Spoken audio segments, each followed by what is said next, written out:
On day 1, I spawned inside of a giant fence area as a fire T-Rex. In front of me stood both of my parents. Wait, why am I different than you guys? Oh no. His experiment worked. Son, listen to us. You are very special, Fozo, but whatever you do, don't listen to Director Claw. Director Claw? Who's that? Just then, a man stepped inside of our enclosure. Perfect. My next pet, the Fire T-Rex. You shall be separated from your family at once and be in my complete control. What? No way! Without hesitation, the director used a special weapon and killed my dad! Dad! I charged at him and tried to attack him with my fire bite, but he used his enhanced weapon and pushed me away. Stupid pest. You were born for one reason. To serve me. Now obey before I kill your mother too. Fozo, run! I listened to my mom. I used my fire ability to bite open the fenced area. Man, seize him! Oh no, I ran out of his huge operation, only to see a Jeep driving straight towards me. I need to run!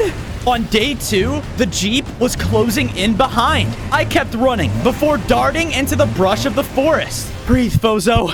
Breathe. You couldn't have gotten that far, dinosaur. Show yourself. I thought I was safe, but the leaves around all started to catch on fire. Ah! My position was exposed. There you are. Surrender. Director Claw's worker started to shoot at me. Oh no, I have to think. Suddenly, an idea popped in my mind. Using my fire skin, I ran around the bushes of the jungle until a ring of fire surrounded the worker. Ha! Take that! While he was distracted, I made a run for it. Report to the director. The T-Rex escaped. Prepare for Plan B.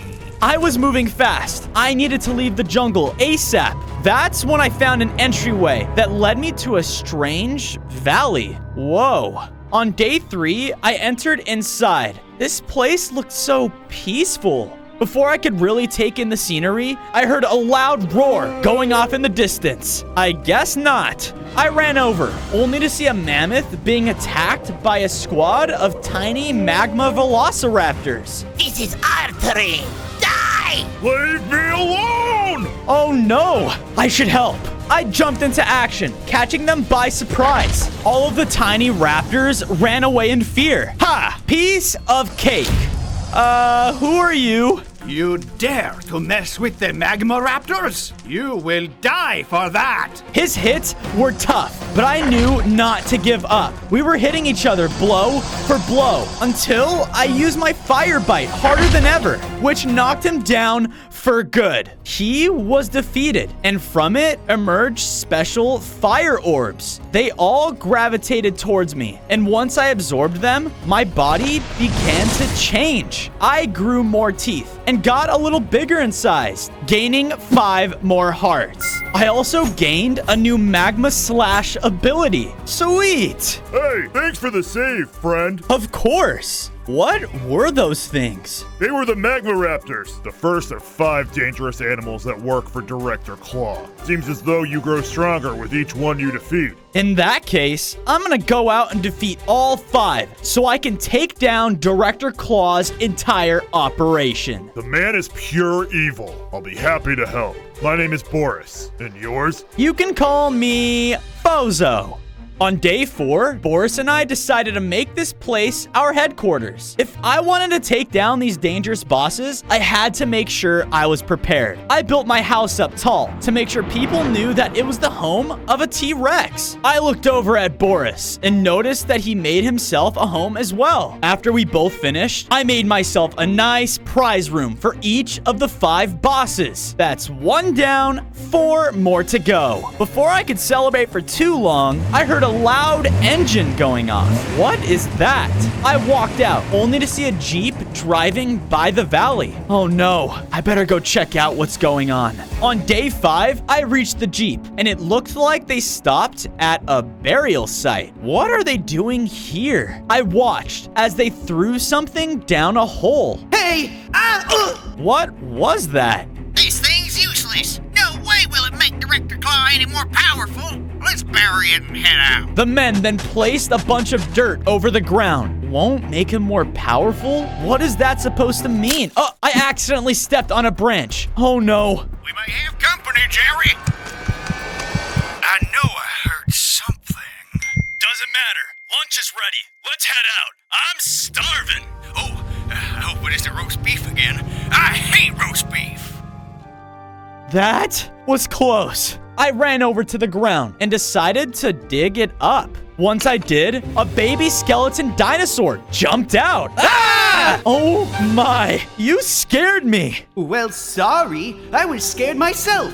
Those men threw me out because I was a failed experiment. Director Claw is really a horrible man. Oh, trust me, I know. I'm trying to stop him by defeating all 5 of his dangerous bosses. You know, I think I may know something about the next boss, but I may have lost my thinking bone because my memory feels a little bit, fuzzy.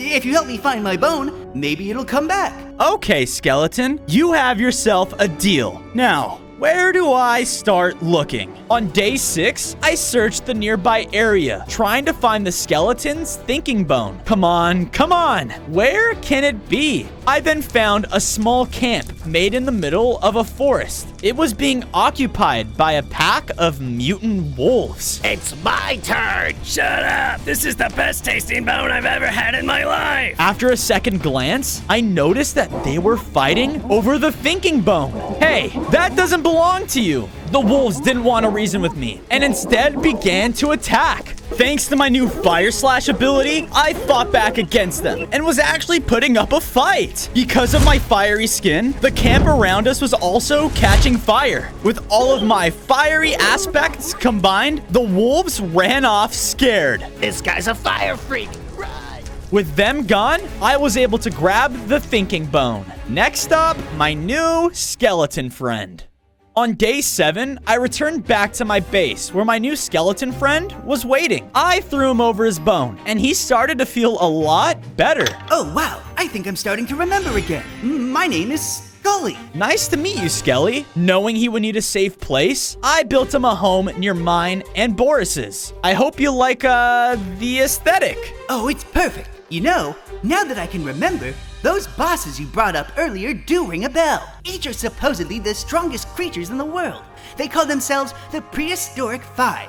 And believe it or not, I think you were meant to be the 6th. I was? That's why Director Claw wanted control over me. While I was trapped in a box, I overheard that they were in talks with the second one, the Mossy Kuko, who resides deep inside the Forgotten Forest. So you're saying if I find that forest, then I find the next boss? Do me a favor and point me in the right direction. I searched far and wide on day 8 until I finally reached the entrance of the Forgotten Forest. The trees here were much taller and dense. Yep, this is the right place. I ventured through, hearing various different noises and creatures. This place doesn't seem the safest. I walked until I arrived at a gateway. Am I going in the right direction? I didn't notice, but I was standing too close to a tree, which caused the nearby wood to catch on fire. Oh no, stop spreading. Stop! I was doing my best trying to put out the fire, but couldn't seem to stop it. One of Director Claw's gunmen ran in. Uh-oh. Well, looky here. The fire dinosaur. After the Mossy Kuko, are you? No? You can't lie to me. As a direct subordinate of him, he would want to know about this. The gunman pulled out a high-tech weapon. Wait! He blasted it, causing me to teleport. On days 9 to 10, I teleported in a cage. I was high up in some sort of nest, and all around me was a mossy, taken over kingdom. I then heard a loud, dangerous roar before I saw a giant neck emerge from the trees, followed by 2 beaming red eyes. Oh, Fozo, I've known of your existence, but yet I am still surprised you would come all the way here just to die. Why? Why would you work for a man like Director Claw? He's in control of everything, and he has big plans for this world. But that won't matter because you won't be here to see any of it. Oh yeah? Using my fire bite, I broke the cage and landed on the nest. Kuko stared at me menacingly. We began to fight. He charged in on me. I used my fire slash to fight back against him, which caused the nest to catch on fire. Enough of this! Kuko then summoned a bunch of smaller birds, which jumped in to attack for him. Thankfully, they were nowhere near as strong. The longer we fought, the more the fire spread. No! Kuko died, and just as before, fire essence emerged from his body, causing my increase in strength. I grew larger in scale and gained 5 more hearts. With my increase in size, I can now shoot out crazy fire projectiles. Sweet! I looked down and noticed that Kuko dropped a tracker of some sorts. Can this lead me to the next boss? I made it back to base the following day, and just like that, another boss is down. I then heard bones rattling near me and walked outside just to see Skelly and Boris getting along. Oh, Fozo, there you are. I remembered a cool ability I have as a fossil dino. Check this out. Skelly then drilled straight underground right below him. I then heard the ground shaking below me. Whoa! And just like that, I got you some iron. Sweet! Skelly gave me some wood along with the iron, and I was able to craft myself some iron tools. I'll be this area's designated miner. Woohoo! After Skelly left, Boris and I went over to his home, where I showed him the item that Kuko dropped. Very interesting. It seems like it leads to a laboratory. Maybe if you go there, you can find out more about the third boss. On days 13 to 14, I followed the tracking device. It would beep faster and faster the closer I got to the location. Okay, it seems like I'm close. I looked forward and saw a laboratory, just as Boris said. Once I was inside the building, I was checking around every corner. Thankfully though, I think I was alone. I then noticed a bottomless hole right on the floor. I don't want to find out what's in there. Just as I let my guard down, each entryway in the room slammed shut. Oh no, a TV screen turned on. You! Fozo, I knew you would come here. If you don't free my mom, then I'm gonna continue to defeat the rest of the prehistoric 5. Oh, Kuko and the Maglaraptor?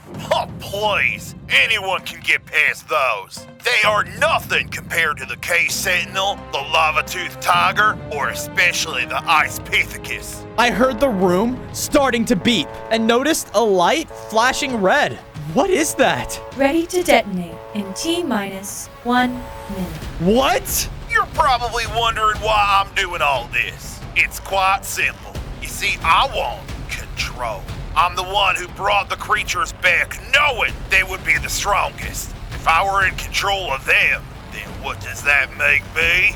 The strongest? 20 seconds. It's nothing personal, but all failed experiments must be disposed of. Oh no, I have to get out of here. I looked at the hole in the room. Knowing I would be doomed either way, I decided to jump through. I landed in a weird looking cave on days 15 to 16. Whoa, that was a close one. I heard a noise and realized I landed near another dinosaur. Hey, you're like me. A T-Rex! Wait! The dinosaur started to run away. Hey, come back! I chased after him until he led me to their camp. Great, you led him straight here, you idiot. Yeah, now he's gonna eat all of us. Whoa, whoa, whoa. I'm not gonna eat any of you guys. You aren't? No. After a second glance, I realized that they were freezing to death. Using my fire slash, I ignited their campfire for them. There you guys go. What happened to you? We had to run away from our main homeland because of the Cave Sentinel's minions. Wait, that's one of the bosses. Yeah, those jerks forced us underground because of Director Claw's mission. It feels like now we have no place in this world. Well, I'm here to help. can you lead me back to your home? On days 17 to 18, the Pinacosaurus led me straight to their home. Be careful, Fozo. These guys are deadly. I was about to enter, but immediately heard a set of tiny feet crawling around. Wait, not one set. Oh no. A bunch of tiny centipedes emerged through the destroyed homes and started making their way towards me. Stay back! Their attacks weren't that strong, but when they were all together, it definitely added up fast. I knew with only my fire slash, I wasn't gonna put up a fight. But thanks to my upgrade, I was able to shoot out fire wherever I liked. It was taking down the centipedes one by one until they were all down. Ha! Take that. Just wait when our queen hears about this. Their queen? I'm guessing that's the third boss. I just can't wait to meet her. I looked at where the last centipede died and noticed that it dropped a strange stone artifact. I wonder what this is. Because the dinosaurs' homes were destroyed, on days 19 to 22, I decided to bring them all back home with me. I used all of the resources I had in hand, and around me, I built them up some nice dino-themed houses. There you guys go. I hope you enjoy your stay. Thank you, kind T-Rex. Us dinosaurs specialize in food. We here will help make sure your base stays fed. Excellent. Thanks. I then heard a weird aura noise coming from the stone I picked up. What does this mean? I ran over to Boris's house and quickly showed him the artifact. My goodness, Fozo, that is the ancient artifact of Heros. This type of technology is very ancient. Well, whatever it is, maybe it can help lead us to the next boss. Boris then quickly walked over to me and took the item. From there, he activated it. My mind then drifted out fast into the sky. I then heard a strange voice talking to me. This is the gateway you dare wish to find.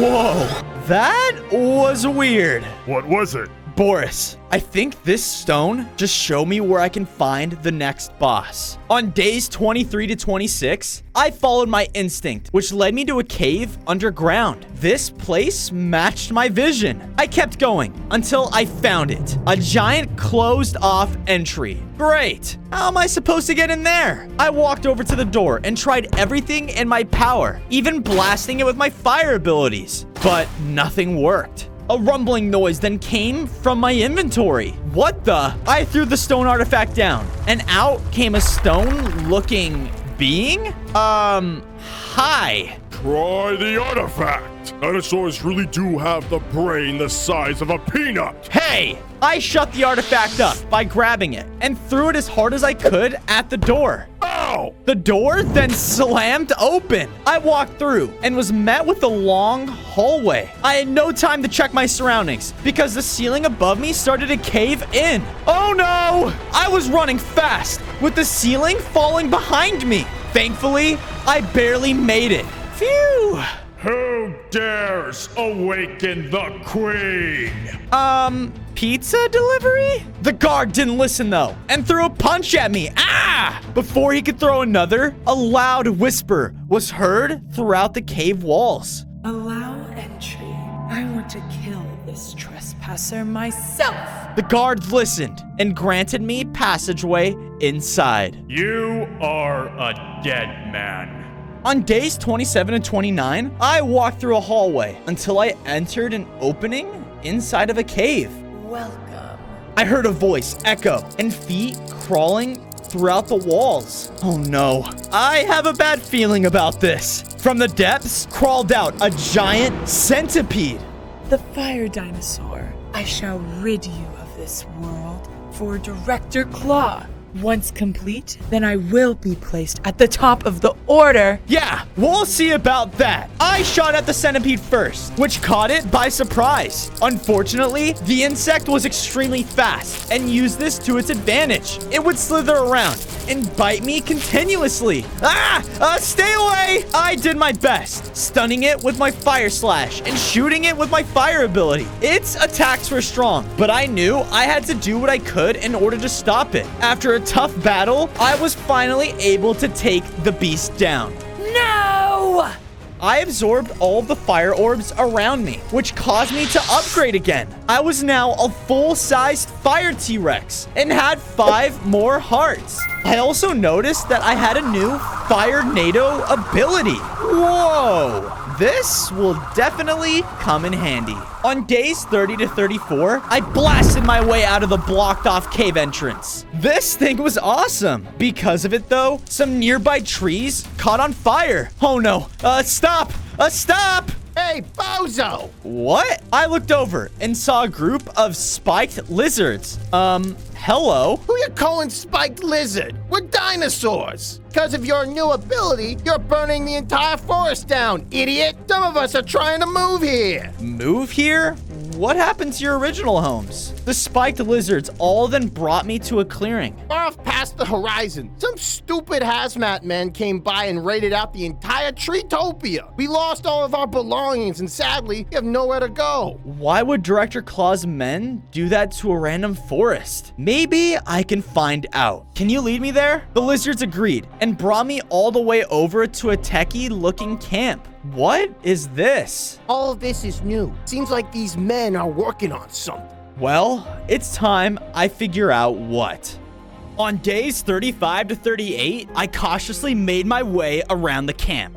You know, I thought having these crazy animal creations was enough for the doc, but now he wants to become one himself? It's strange, but we gotta follow orders, right? Dr. Claw is trying to become a boss himself, but how? While I was thinking, one of the minions could hear my heavy breathing and slowly turned around to spot me. Hi. Both of them started shooting at me. Ow! With my new Fire NATO, though, I was able to completely disintegrate one of them, leaving his gun on the ground. The other one noticed because he was running away. Thankfully, I was able to catch up to him and corner him. Oh no, please don't hurt me. I won't if you tell me everything I need to know. What is the director planning? He'd kill me if I said anything. Okay. The director, he's building up a machine, one more powerful than all the bosses combined. He needs all sorts of materials to build and power it, which is why we built up these camps to collect them. Machine? What machine? Before I could think, the minion punched me on the nose and started to run off. Hey, get back here! On days 39 to 41, I chased after the man inside of a laboratory. He ran over to a chest room and now was cornered. I used my Fire Slash to weaken him greatly. Now, try running again, and I'll finish you off. I then looked throughout the chests in the room and found a bunch of weird items. A bunch of apples and some giant teeth? Huh. Hey, wait. That's all my stuff. My lovely belongings. Wait, so you were worried about this stuff when it was just some fruit? And a tooth? Give that here, bozo. Gee, okay. I threw him over the items, and he was very happy. Okay, stupid minion, you're free to go. Thank you. Thank you. Yeah, get lost, bozo, before we change our minds. Well, that handles that. I just wonder what machine Director Claw is working on. I can tell you're totally heavy in thought right now, but I think I can live with you. We are kind of homeless right now. Of course. Follow me this way. I made it back to base with the lizards on days 42 to 44. I was able to find a perfect spot to make them a nice, cozy house. There you guys go. I hope you enjoy it. Yeah, whatever, bozo. Thanks. I then made my way over to the prize room and added the centipede's head there. Only 2 more to go. These just keep getting harder and harder, though. Good work, Fozo. Seeing all of this work you're putting in, I couldn't be prouder of you. Yeah, man, you are like insanely buff now. Wow, thanks, guys. Of course. And I know your father would be proud too. I hope.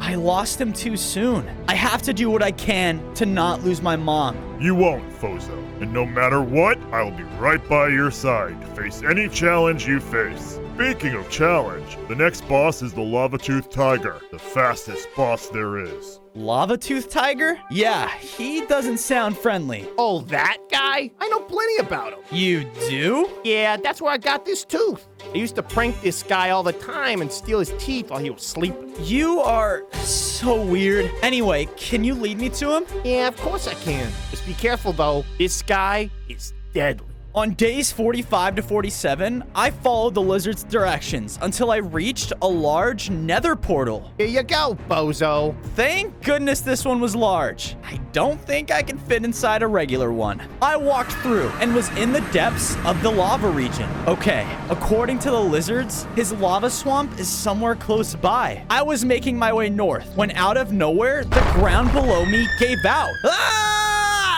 Ow! My head! In front of me was the lava-toothed tiger.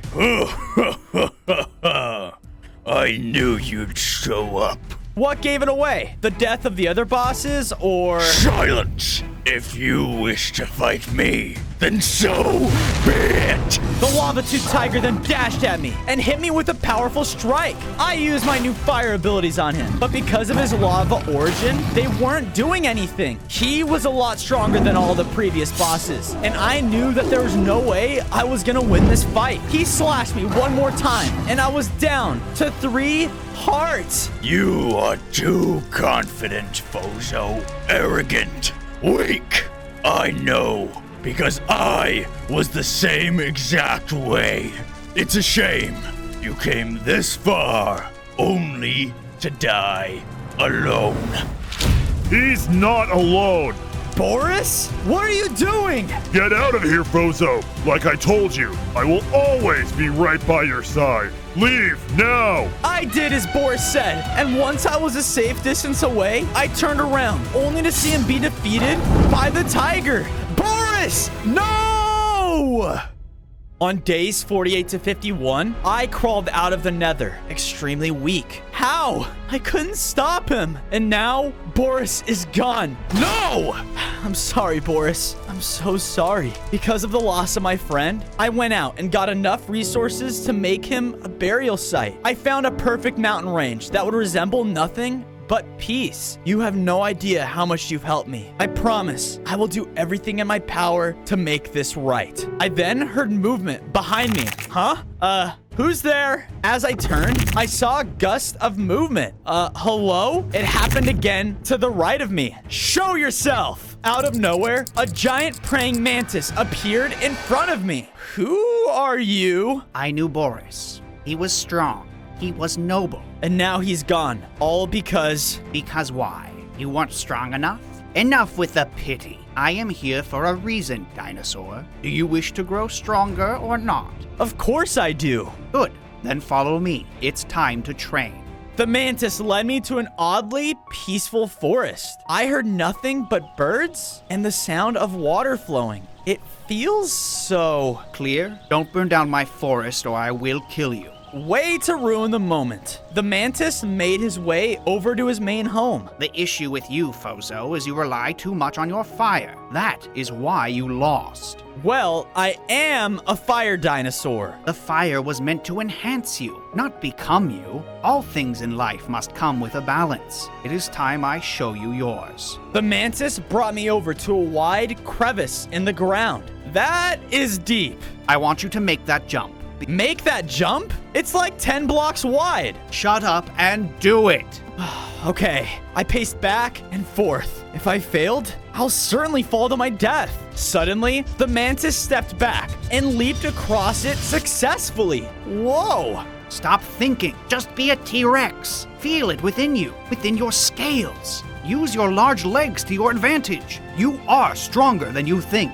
Okay. I did as asked and jumped at a height much higher than ever before. I did it!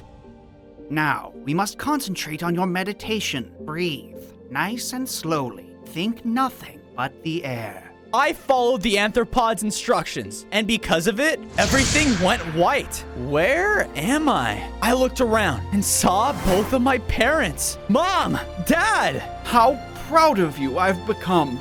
Fozo, my boy. Mom, I promise you, I will get you free. I know, son. I know. Now go and make us proud. On days 57 to 59, Mantis and I made our way back through the nether. Just remember what I taught you, and we will defeat him. we were heading over to the Lava Tooth Swamp when we came across a neighboring outpost. It was full of Director Claw's men, and they were all working on a certain machine. Yeah, keep gathering these resources. Director Claw needs every type of resource to make this thing possible.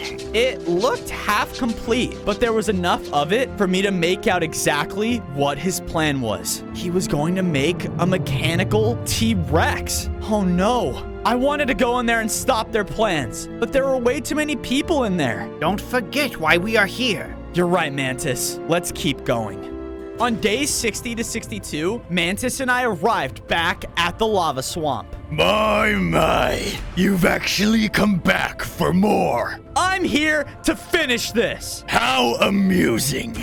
I shall kill you, just as I did your mammoth friend. The tiger and I both clashed. He used his speed to his advantage, but thankfully, so did I. I would jump super high using my dinosaur legs and smash down over him. His attacks, though, were still extremely strong, but thankfully, I had Mantis there with me, being faster than anything I've ever seen before.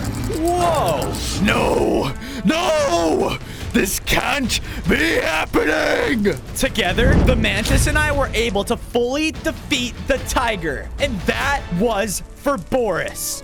He dropped his fire orbs upon his death, which upgraded me into a more powerful T-Rex. I gained 5 more hearts, and now had a new ability that allowed me to summon giant explosions at will. One more boss, and Director Claw is going down.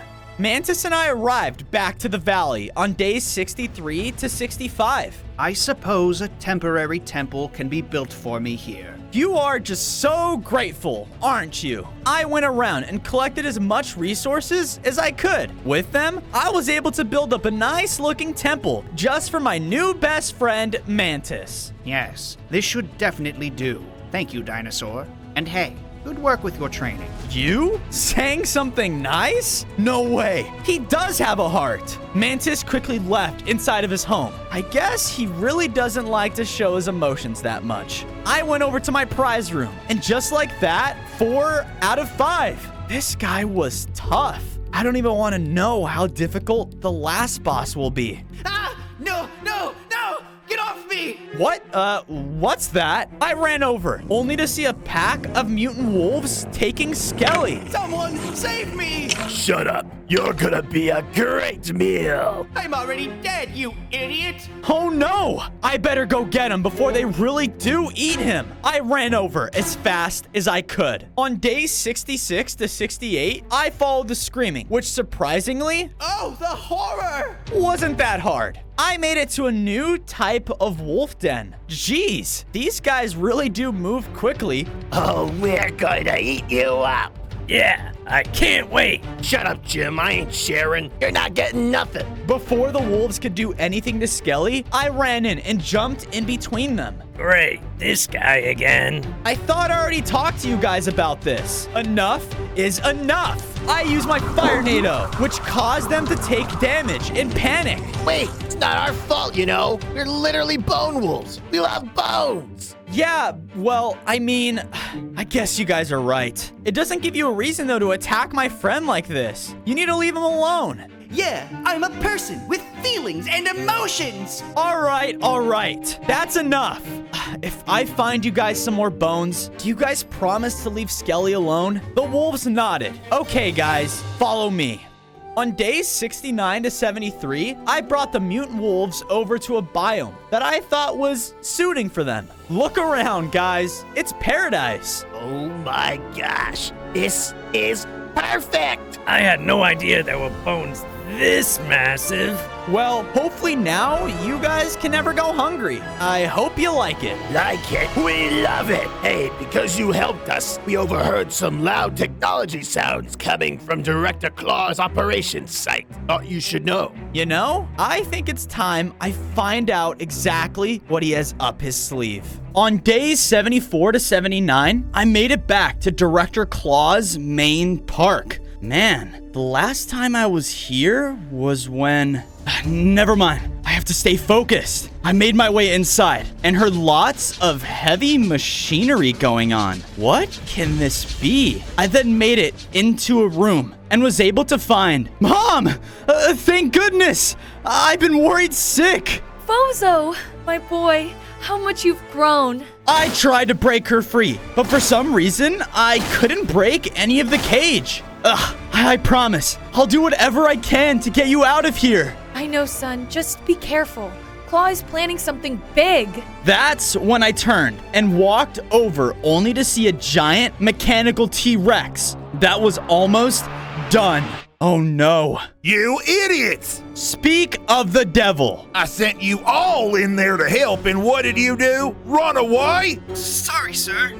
That fire dinosaur is just getting too strong. I don't care how strong he's getting. It won't matter once this machine is ready. Don't you understand? Go out to the final boss, Pithecus. He's the most powerful one. And do not let that T-Rex win. All of his minions then all collectively left. I looked back over to my mom and knew following this group was probably the only way I could find the final boss. I promise, Mom, I'll be back for you. I quickly left and followed the group of soldiers.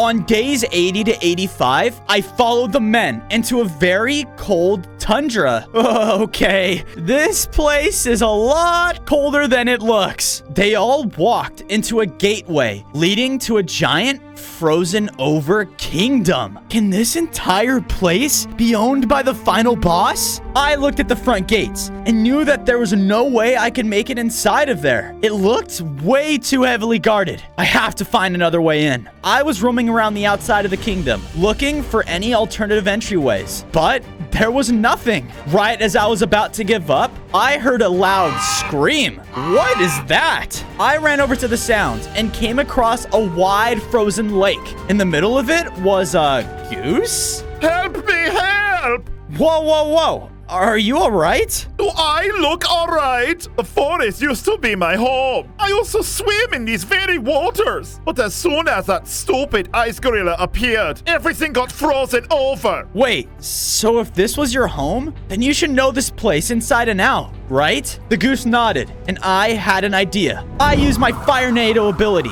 This caused the entire thing to turn back into water. Oh my, thank goodness. How can I ever repay you? The kingdom nearby? You wouldn't happen to know of a secret way in, would you? On days 86 to 90, the goose led me to an alternative entry. This one wasn't being guarded at all. Perfect. Be careful. It is said the ice Pithecus can transform region into icy tundra with blink of an eye. I entered the kingdom and snuck my way through as best as I could until I was met with the main courtyard of it. Waiting before me was the ice Pithecus himself. I'm not going to lie, Fozo. I'm actually quite impressed with you. Taking out all 4 of the bosses. Bravo. Bravo. Yeah? Well, you know why I'm here then. To take you down and stop this entire operation. You are blinded by your emotions, and for what? You are a T-Rex, a monster. I will give you one last chance to join us. You are the one here who is the monster. We both clashed. His icy powers were tough. I had never felt as cold as I did right now. I gave you a chance. I can't give up.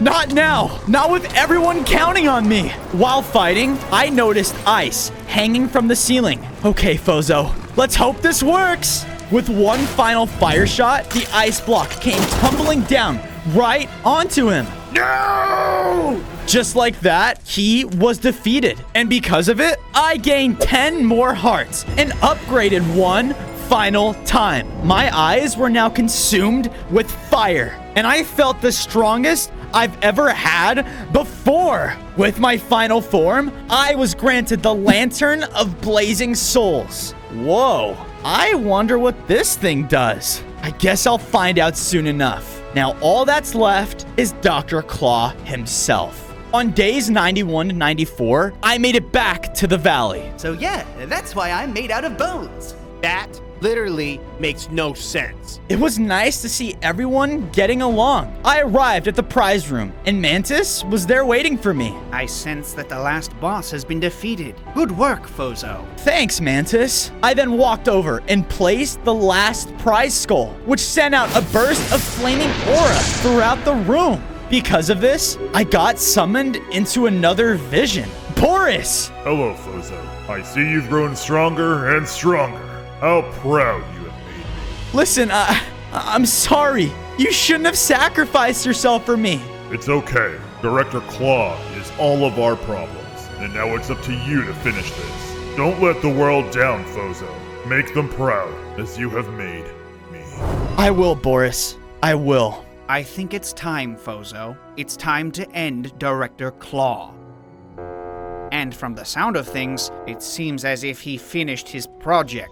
It's the director. It has to be. On days 95 to 99, I ran over to Director Claw's main base of operations. The closer I got, the louder the alarms were going off. Oh no, this isn't good. I quickly ran in, only to see a bunch of guards there standing in my way. It's the fire dinosaur! Attack! The men all started to attack me with their weapons, but thanks to all of my upgrades, none of them stood a chance against me. I also was able to take out ones from a good distance using my fire shot. I triggered my final upgrade, which sent out a bunch of lava minions. They would fly into the air and attack the nearest targets, destroying them. Whoa! I was able to take down the last one, and as soon as I looked up, I saw my mom in the distance. Mom! Fozo! Oh my goodness. I told you I would come back for you. Just stand back. Using my fire lantern, I was able to shoot a hole right into her cage, freeing her. My goodness, son. You have grown so much. I know, Mom. After what happened to Dad, this man, he has to be stopped.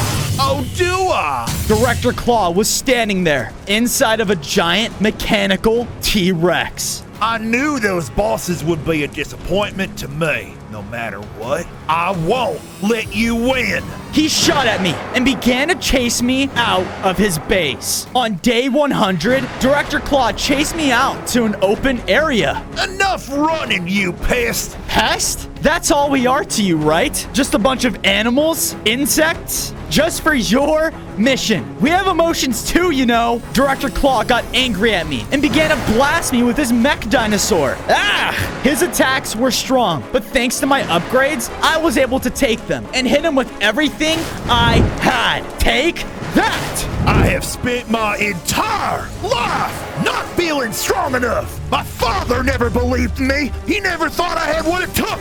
Well, only if he would look at me now. I'm sure your dad would be ashamed of you right now. I used my Firenado and stunned Director Claw's mech machine. Once he was stunned, I pulled out my lantern and shot out fire orbs that targeted him directly. Ah! No, it can't be! How are you so strong? Because I'm not just fighting for me, Director. I'm fighting for all of us. All of the people you've harmed. Just then, I triggered my fire shot. Director Claw and his mission were gone, giving all animals and creatures in the world a chance to be free. On day 1, I spawned in as a baby Charmander right outside of the nearest town. There were vast Pokemon roaming throughout the nearby hills with lots of different trainers running around and battling one another. Whoa, this is awesome! But out of nowhere, flooded in an army full of strange-looking water Pokemon, all led by their enormous Gyarados leader. They all started to flood in and destroy everything in sight, feigning all of the nearby Pokemon. No! Everybody run! The trainers tried their best to escape, but each of them got captured one by one. Why is this happening? Yes! Yes! The water Pokemon are in charge now, and everyone will truly see our power! Water blasted from the sky, and I thought none of us were going to make it, when suddenly my older brother Charizard flew straight towards him. Stop this now! The two of them battled each other in the sky, each shooting out incredibly powerful abilities. My brother was amazing. I think he's gonna win. Take this! the Gyarados shot out the most powerful water attack that I'd ever seen, shooting my brother right down in front of me. Brother! Bozo, leave! Find Pikachu at once. He knows how he can get stronger and stop this. But how? Before my brother could say anything else, another water attack was shot down, fainting him for good. No! Now that the Grand Charizard is down, nothing will stop us! Now, take out that little flame! On day 2, I was doing my best trying to lose the water Pokemon. We can't let him escape. It wasn't long until we came across a large tree connecting 2 valleys. Wait, I have an idea. I ran to the start of the tree and knew as a Charmander, I had a fireball attack. Ember! I used it, shooting the tree all over. I did my best in navigating through the fire to reach the other side of the tree. But the longer we were on it, the weaker and weaker the trunk became. Come on, just a little longer. I jumped and made it to the other side. And as I did, the tree trunk snapped and fell fully down the cliff. That was close. I thought I was safe, but a water Blastoise landed right behind me. Oh no! You are a threat to Gyarados and not going anywhere. I thought I was done for, but in a huge surge of lightning, shot in Pikachu. Pikachu! On day 3, Pikachu started to defend me. He shot out extremely powerful lightning attacks. Thunderbolt! Blastoise fought back, though, with attacks of his own. It was a close battle, but Pikachu was able to blast him one final time, shooting him off the ledge. Whoa! You! My brother, he told me to find you to... I know. It looks like the water Pokemon have begun their attack. Follow me, quick! I followed Pikachu until we reached a large ancestral room with stone that had strange writing throughout it. And in the center lied a firestone. Pikachu shot me with lightning, knocking me into the stone. Because of this, my body started to change. I gained 5 more hearts and was now in an upgraded form, turning me into Charmeleon. Whoa! There are 4 more of these out in the world, each making any fire Pokemon stronger. This isn't the first time the water Pokemon and Gyarados have attacked.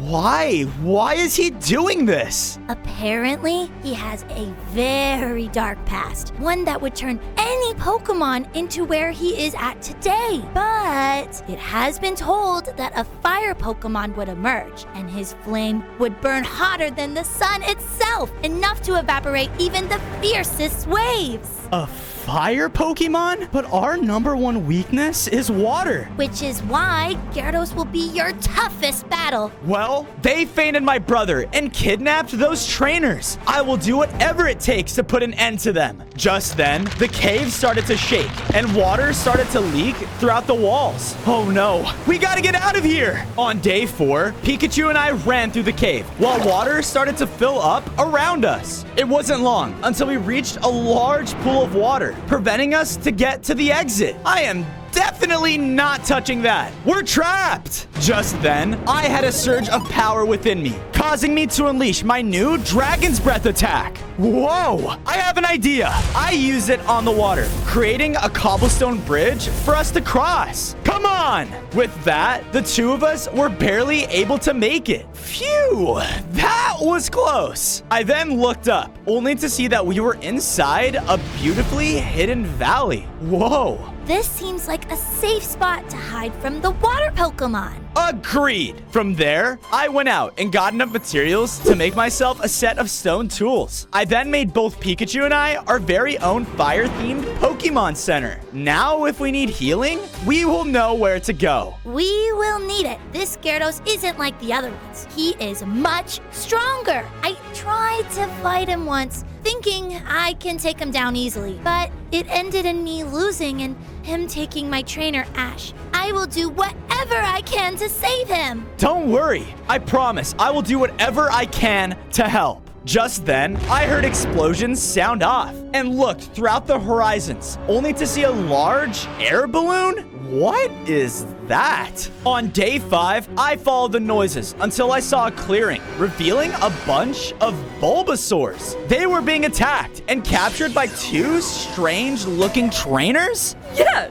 We have to bring all of these to the boss. Anything for Team Rocket. Team Rocket? Hey, knock it off! I went in and attacked the trainers, setting them on fire. Whoa, a Charmeleon? We must have you! The girl threw a Pokeball, revealing a large poison type, Arbok. Oh no! It began to shoot out deadly poison attacks at me. I did my best trying to fight back, shooting my new Dragon Breath ability every chance that I could. But the Arbok was just way too strong. Is this how I'm gonna go out? Stay away from us! The last Bulbasaur, though, jumped in and whipped at the Arbok with a strong attack. With the 2 of us combined, we were able to fully feint the poison Pokemon. Rude! We will be back.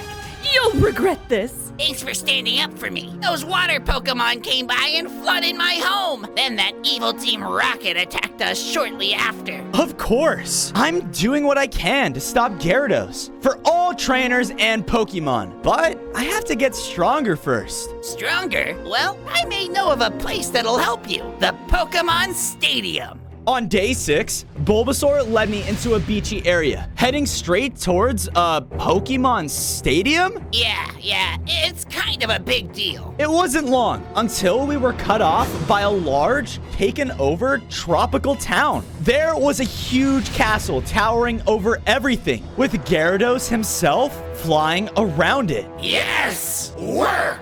You stupid trainers have used us Pokemon to do your bidding for too long! Now it's my turn!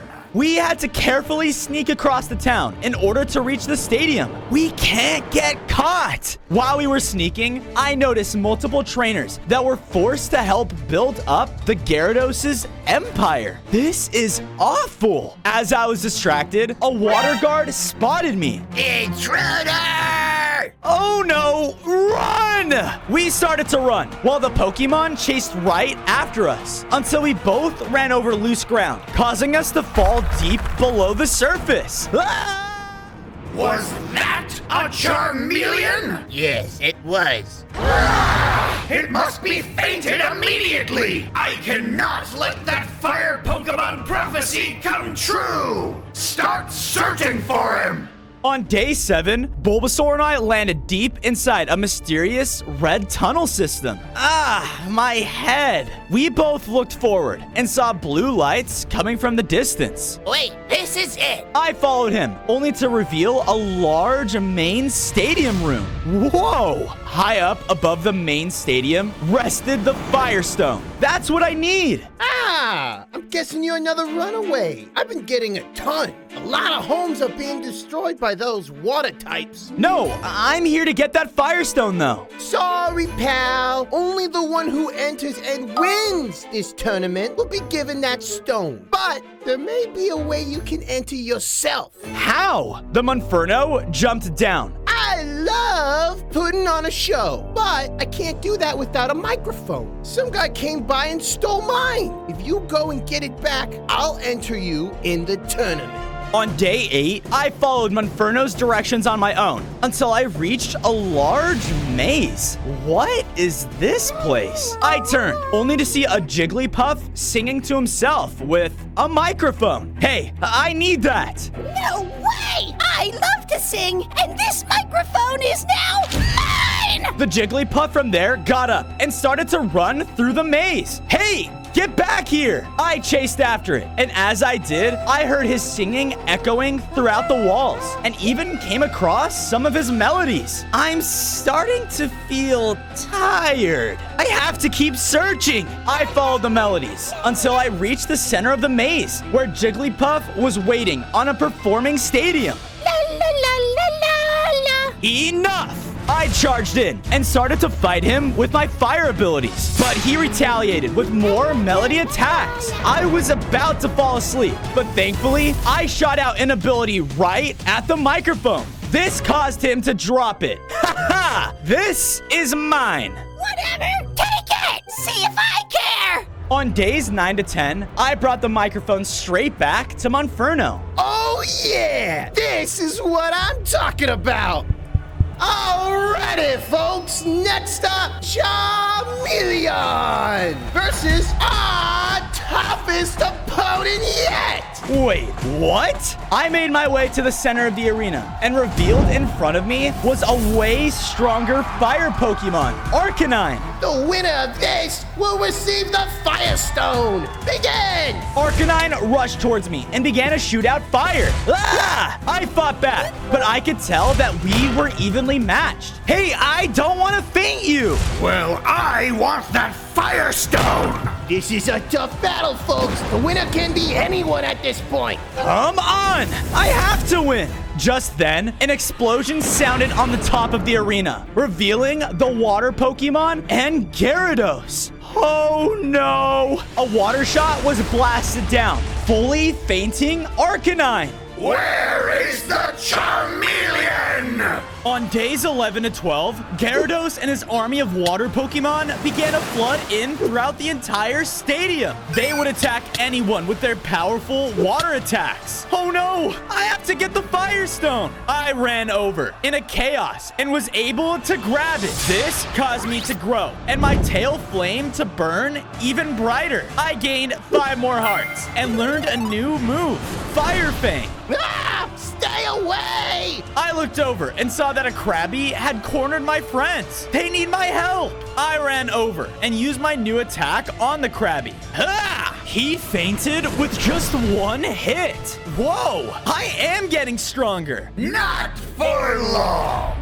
There, in the center of the stadium, was Gyarados. Stop this, Gyarados! Let all of the Pokemon and trainers go! No! Not until my plans are complete! All of you and these stupid trainers have looked down on me and my previous form like I was some kind of joke! Even my own trainer abandoned me! But now, I will be in control of them all! I will be the strongest Pokemon by getting rid of the rest! Monferno rushed into attack and hit him with Fire Punch. Get out of here, you two! Now! Bulbasaur and I did as he said and ran out of the arena just in time to see Monferno faint to Gyarados' Hydro Pump. No! On days 13 to 14, we barely made it back to base after escaping from the horde of water Pokemon. There you are. I was worried sick. Get situated, and when you're ready, I found out some useful information. Sounds good. I used my tools to gather enough materials to build Bulbasaur his very own grass-type home. Wow, you made it look so easy. Thanks so much. Of course. We gotta stick together. I then ran over to Pikachu and I's home. So, you know the professor, right, Fozo? The what? Professor Oak. He is a world-renowned Pokemon professor, and he may know more about these Firestone locations. Great. We have to find him then. That's just the thing. I went out looking for him myself, and, well, why don't I show you myself? On days 15 to 16, I followed Pikachu to Professor Oak's laboratory, only to see that it was almost completely destroyed, with water all throughout its floors. What happened here? By the looks of it, the water types have found him first. Oh, this can't be good. What was that? We ran towards the noise to see an opening into a ravine where Professor Oak was standing on a boulder in the distance. There he is! Hey, we need your... Wait, young one, look! This place is swarming with Diglett! I looked out and saw a ton of Diglets digging up and back down through the floor. Diglett, dig! I noticed there were still some platforms made of rock to reach the professor. Just stay right there. I'll save you. Be careful. They will trap you in the earth if you get too close. I started to jump between the rocks and made my way towards him. I then felt the rocks begin to move below me as Diglets rose from the ground and grabbed at me. Ah! Stop that! I used my Dragon's Breath and sprayed them down, scaring them off as I was finally able to jump to the boulder with the professor. My, you are one brave Charmeleon. Why would you risk yourself to save me? We really need your help. On days 17 to 18, we went back to the lab with Professor Oak, and he looked around at all of his damaged equipment. Oh dear, when all those water Pokemon attacked, I barely made it out alive. It looks like they either destroyed or stole all my research. Wait, they stole research? But why? Professor Oak turned my attention to a set of screens that were the only ones still working in the lab. Well, I can't tell for sure, but if I had to guess, they stole my research on Pokemon immunity. That doesn't sound good. The professor walked over to a chest and pulled out a map. The coordinates on this map should lead you to where another Firestone is. And by giving you this, can I ask you to help me build a new laboratory? You have a deal, Professor Oak. As I was about to reach the coordinates, I came across a large gap, and the only bridge that seemed to cross it was blocked by a giant sleeping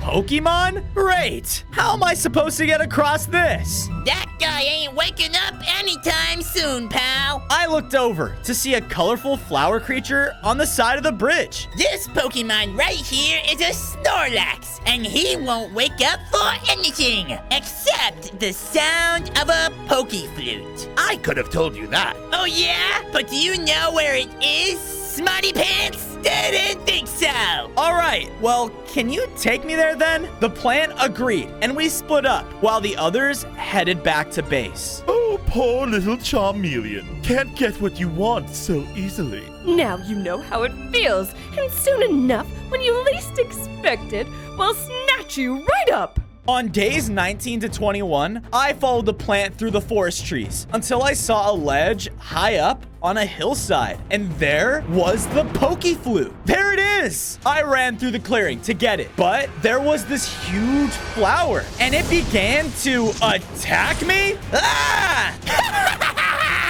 Get tricked, you stupid fire starter! The mutant flower began to swat at me with its vines from the ground, and it would constantly try and hold me still. I fought using all of my fire type attacks at my disposal, but it just kept shooting out powerful attacks, and even bugs would come and try to bite at me. Don't you know? Fire beats grass! Ah! With another powerful Fire Fang attack, I was able to take the flower down. I did it! Now, as for you... That's what I thought? I wasted no time running up and grabbing the Pokeflute and made my way back to the bridge. So, do I just... As I played the flute, Snorlax began to wake up. Hey, you got any food? What? No. Dang it. Bye, friend. Bye, buddy. The Snorlax wandered off in search of food, but with him out of the way, I saw that far beyond and across the bridge was the next Firestone. Perfect! On days 22 to 26, I ran towards the stone and was just about to pick it up when suddenly... Prepare for trouble. Make it double. Team Rocket, what are you two doing here? We came for the sweet taste of revenge. Go, Weezing! Oh no! We began to fight, but Weezing's attacks were no joke. He would use poison-type attacks to knock down my hearts. Yeah! I fired back with Ember and my other attacks, and they were starting to hurt him badly when... Not so fast. Jessie shot at me with some sort of web-like net. Hey, not fair! Weezing shot out a large ball of pure poison that hit me head on. This caused me to be extremely low on hearts. What do I do? But before I even had a chance to think, a Pokeball started to fly right towards me. No! That Charmeleon really thinks he can get away and stop me? Hey, you! Get back to work! I may be the strongest Gyarados now, but it's not enough! Once this machine is complete, I will be unstoppable!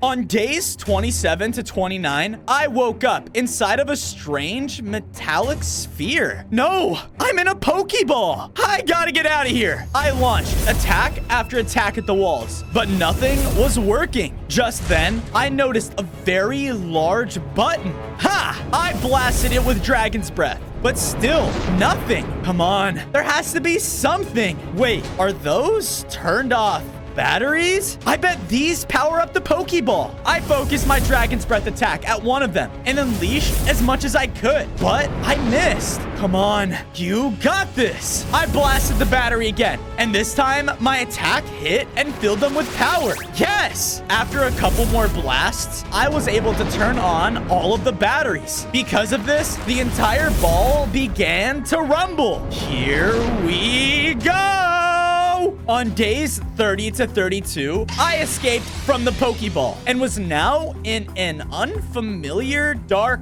room. Am I in Team Rocket's base? Yeah, that's right. I looked over, and standing inside was a cat Pokemon. Who are you? I'm Meowth, the most valued member of Team Rocket, and I'm supposed to be watching you. But how did you get out? Well, actually, what I did was...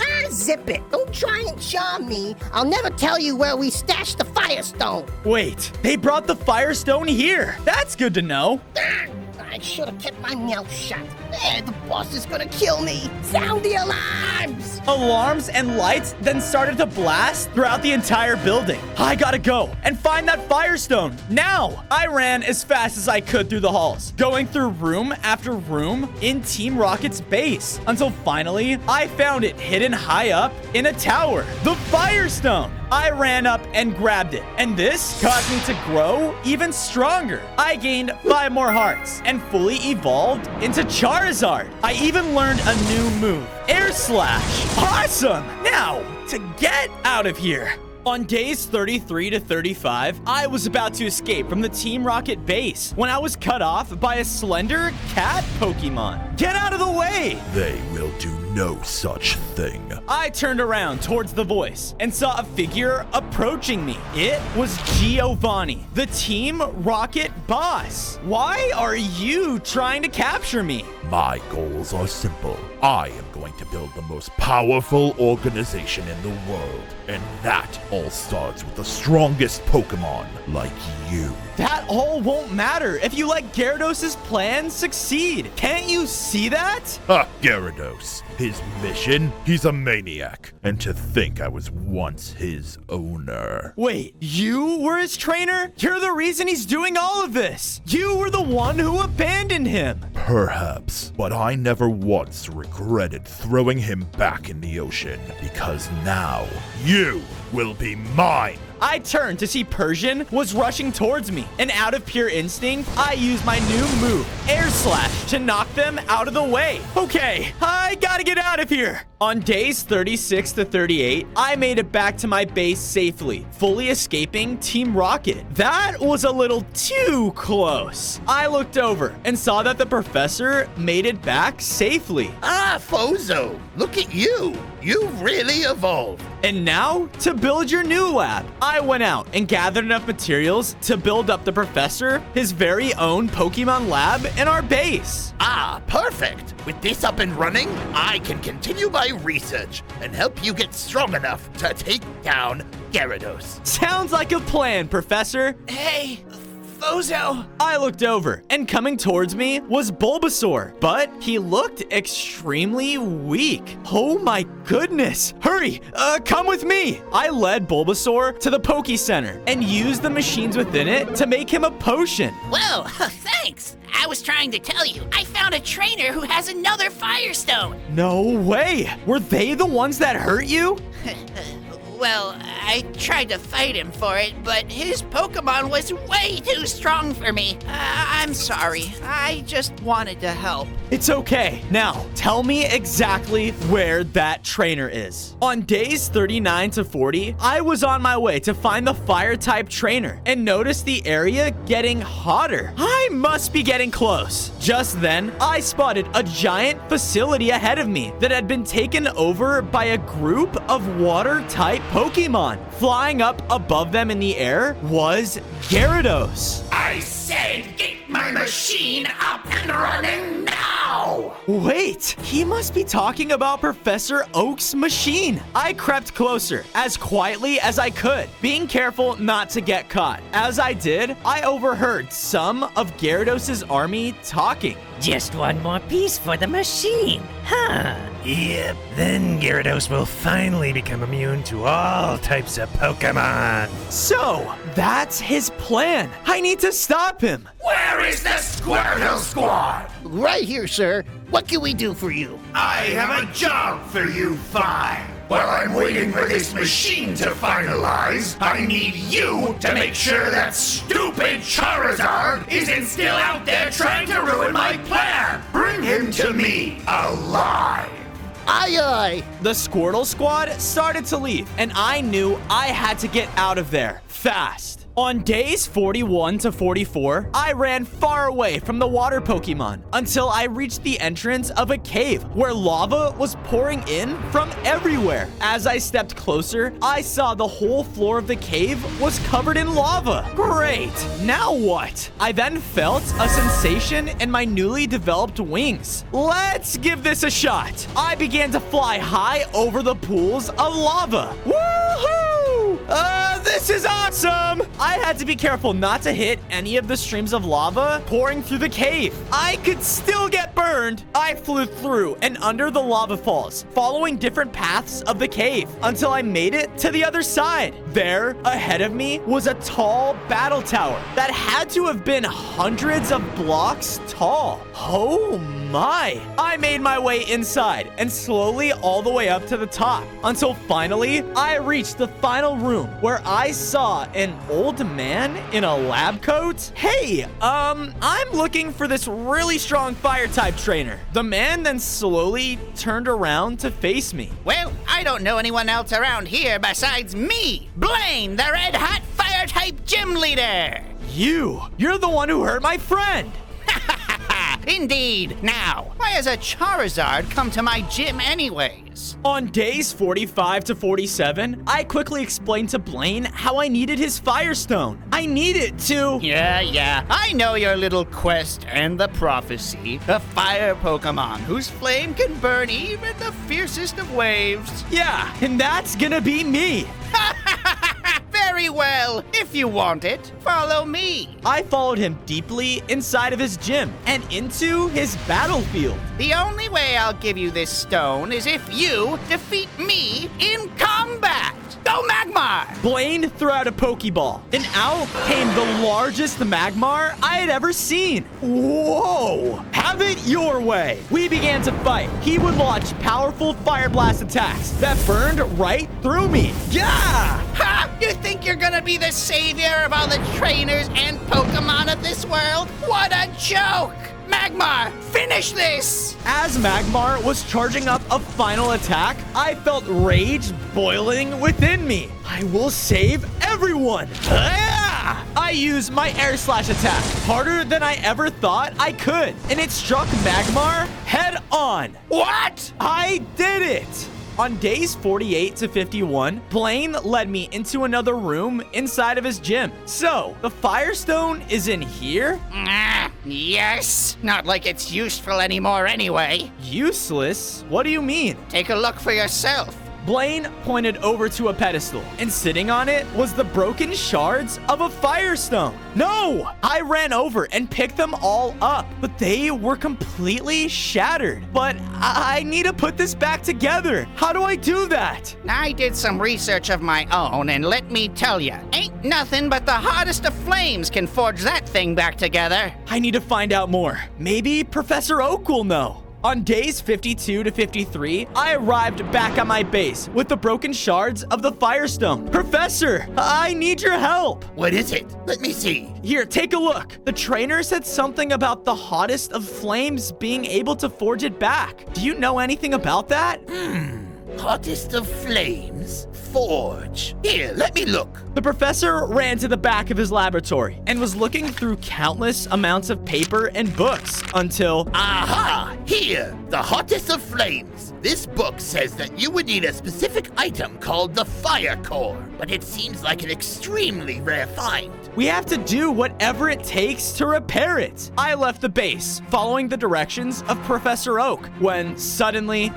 What is this? This is another successful capture by the Squirtle Squad. I looked up and saw coming around the corner was the 5 Squirtles I saw in Gyarados' outpost. Let me out of here! Sorry, Charizard. Bossy's orders. All 5 of the Squirtles attacked me with Water Pulse at the same time. Ah! Their attacks were so strong that I felt myself grow weaker and weaker until I passed out. On days 54 to 56, I woke up inside of a much larger water prison. Ah, my head. A whole lot more than your head is going to be hurting when the boss gets here.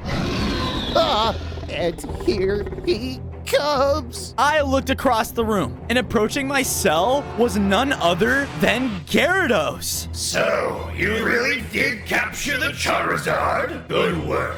Yes, sir, we did. Now, about the payment we agreed on. Payment? I will repay your work by not wasting my time on you. The 5 Squirtles came together and stood against him. Hey, this isn't fair. I don't care! Gyarados released his Hyper Beam attack directly onto the Squirtle Squad. Wait! When the dust settled, there was only one of them left.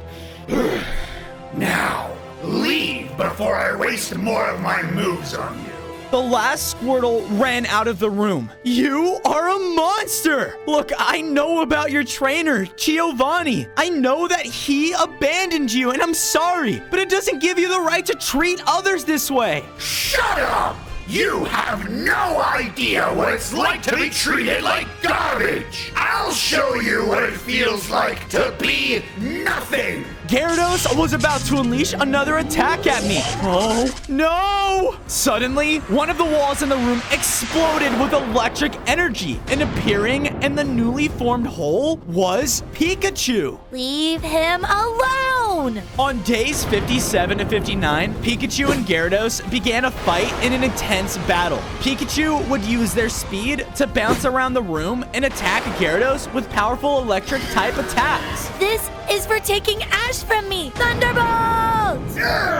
Pikachu's attacks were holding him at bay. I used Fire Fang to burn the cage and break my way out. Bozo, get out of here now! What? I can't just leave you. Gyarados continued to attack. No, Bozo, he is too strong. Go and save Ash. Save everyone! He continued to hit at Gyarados with lightning, but now Gyarados seemed like he was barely taking any damage. Ha! You used to be so much more powerful, Pikachu, but now you've lost! With one final blow, Gyarados' Hyper Beam caused Pikachu to faint. No!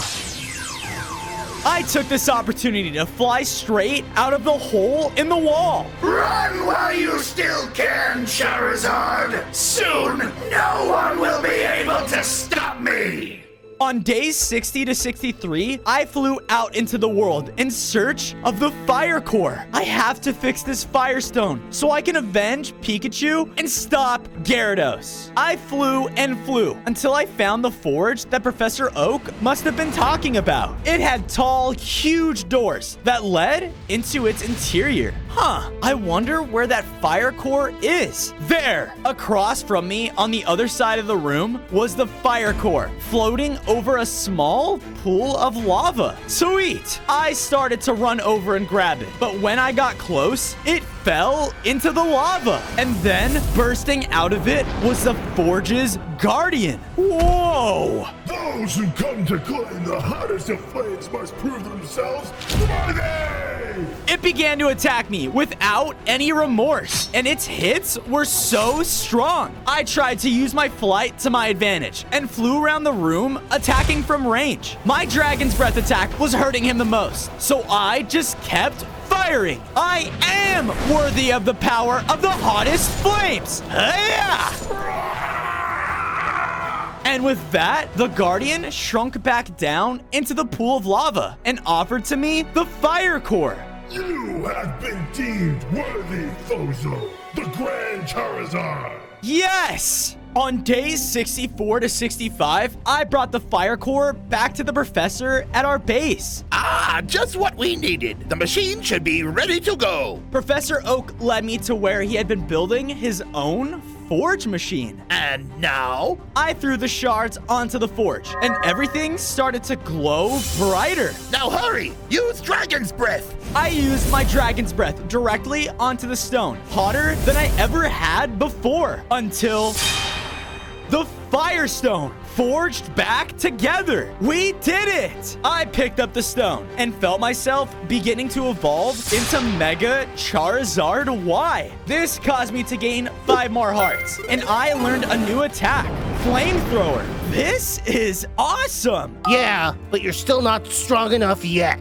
I turned around to see that the last Squirtle Squad member was standing behind us. Hey! Okay. Just don't freak out. Why are you here? Ugh, that evil Gyarados. He faded my friends. I realize now that I was on the wrong side. What he's doing, it's just not right. How do I know that I can trust you? Because I know exactly where the final Firestone is. I will help you get there. The Squirtle jumped up and started to walk away from our base. I guess I don't have a choice. I followed him until we reached a clearing, revealing a tundra far off in the distance. The water Pokemon hit the stone in the tundra on its highest mountain, so the fire Pokemon wouldn't even think to check there. Wow, thanks, Squirtle. Hey, feel free to stay at our base for protection, okay? Now, it's time I find that final Firestone. On days 69 to 74, I was flying through the tundra, searching for the highest mountain. Come on, it has to be here somewhere. It then started to snow very heavily, and my wings weren't used to it at all. I have to keep searching. Help, someone, please.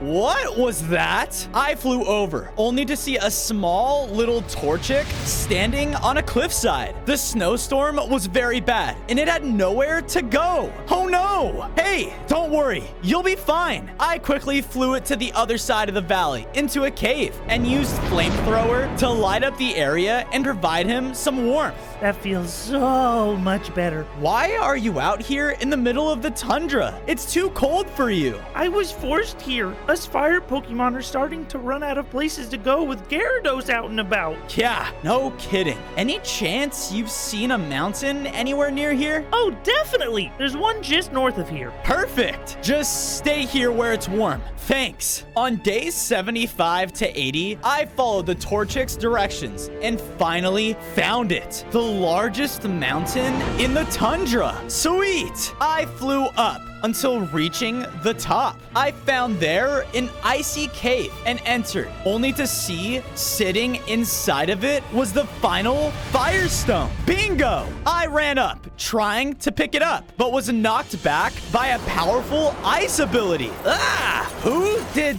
that? I looked forward, only to see a Dragonite was there, guarding the stone. Hey, I need that. Not if I have anything to say about it.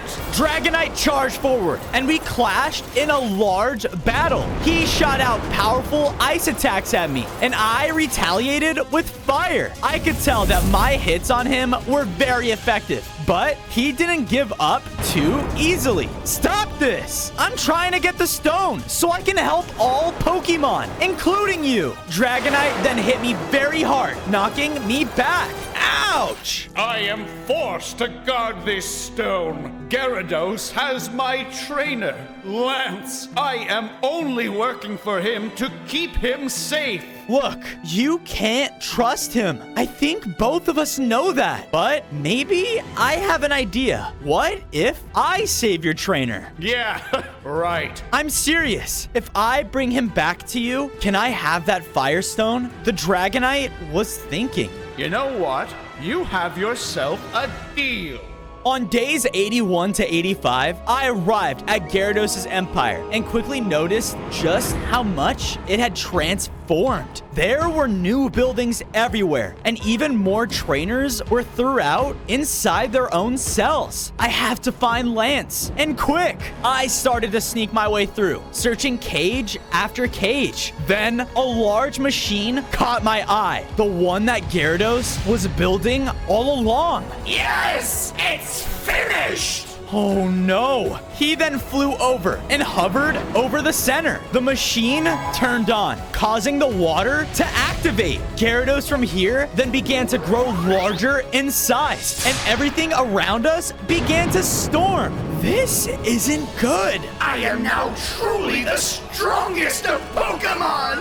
No one can take me down now! My attention then got taken away by a sick trainer inside the nearest cage. Wait, are you Lance? Yeah, I am. And standing right next to him was Ash, Pikachu's trainer. You're that Charizard everyone's been talking about. It's not safe here. I know, but I'm breaking you two out right away. Let's go. I'll explain while we're on the way. On days 86 to 90, I brought Lance and Ash back with me high up on the Tundra Mountain. Lance! Dragonite! The two ran up to each other and reunited. They're so happy now. And to think Gyarados wants to take this away from everyone. He truly is evil. Pikachu, he would be so happy to know that you're safe now. Gyarados, he fainted him. Well, now that you have me, we can heal him and bring him back together. I was happy to hear that. And from there, I went over to collect the final Firestone. I picked it up, causing me to change one final time. I gained 10 more hearts and grew a lot larger in size, fully evolving into Mega Charizard X. I ran outside and tested my new move,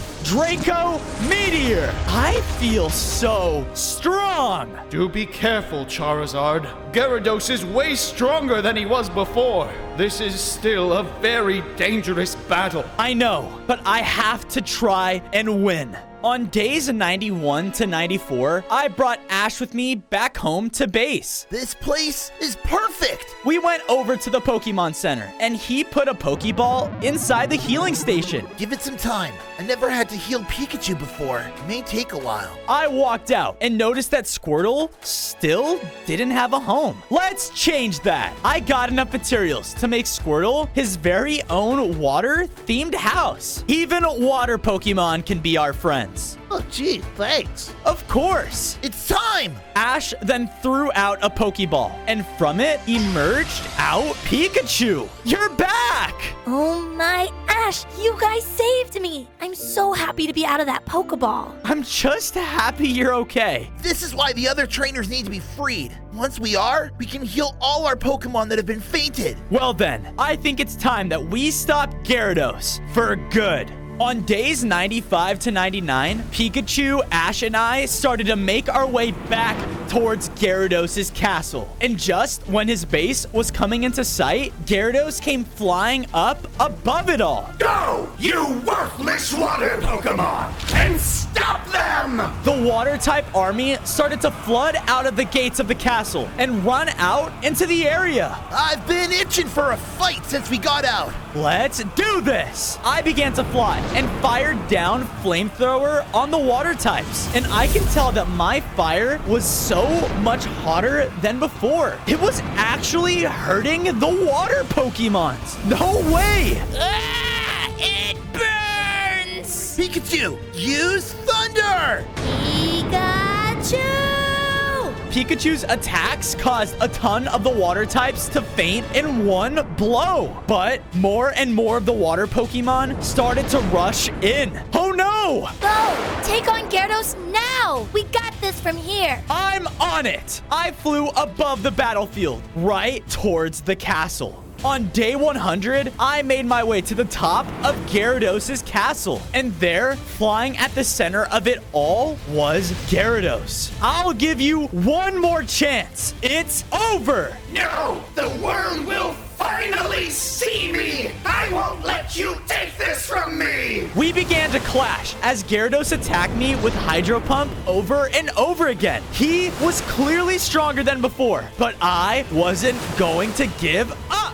I flew around and kept trying to burn him with my new fire attacks. Hi-ya! Yeah! But he charged up other powerful attacks and started to destroy almost everything around him. Ah! His attack knocked me back down to the ground. Did you really think you would be the fire type of the prophecy? The one that would burn away the fiercest of waves? Ha! I'll show you what real power looks like!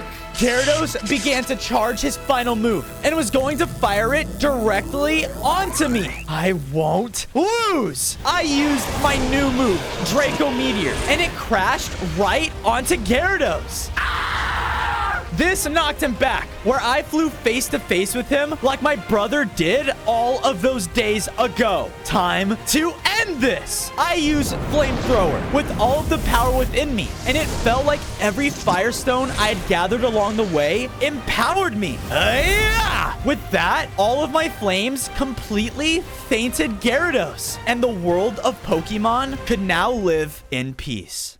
On day 1, I spawned in as a baby lion. In front of me was my fierce father, the almighty Fire Lion. Son, we are in big trouble. I looked around and noticed that we were inside of a caged entry. Dad, where are we? Just then, the cage slowly opened. We walked out, only to see we were inside of a large gladiator arena with a huge crowd watching over us. The Fire Lion, welcome! You have something that I want, something that I need, and I, Invictus, will take it! Just then, I noticed a fire amulet that was tied around my father's neck. Without hesitation, my father took the amulet off and threw it over to me. This caused both of us to transform. I was now a baby Fire Lion with 5 fire hearts, and my dad was just a regular lion? Dad, what just happened? Son, this amulet grants the holder the essence of the flame. You must protect it with your life. Invictus saw this and started to charge forward. Escape now. I'll hold him off. No, Dad! But before I could finish my sentence, my dad ran forward and started to fight off Invictus. His attacks were very strong,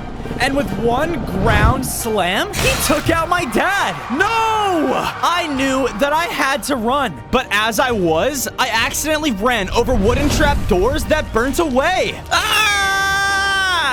He must not get away! On day 2, I fell down a dark, scary hole. I heard heavy breathing throughout it and knew that I wasn't alone. Who's there? Just then, a monster slowly emerged from the shadows. Oh no. It charged in and started to attack me. Thankfully, since it had long legs, I was able to temporarily hide underneath it, confusing it. Think. Come on. Think. Just then, I noticed a passageway in the room. I guess that's my only option. I ran through it, re-alerting the beast. It was chasing behind me, catching up by the second. Oh no, it's a dead end. I turned around and watched as the monster slowly made its way towards me. I'm done for. As I was losing all of my hope, a brave magma giraffe emerged from the lava pool. Who are you? No time. Come with me now. You want me to jump in the lava? Oh no, here goes nothing. I jumped inside, and to my surprise, I wasn't dying. Sweet. Now, follow me. You have a lot to learn. The magma giraffe and I emerged from the lava outside. I looked around and noticed that we were inside of a nethery looking Sahara. Whoa. I also noticed my fire hearts were low and I was so hungry. Here, take this. The giraffe threw me over some fire fruits. I ate them, which caused my health to instantly heal. Whoa. Fire heals me now. Correct, Fozo. With that amulet you hold around your neck, you have no idea how strong you can get. My name's Jenga. I used to be best friends with your father. So, you're saying I can become stronger? But how? Oh, young one, Why tell you when I can show you? Follow me. On day 4, I was brought over to a cliffside. I looked down the valley and can see it held a gravesite of some sorts. What is this place? Just then, I was punched down by Jenga. Ah! What the heck?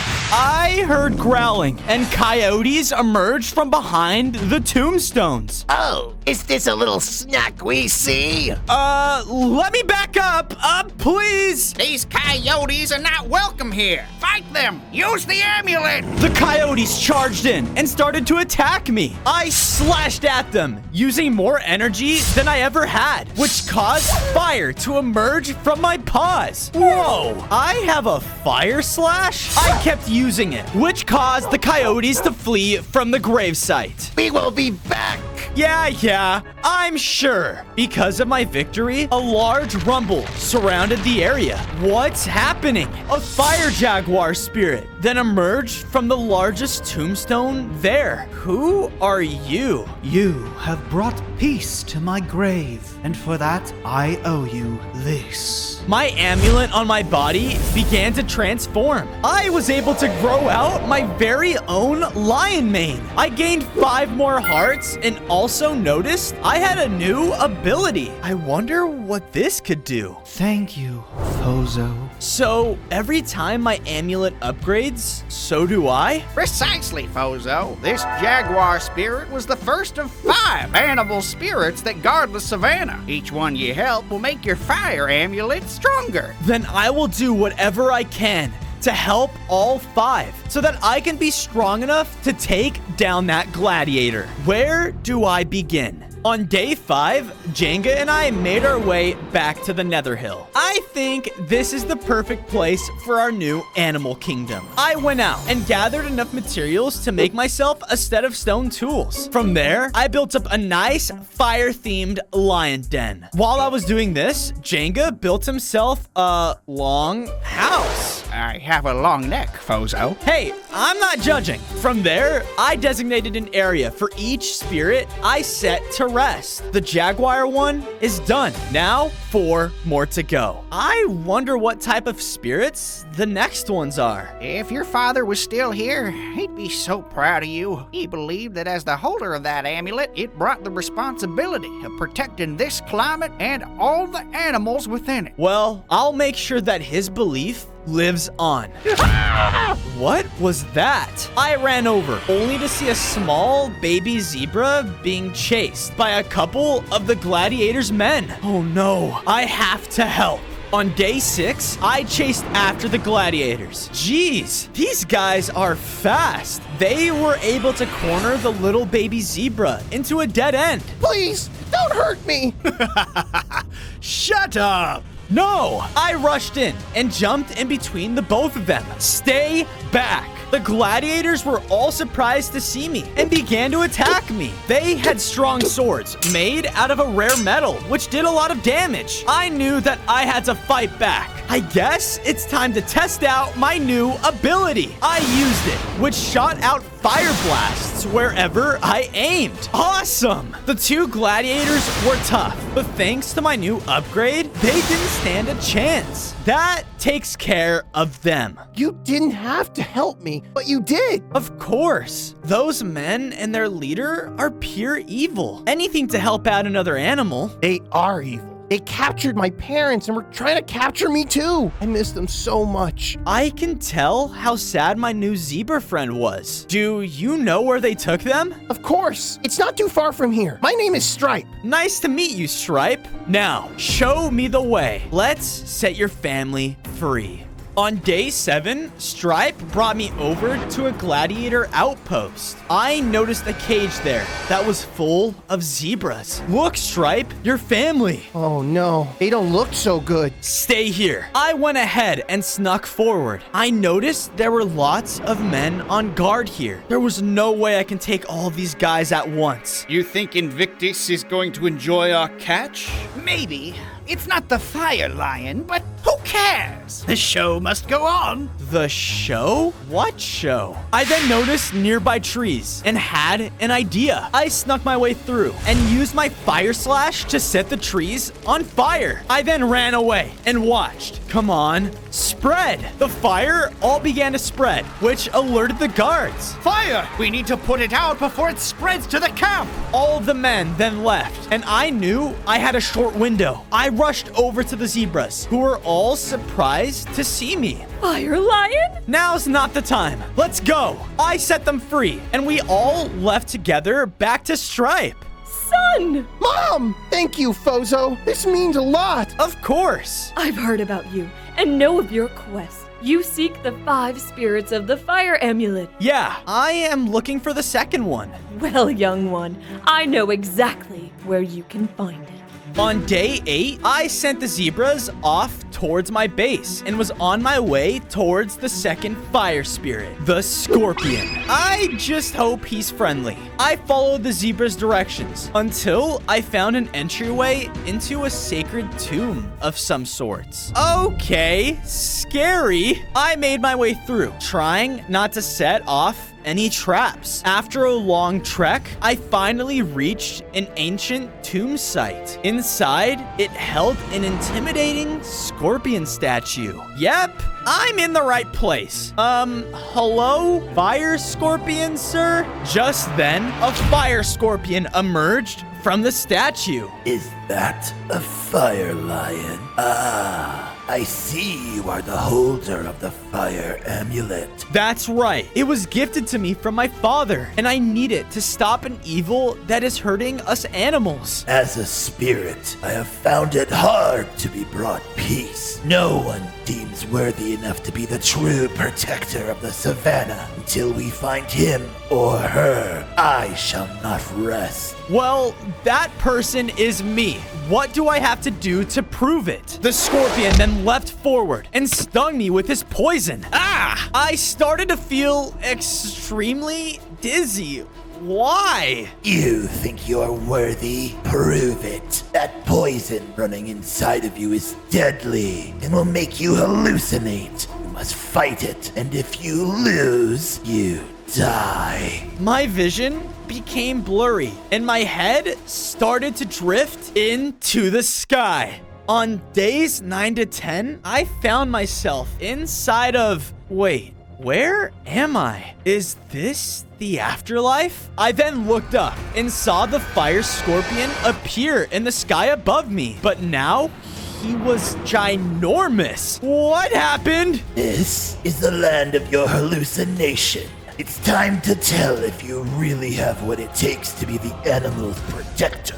Just then, poison viruses appeared and rushed towards me. So I have to fight the poison? Literally? They all leapt and tried to suck on my face. Stay away, stay away. I tried my best to dodge them. Every time they would hit me, the more and more weak I started to feel.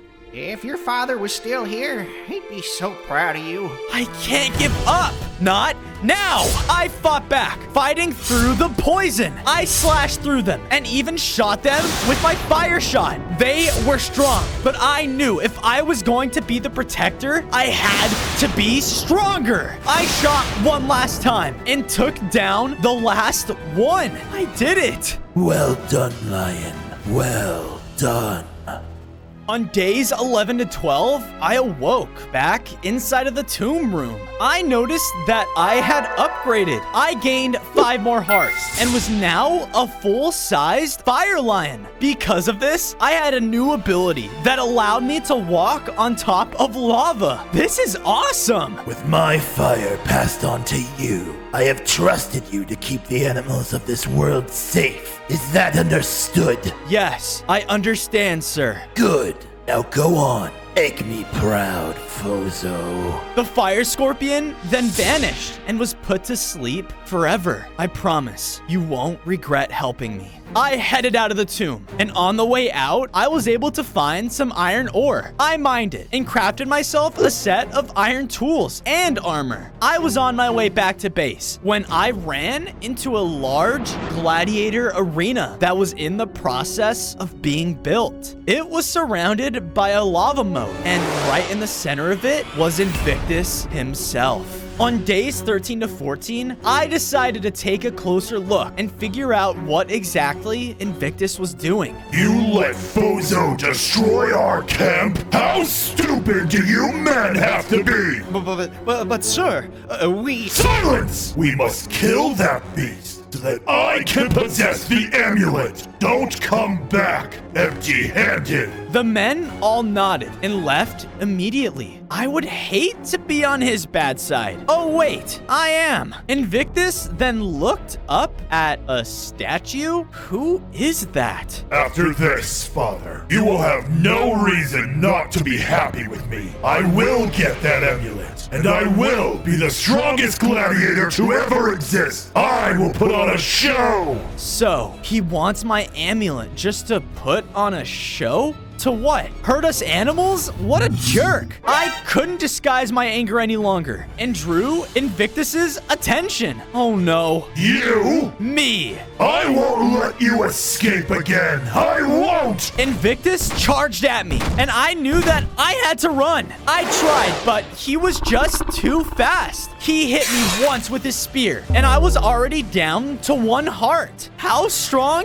is this guy? I tried to escape the arena, but was quickly cut off at the lava moat by Invictus. I thought I was done for. That's when an idea sparked. Using my newest upgrade, I was able to sprint across the moat. I turned around, filled with fear. Oh, you are scared. I can sense it. I'll be right there when you least expect it. The clock is ticking. I have to run. I have to get far away from here. Now. On days 15 to 18, I barely made it back to base. I felt my heart beating fast. I could have died. Fozo, there you are. Are you all right? I am now, Jenga. I am now. I turned and saw Stripe and his family at our base. They didn't have homes yet. I went over and made them some that I thought would best suit them. Hopefully now they can feel like they have a safe place to live. How do you guys like it? Like it? We love it. It's good to see that you've gotten stronger too. Yeah, thanks to you guys. I looked over and saw Stripe's family building a farm next to their home. Us zebras love farming. We promise we will keep this place nice and fed. Awesome.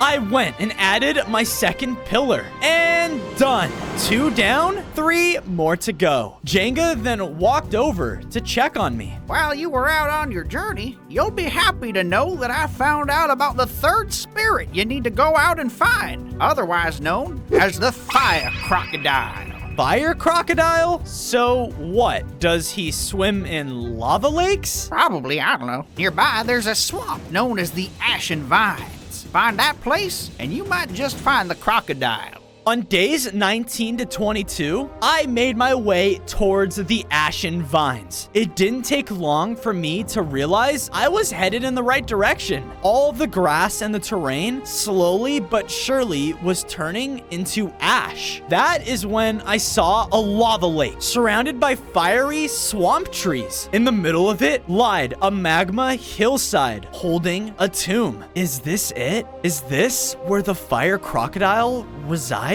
Why, yes, it is. A crocodile appeared, hovering over its tomb. Hello, I have come here for... I am aware why you are here. Even dead, I can still see the amulet that rests upon you. You wish to set me to rest. That's right. I need to. Not just for me, but a lot of animals are being hurt. My family, they have all passed down a sacred jewel, one that I have lost in my lifetime. I know that I can't truly rest without it. I can go find it for you. Let me help. If you wish to, know that it resides where you are your weakest, deep within the water of a dangerous river not far from here. If you find my jewel, you shall put me to rest. The fire crocodile then vanished. Okay, before I find a jewel, I'm gonna have to find out how I can survive underwater as a fire lion. How hard can it be? On days 23 to 26, I made my way to a large river. Maybe water won't hurt me that bad. Ouch, ouch, ouch.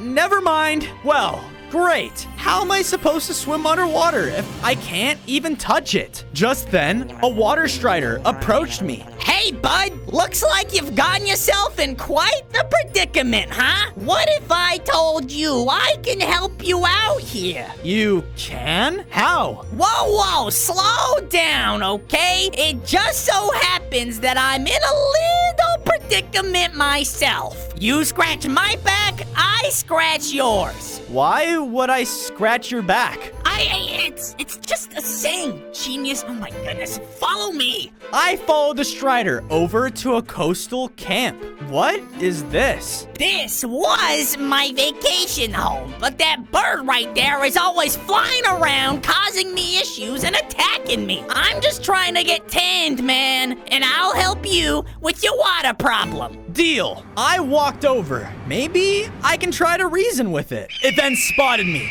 and attacked on sight. Okay, never mind. It would fly through the air and shoot me with beams through its beak. I fought back by shooting my fire blast at it. I can tell that the beast was hurting. With one more shot, the bird went flying away. Yeah, and stay out. Bravo, pal. Here, eat this. The strider threw me over a water fungus. You want me to eat it? Just do it, all right? Stop being a crybaby. Okay. I did as the strider told me to. And once I ate it, a water aura was sent throughout my body. Awesome. On days 27 to 29, I jumped inside of the river and now didn't take any damage. Better hurry quick, pal. The effect is only temporary. I listened to the strider and started to swim down deep below the river. Come on, where can this jewel be? I swam and swam until I saw gold shimmering deep below. Perfect. I went down and managed to find an underwater treasure room. In the middle of it lied the gem. I was about to grab it when a giant underwater rock fell in the way. My treasure! What? But that gem, it doesn't belong to you. Me no care. The straddler charged in and started to attack me. Hey, wait! It didn't care though and started to throw rocks at me under the water. Ouch! We kept fighting back and forth, but I soon realized it was pointless. Stop it! There has to be some way I can get the gem. Can't there be? No! Treasure only thing that keep me company. Strad has no friends. Well, what if I can change that? I can tell the rock beast was intrigued. Give me 1 second. I went out and found the water strider from earlier. What do you want, huh? You will be perfect. I brought him back and introduced them to each other. No, friend. Yeah, buddy, calm down. The rock beast was happy, and because of it, he allowed me to take the gem. Thanks. No, thank you. Come on, bud. Let's go tan together. On days 30 to 32, I made it back to the lava lake and heard a whisper through the air. Let the lake consume it. I threw the gem inside of it, which caused a huge burst of lava. Whoa! I then felt my body changing. I gained 5 hearts and felt so much stronger than I ever had. I now had fire aligned over my body and 2 saber-toothed tusks. Because I was stronger, I had a new flame attack ability. Awesome! On days 33 to 35, I returned back home to base. I looked around at all of my animal friends and saw everyone was making themselves at home. The zebras were farming and supplying all of us with food, while Jenga was planning for our next mission. Knowing I would keep growing stronger and stronger, I decided to upgrade my den to serve as a symbol for all animals who are in need. I also went over and added my 3rd pillar. Once all 5 are done, those gladiators will know not to mess with me. Bozo, there you are. We had trouble nearby here a day or two ago. You did? Yep, those coyotes are out on patrol. They want to find you and take revenge for kicking them out of their gravesite. Thankfully, they didn't find our home. Don't worry, Jenga. I'll find them and handle this. Just as I finished my sentence, I noticed a new set of smoke coming from the distance. Could that be the coyotes? On days 36 to 38, I followed the smoke, hoping to find a coyote camp. Then, a couple of snakes slithered by me. Whoa! Run away! Those evil men! Our home is destroyed! What are you talking about? The snakes didn't listen though, and kept slithering out. I entered the desert, and there waiting for me was a large gladiator mining site. Countless gladiators were there, mining away, stripping the desert of all its resources. Oh no, poor desert animals. Yes, with these resources, our arena shall be built up in no time. Invictus, he's here. And you, my number 2, I am now entrusting you to go out and find the Fire Lion. I need that amulet. Sir, yes, sir. I must focus on this arena. Do not let me down. Invictus left. Great. Now I have more people looking for me? I was about to leave until I saw the coyotes running from the desert. Oh no, they're gonna get themselves hurt. Hey dude, so we just heard your whole conversation with your boss guy here, and we want to join you. That Fire Lion is a pain. Pathetic animals. You really think we would need your help? Mars started to walk towards them, and I can tell they were scared. But we can help. We are hunters and— Silence! The number 2 then sliced his sword and took out 2 of the coyotes. Oh my goodness! No! You monster! Take this one to the prison area. We need extras for Invictus's show. On days 39 to 42, I knew that I couldn't just let the last coyote die. While they were stubborn, they were still animals. I snuck through the mining operation, trying to perfectly time the gladiators mining. I went deep inside an underground prison area, and after a bit of searching, I was able to find the last coyote trapped inside of a cell. My friends, my dear friends.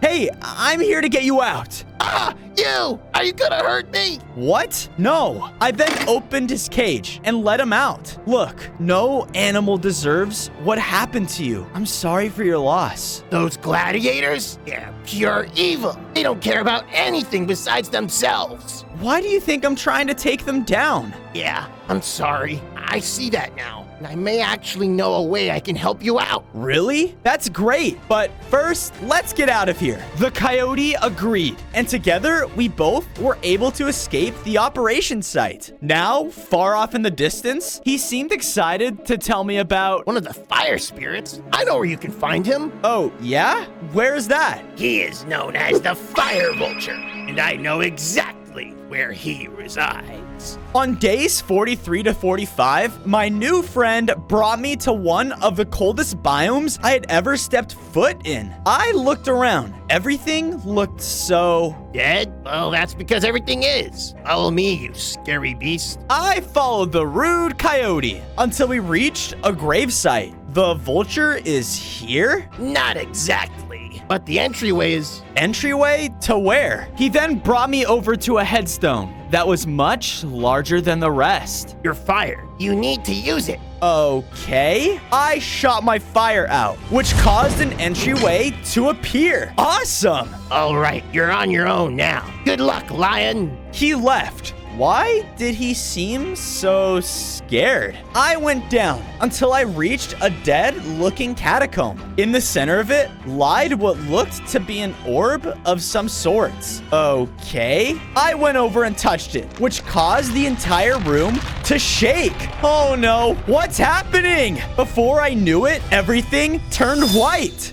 On days 46 to 47, my vision came back to me. Where am I? I looked around and saw nothing but black and a large, vast gravesite. This is what awaits in the future. I turned, only to see the fire vulture sitting on a ledge above, staring down at me. You are giant. Did you say future? In front of you potentially lies all animals that reside in the savannah, the desert, you name it. If the gladiator wins, this will become reality. Wait, so you know about the gladiator? Of course. As a vulture, I am the eyes and ears of what resides in the living world. It is my job, and I know yours is to set me to peace. I have to. It's the only way I can stop Evictus. I shall help you if you save my son's spirit. It has been trapped deep within an ancient temple in the land of the dead. I'm sorry, did you say land of the dead? But I'm alive. And I shall not be set to peace while my son is trapped in a prison forever. Save my son, and I shall give you the essence of my fire. You've got yourself a deal.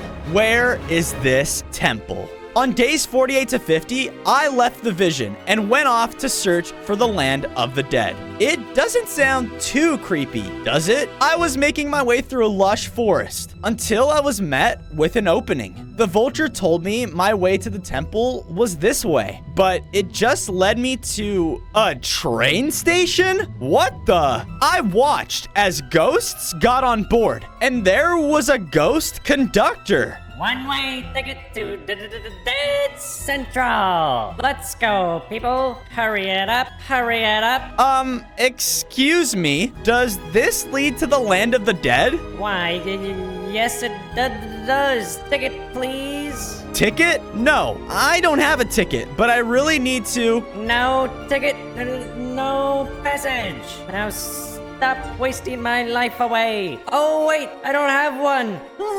I quickly realized that all of these ghosts were cold. We have no body heat, and these stupid soul flames don't heat us up at all. I can help you with that. I went around the train and used my fire abilities to change the soul flames into regular ones. I can tell that all of the ghosts now were happier. My goodness, heat.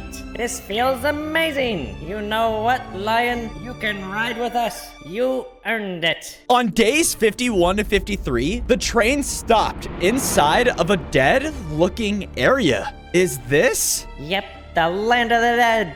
Enjoy! The conductor quickly went back inside of the train. Great, I'm here. I walked throughout the land until I was met with a very large black temple. This has to be it, the Temple of the Abyss. I walked inside and found a large, warm-lit room that had an ancient tomb lying in the middle of it. Just then, a small soul vulture appeared outside of it. Please, help me. This is the soul. I went over to try to open the closed tomb, but was quickly interrupted by a large bite. Ah! I turned, only to be face to face with a deadly guardian. Literally.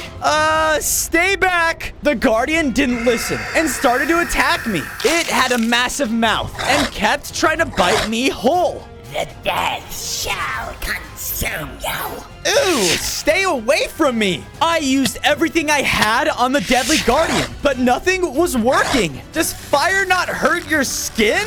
That's when an idea sparked. Don't aim for his skin. I perfectly waited for the guardian to open its mouth again, and once it did, I shot fire directly inside of it, which defeated the monster for good. Sweet. I went over to the tomb and mined open a hole, which released the fire vulture's son. Thank you, Lion. My soul can finally be released. He flew off, and a sense of pride filled within me. You did it, Fozo. You did it. On days 54 to 56, I was summoned back to the Fire Vulture's realm. Whoa, you can just do that? I can when you've impressed me, Fozo. Well done. I then started to float up high, and in a flash, I upgraded. I gained 5 more hearts and felt my body's strength increase heavily. I got a new ability, which allowed me to summon fire souls to aid me in combat. Sweet! I've never felt so strong before in my life. On days 57 to 63, I went home and saw that the coyote was there, scaring Stripe. Hey! Boo!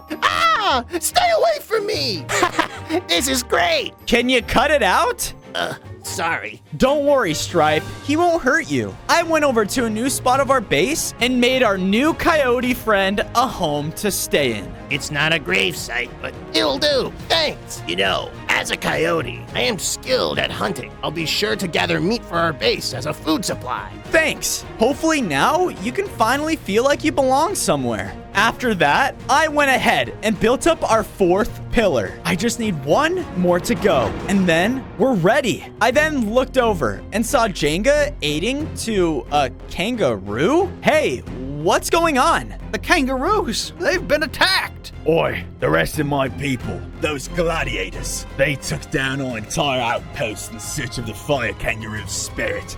They are the real animals. It's okay. If you are strong enough to, why don't you show me where your outpost is? I think it's time I show them to stop messing with us animals. On days 64 to 68, the kangaroo was able to bring me to its kangaroo outpost. Instead of them being free, though, running their empire, they were all stuck inside of cages. That's right, everyone. Round them all up. We need to see if they know where that stupid fire kangaroo is. Should lead us right to the fire lion. He's hurting them. Because of me? This filled me with so much rage. Please, sir, let us go. Silence! The second in command then hit the kangaroo with his sword, which greatly wounded him. I will get what information I can from you. And once done, you will be thrown into the dungeons forever. Not if I have anything to say about it. No, wait! I didn't listen though, and ran to the camp, fully exposing my location. Small gladiators noticed and started to charge in towards me. Their swords hurt quite a bit, but thanks to my new upgrades, I was able to take them down in groups. I am much stronger now. The last bunch pushed me, but I took them out with ease. Oh, wow! We finally meet, Fire Lion. Yeah, we do. I've seen what you've been doing, and it's wrong. All of it is. Us animals, we have emotions too. You think I care? All I care about is making Invictus happy. And that will only happen when I take what is around your precious neck. And I will not let him down. I'm sorry to tell you this, but that's not going to happen. So be it. On days 69 to 71, the gladiator rushed towards me. He swung his massive sword, which did lots of damage. Thanks to my new upgrade, though, I was able to stand a chance. I shot him with everything that I had and used my new fire souls to aid me as well. You think this hurts? You are weak. He kept attacking and attacking and attacking. Ouch! His sword is so strong. I tried using my new attacks to my advantage, even trying to ground slam him, but he was just far too fast for me. I was in a losing battle. He hit me one last time, and I knew I was close to being done for. Oh, poor lion. You really thought you stood a chance, didn't you? How naive of you! I looked and saw that I still had one last fire soul left. He flew off, and for some reason, I knew exactly what he was planning. I watched far off as my fire soul aimed and hit the kangaroo's cage head on, letting them out. Oi, thanks! The gladiator was too distracted to notice, though. Just remember, you are a stupid animal, and you never amounted to anything to begin with! You will die here now, alone! He's not alone. I looked over and saw all of the kangaroos standing there in front of the gladiator. How did you escape?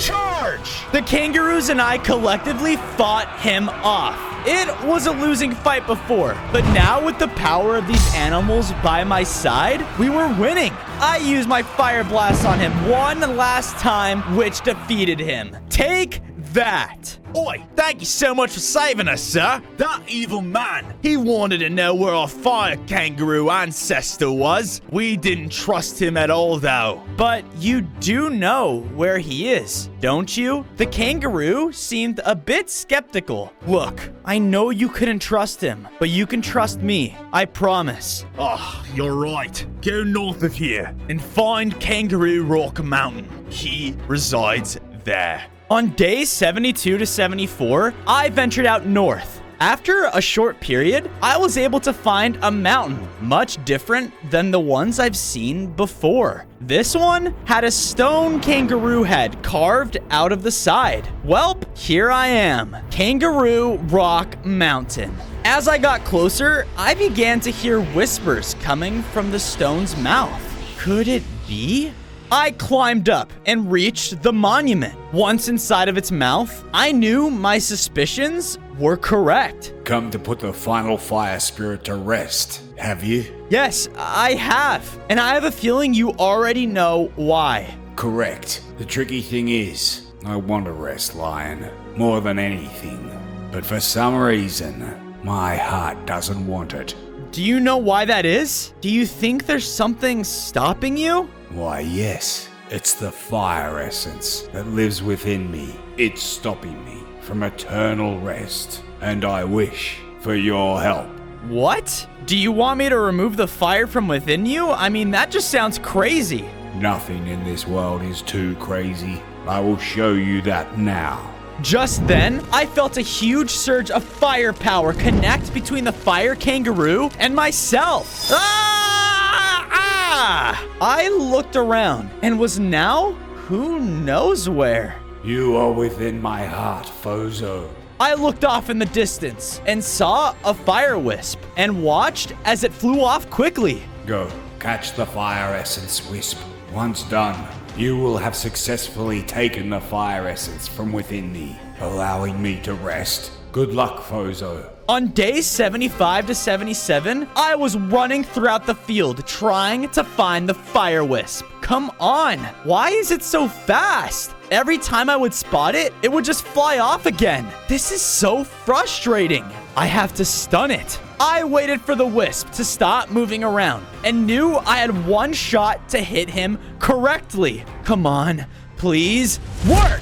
I shot out my fire shot and hit it down to the floor. While stunned, I ran over and was about to pick it up. Suddenly, the entire area began to shake. What's happening? The fire wisp I was about to catch then grew larger and larger and larger. The monster now! Oh no. On days 78 to 80, the now monstrous fire wisp began to attack me. Its fiery attacks were very strong. It used its flying ability to its advantage and would fly up to shoot me from above. I did my best and kept trying to fight back.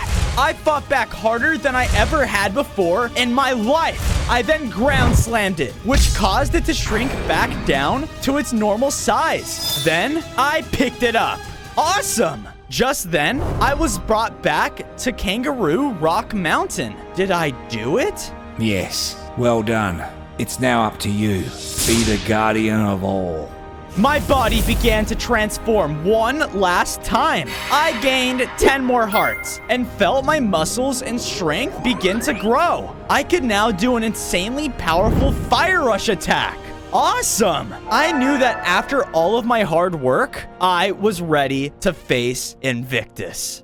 On days 81 to 85, I was making my way back home when I noticed something horrible. Everything was destroyed? Oh no! I watched as the animals all around were scared for their lives. Ah, finally! A fire lion joins us! The animal's protector! Well, it looks like you weren't here to protect your people from this, were you? You! I was about to charge in, but Invictus signaled me to stop. I would think again! Just then, Jenga crouched out, looking weaker than ever. Fozo! My goodness, what did you do? Doesn't matter. You want him back? Come to the arena and get him! The two of us will be waiting. Tick, talk. Invictus escorted Jenga out, and I knew that I had to save him. I looked around at all of my friends. I'm sorry, guys. I should have been here. It's not your fault. Yeah, that mean gladiator guy is going to pay. You're right. He will. Together, all of us animals went around the base and repaired it back up. I had to make sure that nothing like this could ever happen again. Once the base was fully repaired, I went ahead and built up the final pillar. And done. With all 5 pillars complete, I knew my base was finished. Because of it, a fiery aura began to shoot out throughout my home, turning everything to white. On days 86 to 90, I looked around, only to see my dad there in front of me. Dad! Oh my goodness! Son, it is so good to see you. The amount of progress you made, I couldn't be more proud. That evil gladiator, he took me from you. He's hurt so many people. I know, son, but I have been there with you every step of the way. If anyone can fight back and take what's rightfully ours, it's you. I sure hope so. Hope so? My dear boy, I know so. Just then, my vision was brought back to me. I looked around at all of my animal friends and knew that this had to end. It's time we fight back and take what's rightfully ours. That's right. Oh yeah, baby. The next time you see me, Invictus will be done for. On days 91 to 94, I made my way over to Invictus's arena, and I noticed that it was now fully built. He's putting up a show, all right. I noticed countless gladiators there, holding guard out front. It's the lion! Get him! They all charged, and so did I. I went in and started to use everything I had against them. They tried their best with their swords, but at the end of the day, I was just far too strong for them to handle me. After I used my latest Fire Rush ability, it sent the gladiators running scared. Oh, he's too strong! Run! Then, suddenly, I heard a voice calling from inside. It's time for the show! Yes, it is. On days 95 to 99, I walked through the corridors, only to see Jenga incredibly weak inside one of the rooms. Jenga! Fozo, my boy, what are you doing here? I'm here to stop this and to save you. I'm afraid there's no saving me, Fozo. I feel so weak. That gladiator, his blade, I tried to fight back, but... No, you can't give up now. We have to get through this together. It's what my dad would have wanted. Your dad would have wanted you to protect these animals, and I helped you with that. Beat Invictus, Fozo. Beat him for all of us. Jenga? Jenga, no! Jenga was gone, and right after that, the gates in front of me opened, only to see Invictus in the middle of his gladiator arena waiting for me. On day 100, I walked out and was face to face with Invictus. I looked around and saw a huge crowd of gladiators watching us. Yes, Fire Lion. Do you like it? The world's biggest show yet! You are a maniac, and you will soon learn to regret everything you have done. Oh, really? Then bring it! Invictus and I both clashed, which caused the audience to uproar. He was really fast and used his expertise in sword fighting to his advantage. He would jump and slice his weapon into me, which did a lot of damage. I tried to fight back against him, but most of my hits ended up being blocked by his shield. I tried the best that I could, but could tell that I was losing. No, I can't lose. I can't. It's now up to you. Be the guardian of all. If anyone can fight back and take what's rightfully ours, it's you. Beat Invictus, Fozo. Beat him for all of us. Fight, Fozo. Everyone is counting on you. You can do this. You can do this. I leapt up and slammed a very powerful fire attack, which sent Invictus back. He was clearly stunned, and I used this to my advantage. I did everything I could and everything I had against him. My fire souls, fire shot, you name it. I gave my all and thought about all the animals I was protecting. No! No! With one final powerful fire slam, Invictus was down for the count. With him gone, all animals can be treated with respect. On day 1, I spawned in as Baby Sonic. I used my super speed and began running throughout my home until I came to a complete stop by none other than my friend, Knuckles. Sonic, it's good that you're here. We need to move. Now! I heard explosions sounding off nearby my island. Knuckles brought me over to a clearing, revealing a massive army of robots, turning my land into ice? No! My home! Dr. Eggman's army. They found us. Knuckles left, and I followed. It wasn't long until we reached a temple holding a strange-looking fire emerald. Whoa, what's this? Without answering me, Knuckles hit me into it, causing me to absorb the emerald. My body began to change, turning my once blue fur into fire. Whoa, I'm Fire Sonic. All of your questions will be answered. First, we need to leave before... Knuckles then got interrupted by a large explosion, revealing none other than Dr. Eggman himself. Well, if it isn't Sonic, I see you collected a fire emerald.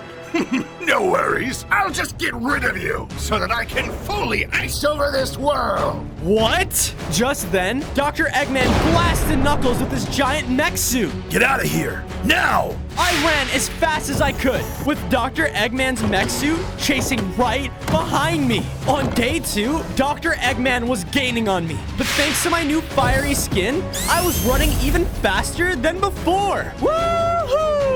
I think I'm gonna lose him. Unfortunately, I was stopped by a very large cliffside. Oh no.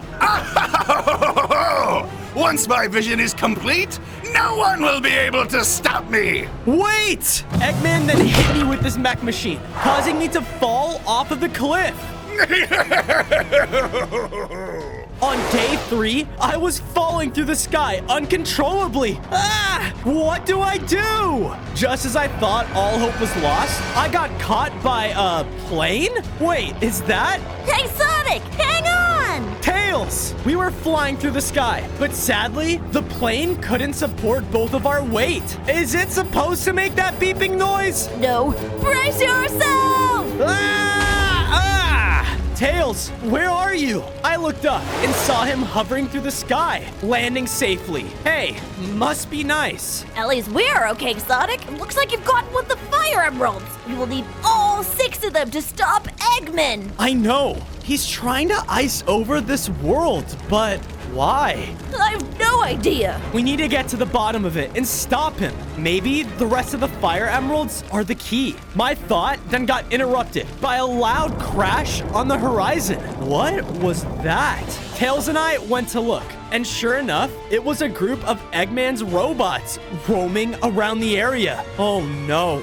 On day 4, Eggman's robots clashed with Tails and I. How is he still alive? I tried my best to fight back, but sadly, I wasn't putting up a fight at all. Sonic, the fire emeralds! They can give you great ability to focus on your fire. Right. I listened to Tails, and out of my pure concentration, I was able to punch the robots with an incredibly strong fire punch. Awesome! I fought the remaining few and was able to take them down. Unfortunately, though, the last one started to run away. I must tell the others! Oh, no you don't! I chased after it and successfully took it down at a clearing. I then noticed that he dropped a tracker that could lead me straight to the next fire emerald. Well, that's great, but before that, we must fortify so that we can remain safe, Sonic. Yeah, I think I have an idea. On day 5, I went to work. I went out and got enough materials to make myself a set of stone tools. From there, Tails and I worked together by each building up our very own homes. I built up a sweet Fire Sonic themed house. And from the looks of things, Tails was building up his very own workshop. Whoa. With this build up and running, I'll make some really sweet gadgets in no time. I can't wait. It's important you find the other fire emeralds in time so that we can stop Eggman. From what I've heard, he's building up some crazy machines to freeze everything over. Agreed. From there, I looked at the tracker. I think it's time I go out and get that second fire emerald. On day 6, I ran far throughout the terrain, following the tracker, until I finally arrived to the Green Hill Zone. The second emerald is here? From the looks of things, there were more of Eggman's robots surveying the area. I bet they're looking for it too. I did my best sneaking by them and avoiding their detection. I can't be caught. So, do you really think Dr. Eggman is gonna pull this off? Hopefully, once this world is iced over, everyone will be forced to depend and take orders from him. As I finished eavesdropping, I turned, and far off on the other end of the area lied the green fire emerald. It was surrounded by a large drop. How am I supposed to get past that? On day 7, I had an idea. I used my fire speed and ran throughout the Green Hill Zone course. Woohoo! I knew if I wanted to make that large jump, I had to be fast enough. I did everything I could running through the path, knocking over Eggman's robots. Ha! Take this! After my speed built up more and more, I reached the cliff, but thankfully was able to jump high enough. I did it! I went over and picked up the second fire emerald. Because of this, my body began to change. I grew larger in size and now had crazy fire shoes that allowed me to leap high up in the air whenever I wanted. Awesome! On day 8, I was leaving the area with my new upgrade until out of nowhere, a strange-looking robot dropped down in front of me. Wait a minute, are you? I am Metal Sonic, a creation of Eggman to take you down. We already have Knuckles, and it won't be long until we have the rest of your friends too. No! Metal Sonic began to blast at me. Ah! He had very powerful blasters and gadgets to his disposal. I did my best to counter with my abilities, but sadly, he was just way too strong for me. I can't beat him. Knowing I had no other choice, I started to run, but the Metal Sonic began flying right behind me. Get back here! Boosters deactivated. Power low. Ah! I ran faster until I was cut off by a large, rocky wall. Oh no! Knowing I had to think fast, I used my newly acquired ability and leapt high up into the air, making it on top of the mountain wall. Okay, time to get out of here. On days 9 to 10, I made it back to base. Barely.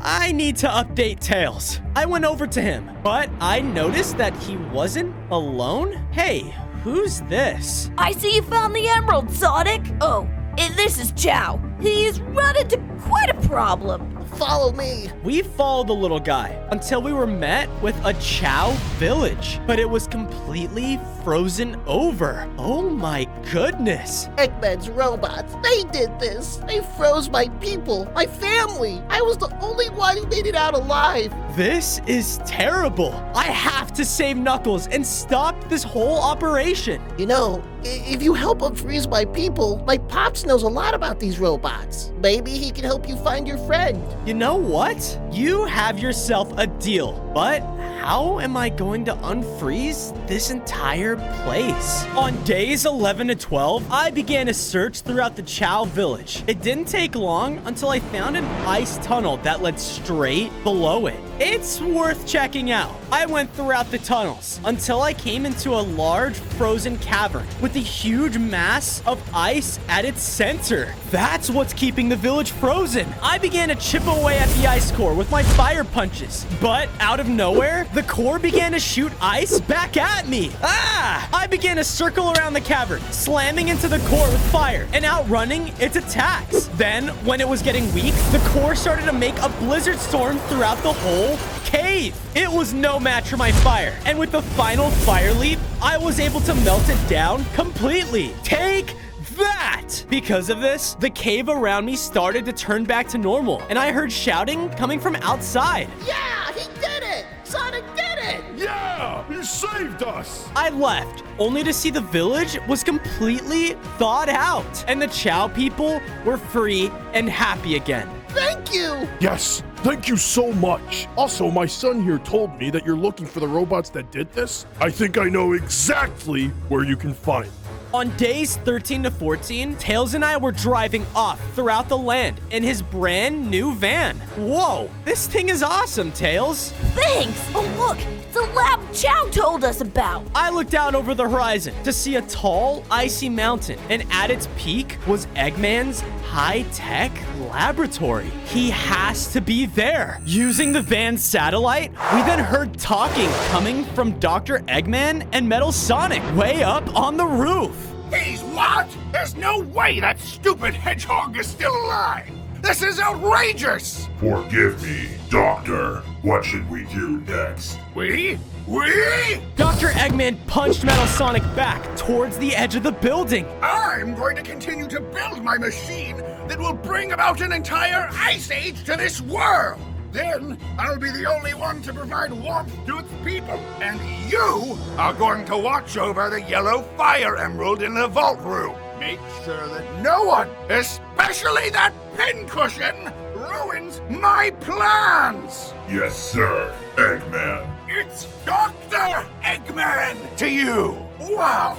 Someone needs some reprogramming. Eggman and Metal Sonic then disappeared back into the laboratory. Sonic, did you hear that? Yeah, I need to get in there, save Knuckles, and get the yellow fire emerald fast. On days 15 to 16, Tails got close enough to the lab for me to enter inside. You go in. I'll keep watch out here. Good luck. Thanks. It didn't take long until I reached a room full of computers and monitors. Hey, give me a coffee, would you? I gotta keep an eye on this red guy. All right. As one of the robots left, I saw that the other one was looking at a screen that showed Knuckles in a cage. There you are. But how do I not get caught? I snuck away from the remaining guards and entered a hallway that led to my friend. He looked so weak and frustrated. Psst, Knuckles! Sonic, you're here? Yeah, I want to get you out, but if they see me on that camera, we're done for. Your speed. Use it. What? Rely on your fire. Become so fast, they won't even see you in the camera. My speed. Focus. Here goes nothing. I focus on the fire powers inside of me and sprung forward in a flash. I appeared on the other side of the room as I pulled Knuckles out of the cage. Whoa, I did it. I actually did it. Here you go. One coffee. Thank you. Whoa, did you see that? What? Man, you're seeing things. Just drink your coffee. It'll wake you up. On days 17 to 18, I was going deeper within their facility. What are we doing? We can't just leave yet, Knuckles. They have the fire emerald here. I heard it's in some sort of vault room. Uh-oh. That's the highest secured place here. Well, it's worth a try. The two of us ran down a few more hallways until we found the room. And there in the center was the yellow fire emerald. Bingo. We began to move into the vault room when suddenly its door slammed shut behind us. Uh-oh. Metal Sonic then flew in and landed in between us and the fire emerald. You should have listened to your friend, Sonic. Now you will both die! He started to blast away, shooting at me and Knuckles constantly. Ah! The two of us knew that we had to stop him. We can't give up now! Metal Sonic started to fly up, focusing his attacks on Knuckles. Oh, no you don't! I used my Fire Leap ability and slammed right into him. Ah!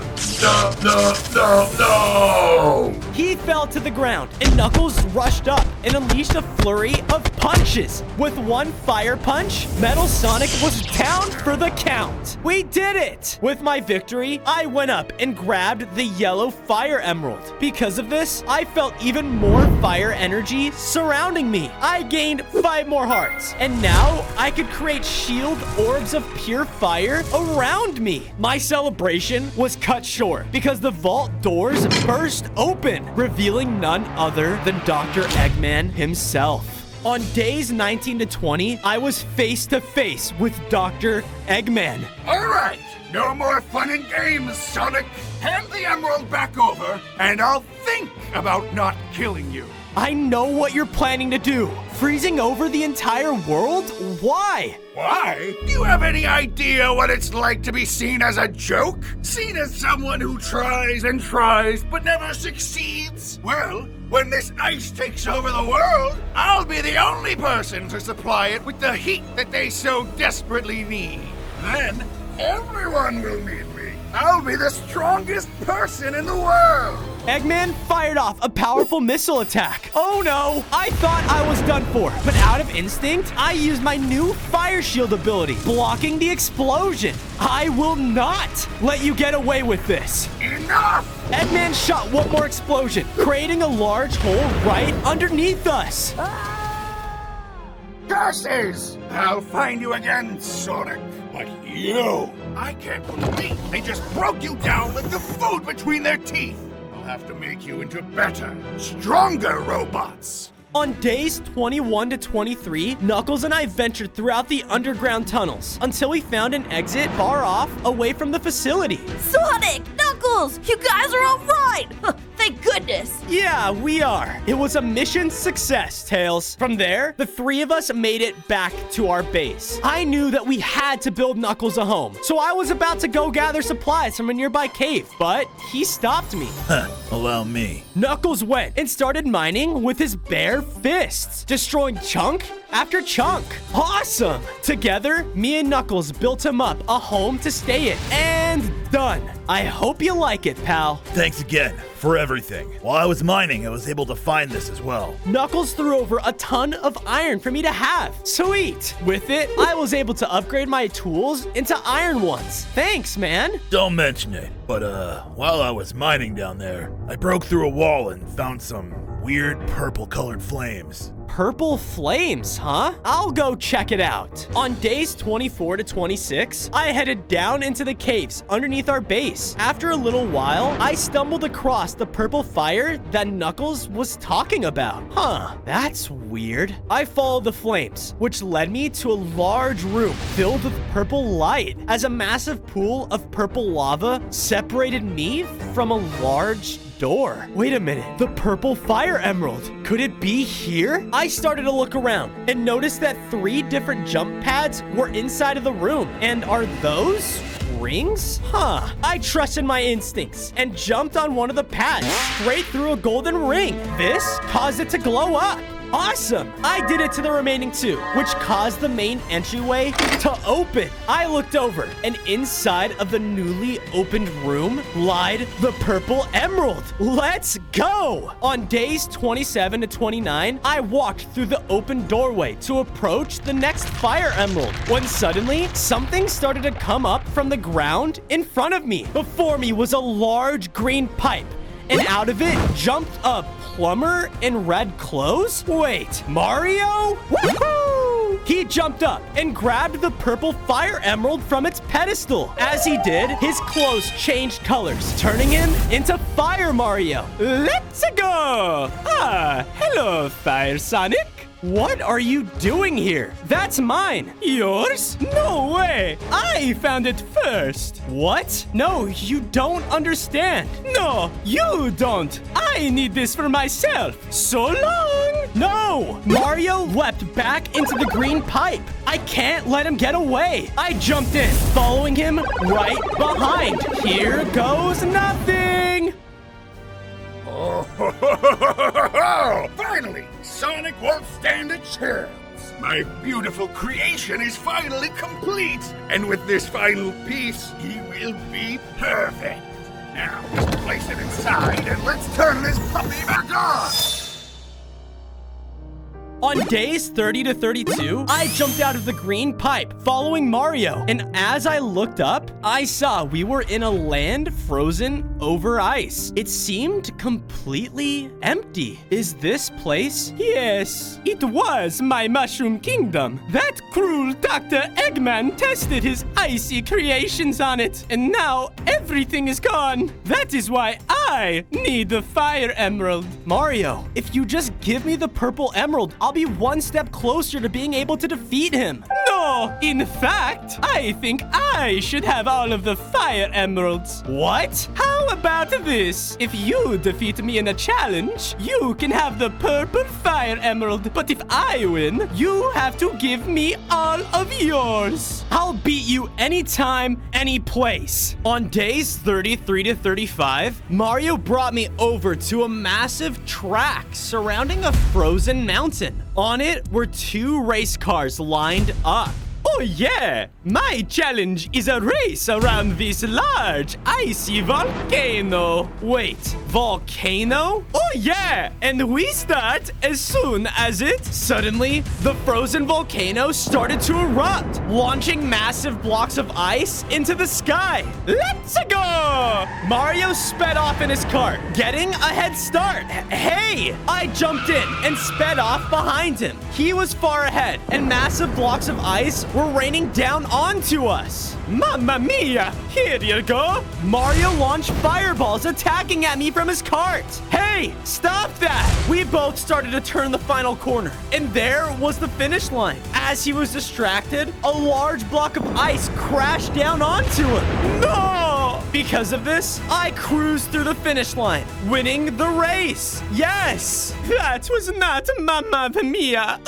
But a win is a win, Sonic. Here you go. Mario threw over the purple fire emerald to me, and I picked it up. This caused me to gain 5 more hearts, and now I can summon large fire rocks from the sky. This is sick. I looked back at Mario, and he looked sad and defeated. I knew deep down, all he was trying to do was save the Mushroom Kingdom. Hey, Mario, I have an idea. On days 36 to 38, I traveled back with Mario to the frozen Mushroom Kingdom. I then used all of my fire energy in my legs to start running around as fast as I could. A ring of fire then started to form, causing the entire kingdom to melt back to what it once was. Woohoo!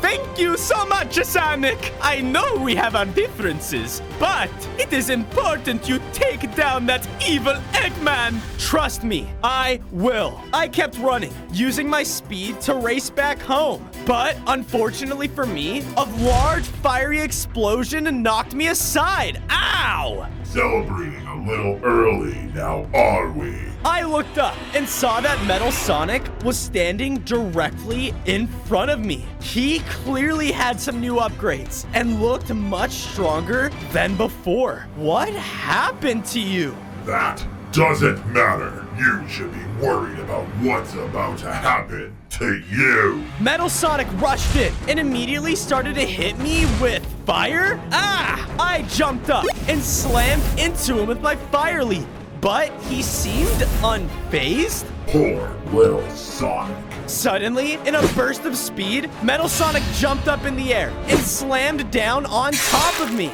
I thought I was surely done for. No, I can't die here. Out of nowhere, he was hit from a side by a powerful attack that stunned him. What the? I looked over and saw my fellow hedgehog, Shadow, standing there. Hurry and get up, Sonic. We don't have much time until he recovers. Shadow? You're here too? I said get up and let's go. On days 39 to 41, I escaped with Shadow, making it back to my base. Okay, why are you here and why did you save me? This isn't about you, Sonic. This is about saving the world. Eggman's experiments, his inventions, they're roaming all over the place, destroying everything, trying to start that new ice age of his. He needs to be stopped. Yeah, no kidding. There's a reason you weren't able to stop Robot Sonic just now. He's empowered by something. The next Fire Emerald. That's why he had fire attacks as well. What should we do? Sonic! I was overhearing your conversation, and I think I can make you something that could take Metal Sonic down. Awesome! Yeah, so make it. Well, that's just the thing. I seem to have misplaced the item I need. It's called the Solar Shell. It's the only thing that could withstand your firepower, Sonic. What is it, Shadow? It's just, I think I know who has one. You do? Yeah, an old friend of mine. Follow me. On days 42 to 44, I followed Shadow into a dark wood forest. Hey, I don't like this. Come on, she won't hurt you, I think. Yoo-hoo! What was that? I looked up, frightened, only to see Rouge the Bat was perched up on a darkwood tree. So, what is it that you want? We're here for a specific item I heard you might have. The solar shell. Yes. Well, let's see. I have something you want. How about you get me something I want? And what's that? Well, you see, just outside this forest is an operation site of Eggman's robots, and I saw one of them had a pretty, not-so-little golden ring. If you go and get that ring for me, then I shall exchange it for your solar shell. Ugh, fine. One golden ring coming right up.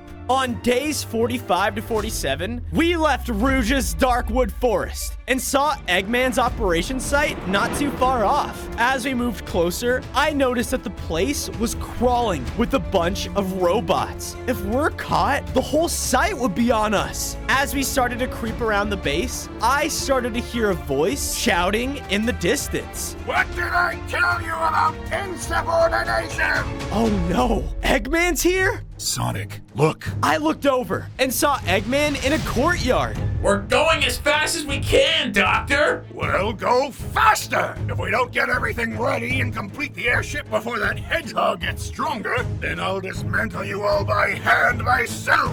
An airship? What is he planning? All of the robots scattered around the operations site, and Dr. Eggman left. Sonic, we have to get the ring out of here now. I know.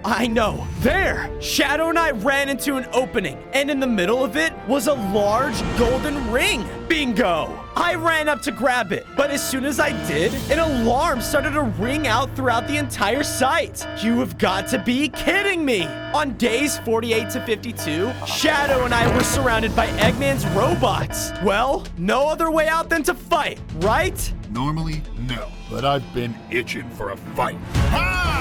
Shadow ran into the robots, slashing into them, as I used my fire leap to slam into a group at once. I used my orbs of fire to burn down the last few remaining ones, and Shadow cut down the last robot. Hey, we make a pretty good team, huh? Ugh, whatever. Let's just get out of here before more come. We used our speed to run out of the operation site in a flash and headed back into Rouge's area. Oh, sweet Sonic, you shouldn't have. Rouge flew down from the treetops as I tossed her the ring she asked for. Hey, all in a day's work, right? Now, please give us a solar shell like you promised. Oh, I didn't promise anything. But I'll be nice because you have been so kind, unlike someone else I know.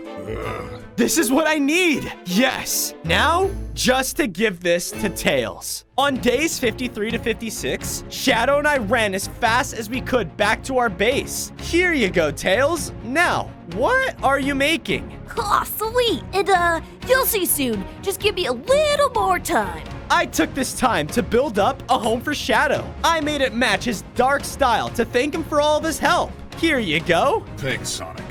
I guess. Sonic, it's ready! As I made my way into Tails' workshop, I saw his hard work had not gone to waste as he built me my very own armor. Whoa, this is amazing. It's nothing really, Sonic. It's especially nothing without the proper pilot. Pilot? Yep, hop on in. I walked up and got into the large suit. It's a perfect fit. With this, you can surely take down Metal Sonic. I'll give you some coordinates from here. Time to go find him and get the next Fire Emerald. On days 57 to 59, I was running throughout the world, searching for Metal Sonic. All right, Sonic, the thrusters are working properly. You can hear me too, right? Yes, Tails. Coming in loud and clear. Then the system is working perfectly. That robot clone stands no chance. I just got a blip on the radar. Head 300 kilometers north of your current position. All right, on it. I ran over to the location as I started to see a burning village come into my view. Whoa, what happened here? Oh no! The robot, he's back! Everyone, run away! me! Save the children! What? No, it's okay. I'm not who you think I am. Stay away from me!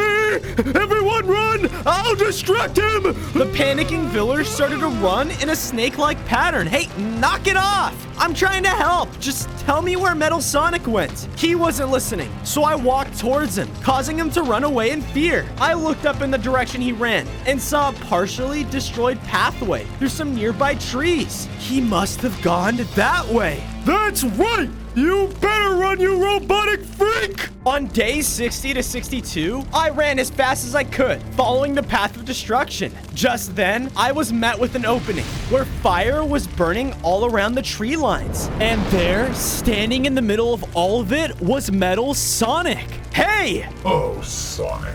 Did you come back so I can take you down for good? To see who the better Sonic really is? What are you even talking about? I was made in every way to copy you and defeat you at your own game. But fail after fail, Eggman has only grown disappointed in me. Well, I will show him he was wrong. Metal Sonic launched forward, coming straight at me with his flaming fists. You will not defeat me today, Sonic. Today I become the only Sonic. His attacks were hurting a lot. Time to see what this suit can do. I shot at Metal Sonic using my new mechanized weaponry. I can tell that this was really starting to damage him. I'm sorry, but you're right. There can only be one Sonic. No. He ran forward to hit me one last time, but before he could, I hit him harder than I ever had, causing his defeat. From his death, the blue fire emerald was now on the ground. I picked it up, causing me to grow in size. I broke out of Tails' armor with 5 more hearts, and now I can spin in a wheel of fire. This is amazing. On days 63 to 65, I was on my way back to base when I heard something in the distance. Yeah. But we'll all be boarding the airship soon anyway.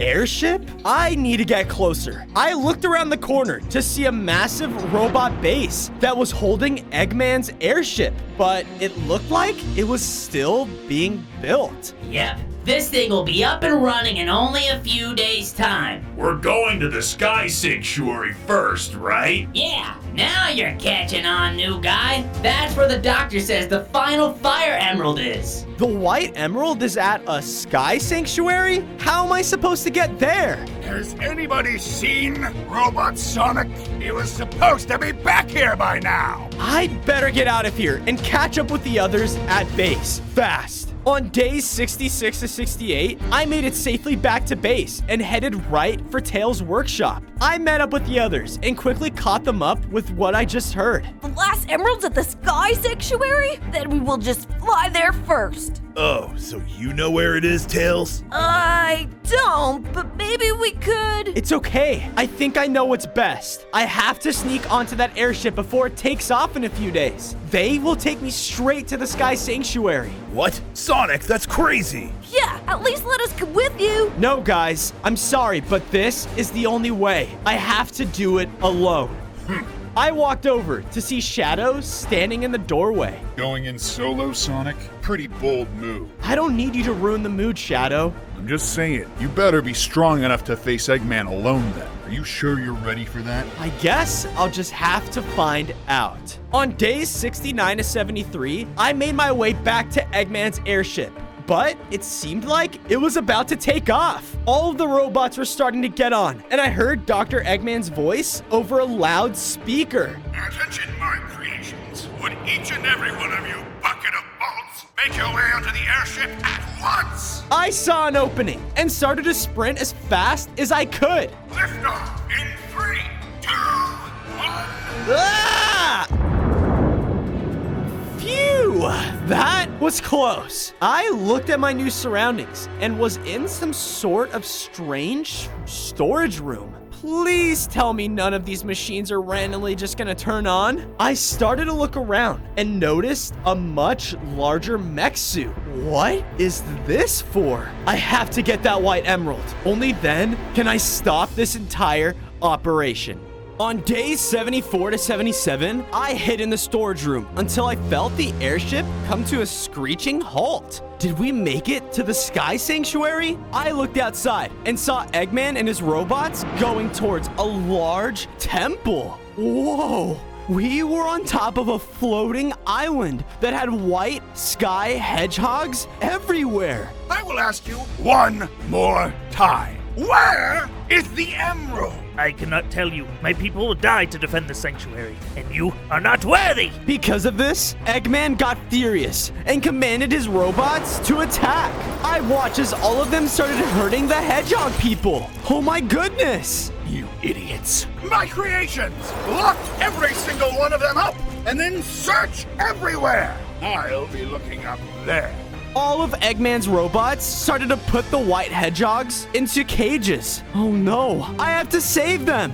On days 78 to 80, I made it over to the hedgehogs. I can't alert the robots this time. There's too many of them. I did my best to hide from each of them. And when they left their posts, I used my speed to finally reach the cages. Another hedgehog? What are you doing here? I'm here to save you. Just hold on. I used my new Wheel of Fire ability to cut into the Elder's cage. But this alerted the robots. Oh no. Hey, stop them! They started to rush in and attack me. There are too many of them. Suddenly, the Elder stepped in between us, blasting them with a large, thunderous attack.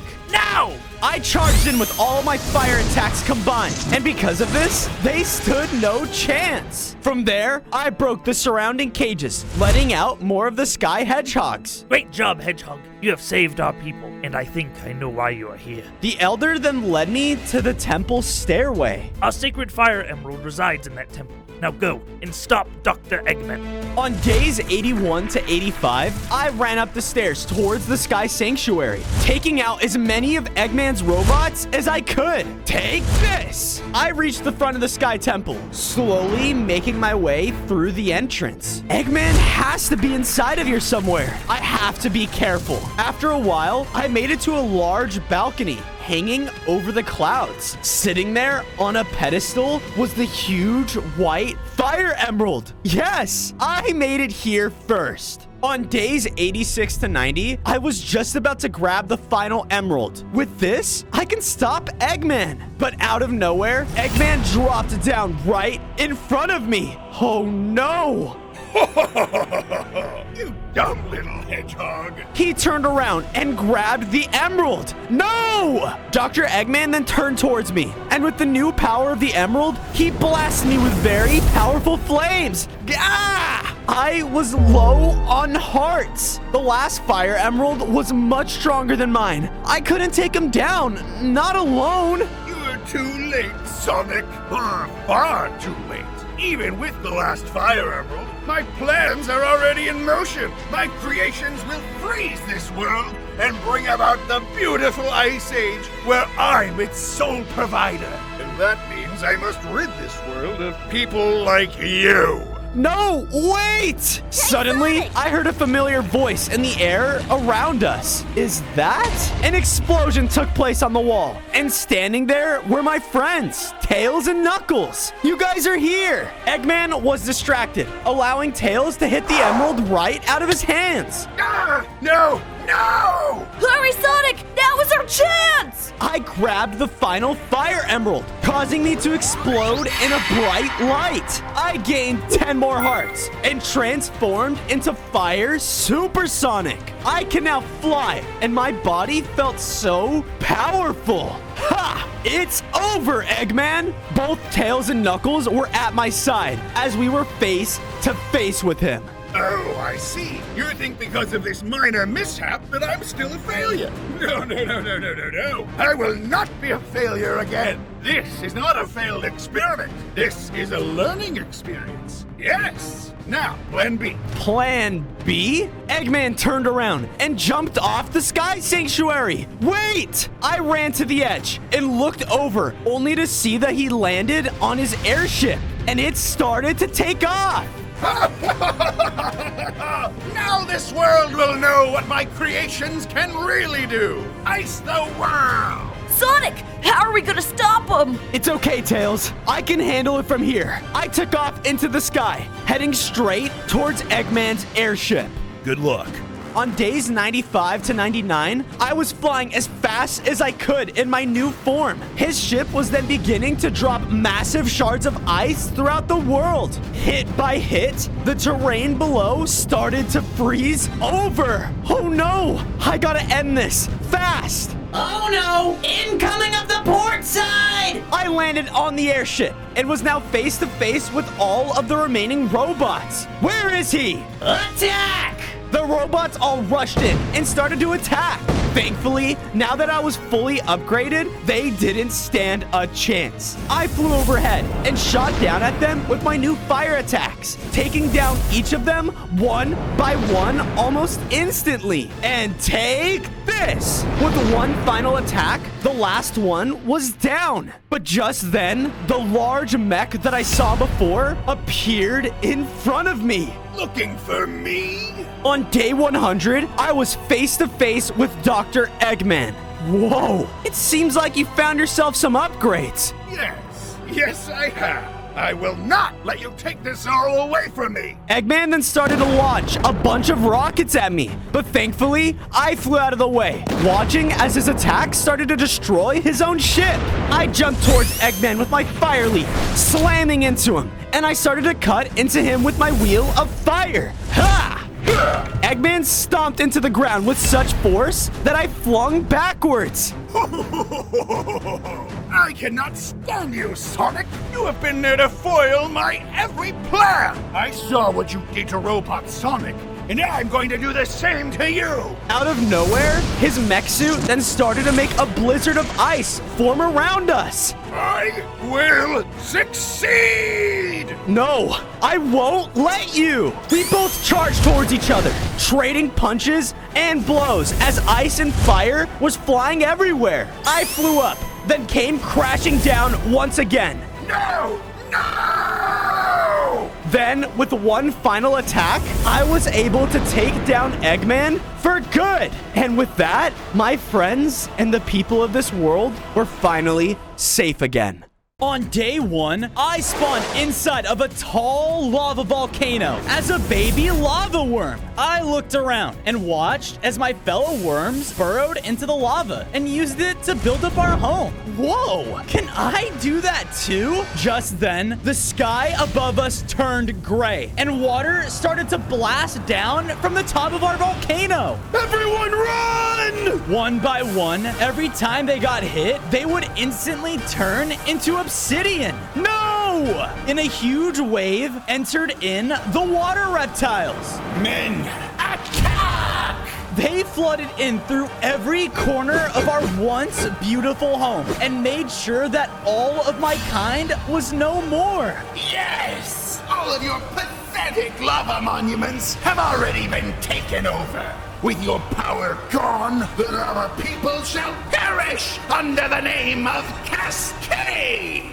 I was scared and didn't know what to do. But then, behind me emerged my mother. We have to go now! The two of us began to run through the battlefield. But just then, my mom got hit by a heavy water attack. Ah! Mom! This way, hurry! On day 2, my mom and I were slithering through the volcano's tunnels as fast as we could. The reptiles were chasing after us, and their presence alone turned the very lava in our caves to obsidian. This isn't good. But up ahead was a lava door passageway. It's an exit. Sadly though, before we could reach the lava, it mostly turned into obsidian. No! We're trapped. Is this it? Move aside. My mom then used a crazy lava power, building up a wall of lava that separated us from the lizards. And from it, summoned a lava protector. The water reptiles began to fight the lava guardian and were doing everything they could to get through. Blast this wall with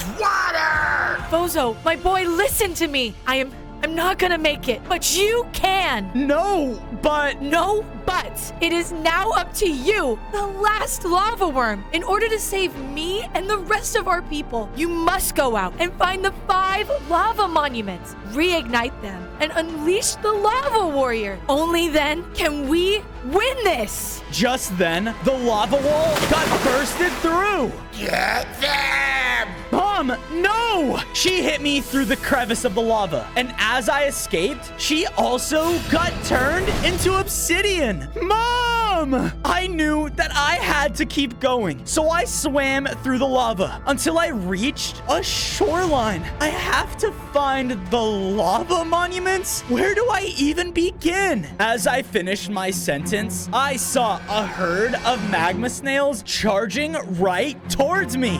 Oh no! On day 3, I was bracing for impact, but the snails just ran right through me. The water reptiles found our monument. Everybody leave!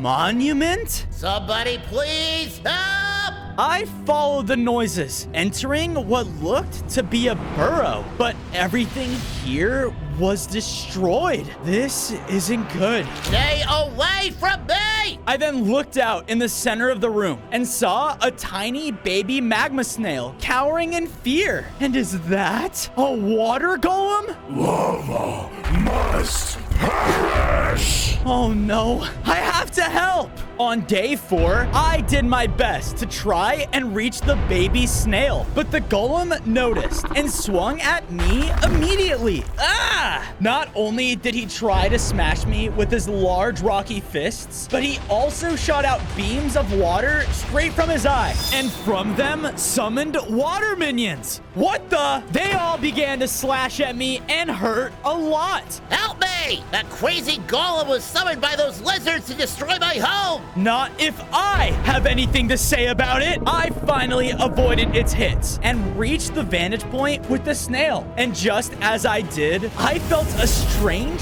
feeling from within me, causing me to shoot out a deadly lava shot right at the golem. Whoa, I have lava powers. The golem tried his best to fight back, but with my newfound confidence, I was able to counter him again and again. This is for my mom! And just like that, the golem was defeated. Because of his death, the entire room began to rumble, and all of the watery destruction disappeared as the room transformed back into its former glory. Because of this, my body began to change. I was now a larger lava worm and gained 5 more hearts. Whoa, this must have been one of the 5 lava monuments. Yeah, it was. And you brought it back to its glory. It looks like you got stronger when you did as well. Thanks for saving me. My family all ran away and left me behind. Well, don't worry. I lost my family too. Maybe we can help each other get them back by stopping these water reptiles. Agreed. My name is Magmo. On day 5, Magmo and I went to work by gathering enough materials to make myself a set of stone tools. From there, the 2 of us started to build up our very own homes inside of the monument. I made sure to take my time and make my own room nice and perfect. Hopefully, we can stay safe down here, the Blazing Burrow. Awesome! I think it's a perfect home. Just then, I noticed that I had a strange lava core inside of my inventory. I must have gotten this when I ignited the monument. Out of nowhere, the core came to life and popped out of me. What the? Hey, get back here! I chased the core down the burrow's tunnels until we reached a large room that held a stoned over statue. Without a second to think, the core shot itself within it, causing the entire statue to change. Wait a minute, is this? Yup. This was our mighty lava warrior, the protector of all lava creatures. But when our monuments faded away, it looks like he did too. But if we ignite all of the monuments, then he will be back. So that's what I'm going to do. Just then, explosions sounded off on our roof. What is that? On day 6, I followed the explosions until I saw coastal stables being under attack by the water reptiles. There were fire horses doing everything they could to escape, but the lizards made quick work of them and even captured a few groups. I will ask you one more time. Have you seen a rogue lava worm? No, we haven't. Please, leave us alone. You all had one job! Those lava creatures have taken something important from me, and they deserve this! None shall live! Not even that pathetic worm! Just then, a couple of scouts walked towards them. We have to find that worm so our plan for mass destruction succeeds. Go to Magma Rock Volcano and make sure that he doesn't try to ignite it. Magma Rock Volcano? Can that be another monument? The scouts all left, and I knew that I had to follow them. It wasn't long until we made it to a shoreline, and they quickly started to walk across the ocean? Great! How am I supposed to get there now? Just then, I got attacked behind by an undead spirit? Ah! What the? On day 7, the undead spirit continued to fight me. I was about to defend myself until... Take that! Who are you? I am Captain Babybeard, and it looks like there are even more spirits out and about. I am so confused. The baby pirate told me to follow him, and I did. It wasn't long until we reached a tropical cove that had a pirate ship far off on the water. That be me ship, but it was stolen by all these undead pirates. Wait a minute. If I help you get your ship back, can you take me to Magma Rock Volcano? Certainly. I love sailing.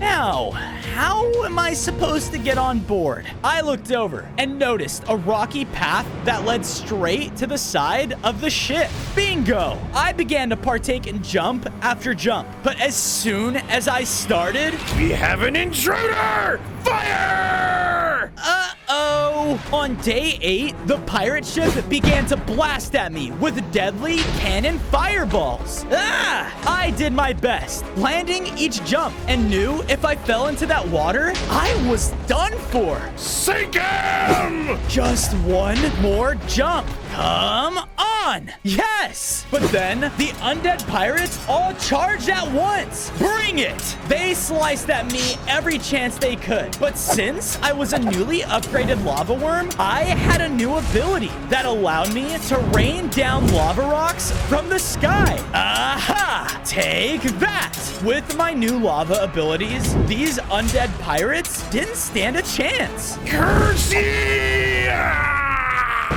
Ahoy! Ye did it, laddie! Me beautiful ship!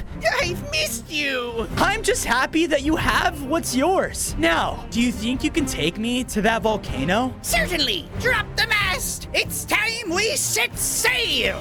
On days 9 to 10, the baby captain's ship docked at the shore of a very intimidating island. But the volcano's lava wasn't its natural color and looked more like water? Oh no, something isn't right here. Be careful, laddie. I will wait here. I walked on the island and immediately noticed a trail of water that had wrapped around the volcano all the way up. The reptiles must have beat me here. I followed the trail and even used my lava abilities to help me climb up some parts of the volcano until I finally reached the top, where I saw Medusa standing at its core, the entire volcano. It's stoned over.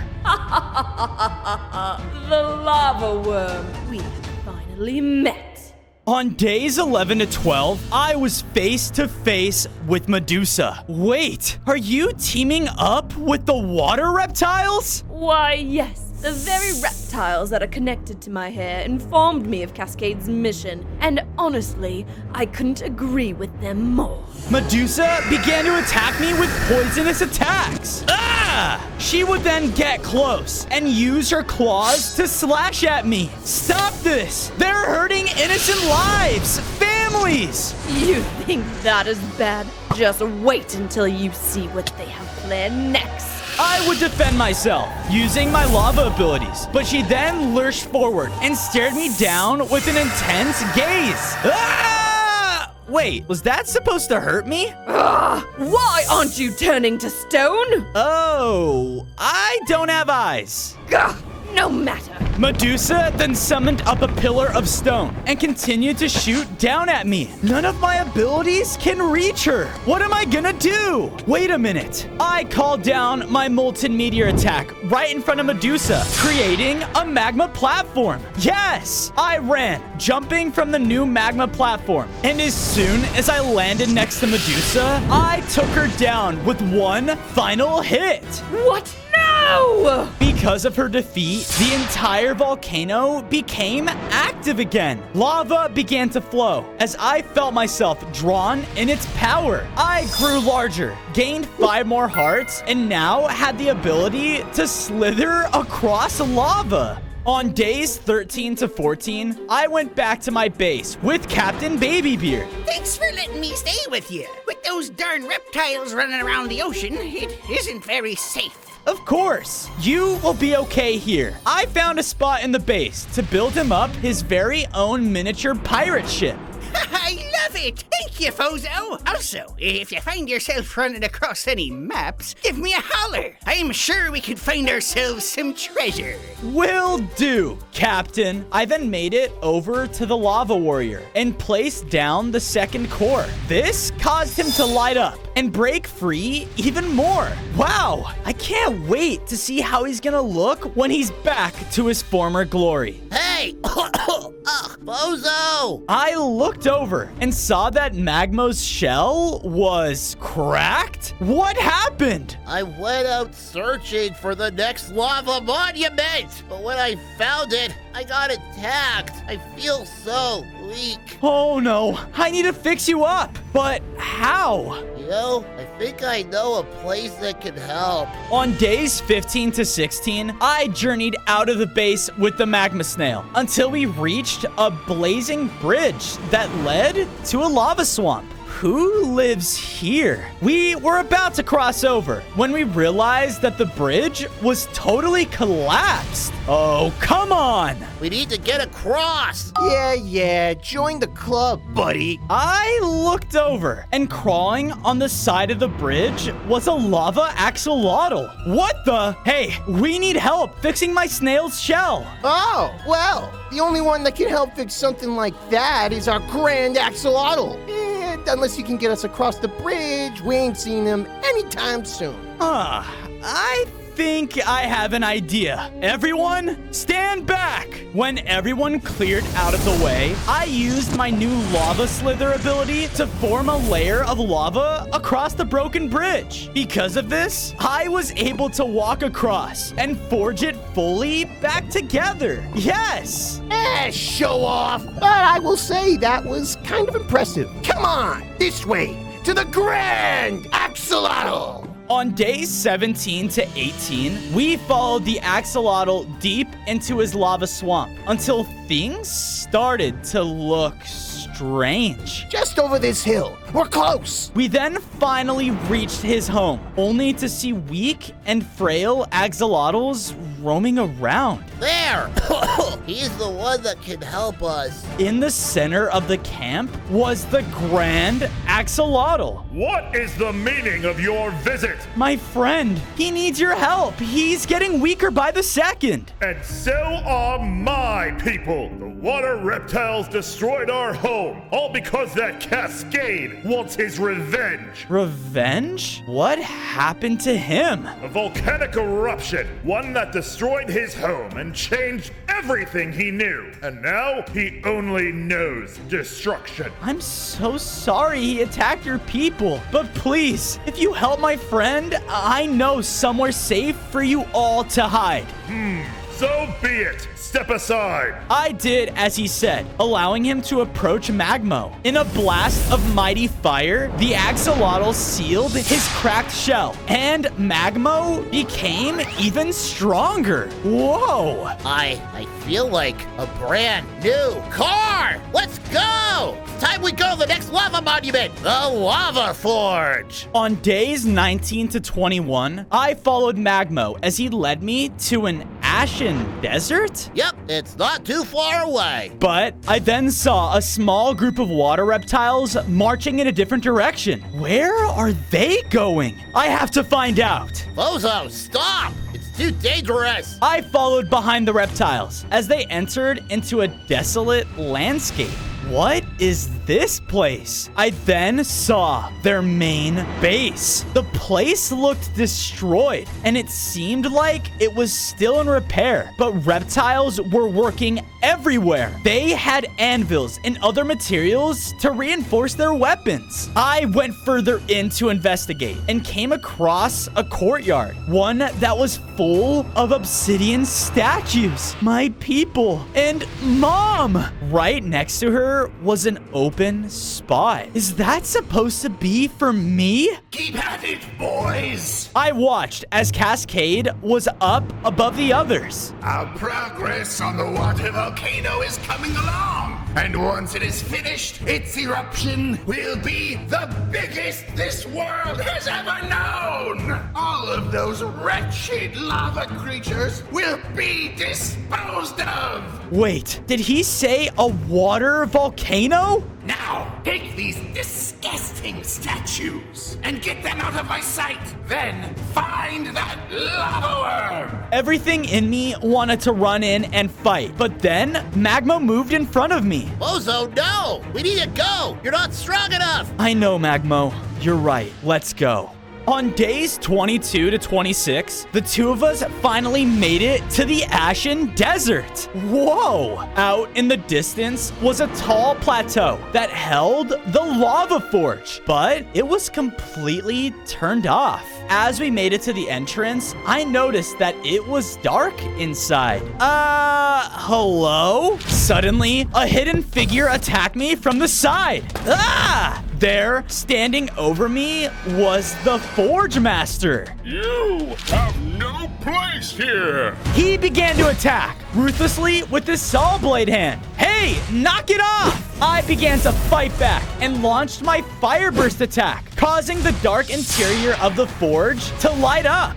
Oh, you're not a water reptile. I'm sorry. We are here because we want to reignite this place. Yeah, good luck with that. He started to walk off deeper inside. Hey, where are you going? I followed him until we made it inside of an engine room, which was completely shut down. Around the entire area were 5 empty fuel cells. My heat sources, the lava creepers, all got scared away when those water lizards showed up. They all ran off to who knows where, causing this forge to shut off. So, if we find them, we can reignite the forge. Can you show me which way they ran? On days 27 to 29, I left Magmo with the Forge Master as I began to search around the Ashen Desert. How hard can finding 5 lava creepers be? Aha! There! Who are you? Someone that's gonna get you back home. I continued to search, finding the second one hiding in a cluster of rocks, the third chasing a fox, and the fourth one hiding inside of a cave. Now, just to find the last one. What was that? I ran over and followed the screams until I reached an oasis. But in the water was a massive water elemental. Hold on! I ran in and attacked the elemental. Take that! Cascade has been looking for you. Come here! We began to fight, and his attacks hurt me a lot. I hate water! You are weak! No, I'm not! I blasted the elemental with all of my lava power I could muster, causing him to evaporate and shrink down in size? What the heck? Sorry. With one final hit, he was down for good. Yes. You saved me. Thank you. Of course. Now, let's get you guys back home. On days 30 to 32, I went back to the lava forge with all of the creepers behind me. Hey, Forge Master! Oh, you found them! Come on, get back in here! All of the lava creepers jumped into their tubes, and almost instantly, the forge filled with light. Sweet! Yes! The forge is now fully operational again. Because of this, I felt the monument of the forge start to empower me. I grew in size, gained 5 more hearts, and now I could rain down a beam of lava on my enemies. Awesome! Wow, Fozo, you look great. Thanks. We should head back to our base and check on the others. On days 33 to 35, we made it safely back to home and noticed that the axolotls also made it there. Thank you for letting us stay here. Of course. Let's get you all settled in. I had gathered enough materials from my adventure to build up the axolotls their very own lava swamp. And done. Why, I love it! From there, I went to the lava warrior, and as I approached, the lava orb shot out inside of him, and it seemed to empower him even more. Yes! It looks like we only need to recover 2 more monuments. Hey, back off! Was that Baby Beard? What's going on? I ran out of the base above ground and watched as multiple of the water reptiles were escorting him through the forest. Get your slimy hands off of me! Oh no, I have to help him. On days 36 to 39, I tried to follow behind the water reptiles as fast as I could until I reached a clearing showing their base. Everything looked even more fortified and repaired. Oh no, I can't just run in there. I need to stay hidden. I slowly snuck my way through and around the base, avoiding every reptilian soldier. Finally, I made it inside one of the structures, and that's when I saw Baby Beard trapped in a cage. I know you are working with him, so where is that wretched worm? I will tell you nothing!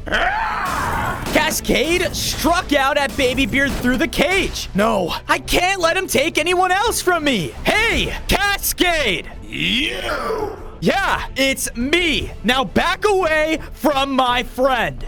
I'm glad that we finally get to meet, Fozo. You're horrible. Taking innocent lives? My family? And for what? Power? Power? You think this is about power? You know nothing!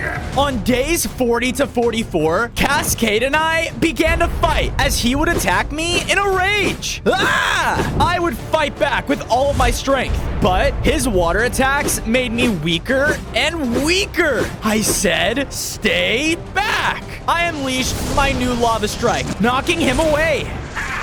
If it weren't for you, ignorant lava kind, my family would still be here! What are you talking about? I once lived in peace with my family, my kids, my love. But because of creatures like you, an erupting volcano destroyed my homeland, making it the wasteland you see today. Waves of magma and fire burned it all to the ground, and my family with it. Cascade, I'm sorry, but... Silence! All of you lava kind shall feel the same pain that I felt!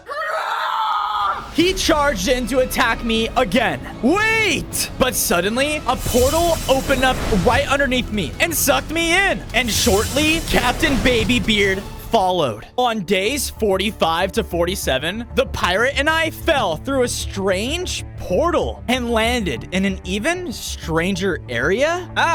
Where are we? You are exactly where you need to be. I turned around, and coming out of the shadows was a female devil. Who are you? Calm down, Fozo. I simply brought you here because I need your help. All right, help with what? She brought us out of the strange cave and to an overlook where I saw a pool of lava surrounded by 5 otherworldly pillars. I am from the underworld, and you are going to help me get back by igniting all of those pillars. The underworld? How did you end up here then? That is none of your business. The portal simply needs one that yields the magic of lava. So, can you get started? And why would I help you? Because one of the lava monuments that you seek reside in my realm, the Magma Chalice. The Magma Chalice? All right, lady. Fine. I fired my lava at one of the pillars, causing it to ignite. I slithered down and repeated on each and every one of the pillars until finally all of them were lit up with fire. This caused the entire cavern to shake violently. Did I do something wrong? But then the lava pool in the center transformed into a deep passageway that led straight underground. Okay, kinda scary. On days 48 to 52, the Devil Lady and I jumped down into the hole, falling all the way down into the underworld. As I looked at my new surroundings, everything was horrifying and felt like a nightmare. But I then looked up at a hill and noticed a cute little goat. Aw, at least not everything here is bad. Look at you. Wait, don't! You fool! In a fiery explosion, the goat turned into a full-fledged demon. Ah! What the heck? No living visitors are allowed in the underworld. And you know you don't belong here. The demon started to attack. He would use fiery blasts and his large, deadly scythe to his advantage. I tried my best to fight back, but because he was in his own terrain, he was much stronger. Ah, knock it off! Then, the Devil Woman started to attack with me. She struck back at him with close-ranged attacks and would even throw out spinning blades too. Whoa, she was awesome. Now let's finish this together. In a coordinated strike, the woman and I took the goat demon down. Curses! I won't forget this! Thank goodness he's dealt with. All right, Fozo, a deal's a deal. I'll lead you to where the Magma Chalice is being held. On days 53 to 56, the Devil Lady led me towards a castle that was in the distance. So, it's in here? Yup. Have fun. Wait, where are you going? Gee, thanks. I entered the main castle doors, not seeing a soul in sight, until finally, ahead of me, I found the large Magma Chalice. That's it. But why is it full of dog food?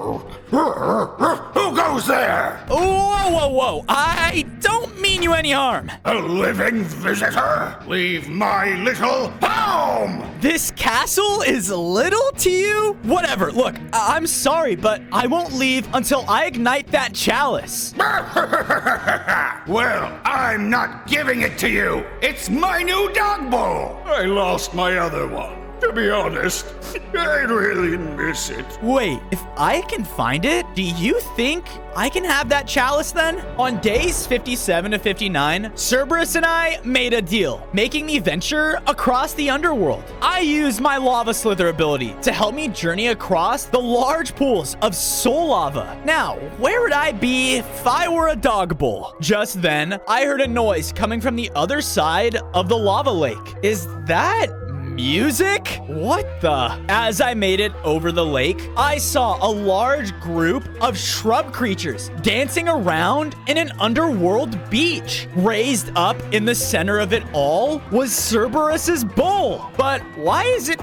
filled with boiling water? Whoa, hold up! I don't remember you being invited to the party! Explain yourself! It's okay, I'm just here for that bowl. Oh, you mean our hot tub? No way, pal! It's ours! More of the dancing shrubs started to circle around me aggressively. They looked like they wanted to fight. Okay, everyone, just calm down. There has to be a way I can get that bowl from you all, peacefully. Okay, maybe anything. Follow me.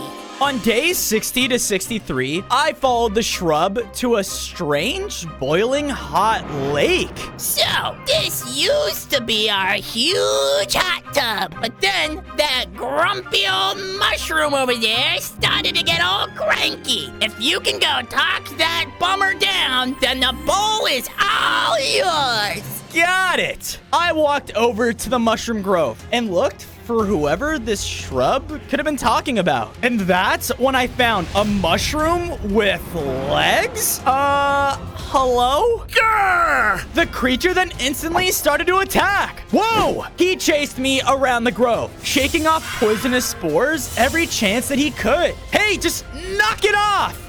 Never! I will not let these bratty shrubs destroy my lake! I started to fight back with my lava abilities, but I could see that they hurt him a lot. Wait, why would the shrubs do that? Yeah, dude, we don't want to destroy anything. We just want to swim and party. The mushrooms seemed to calm down and come to his senses. Oh, well, in that case, I could use a little company once in a while. Awesome! Come on, everybody, let's dance! More and more of the shrubs came back around the boiling water and continued to all dance. Problem solved. Now, to grab the bowl and get back to Cerberus. On days 64 to 68, I grabbed Cerberus's bowl from the beach and returned to his castle to trade with him. Here you go, bud.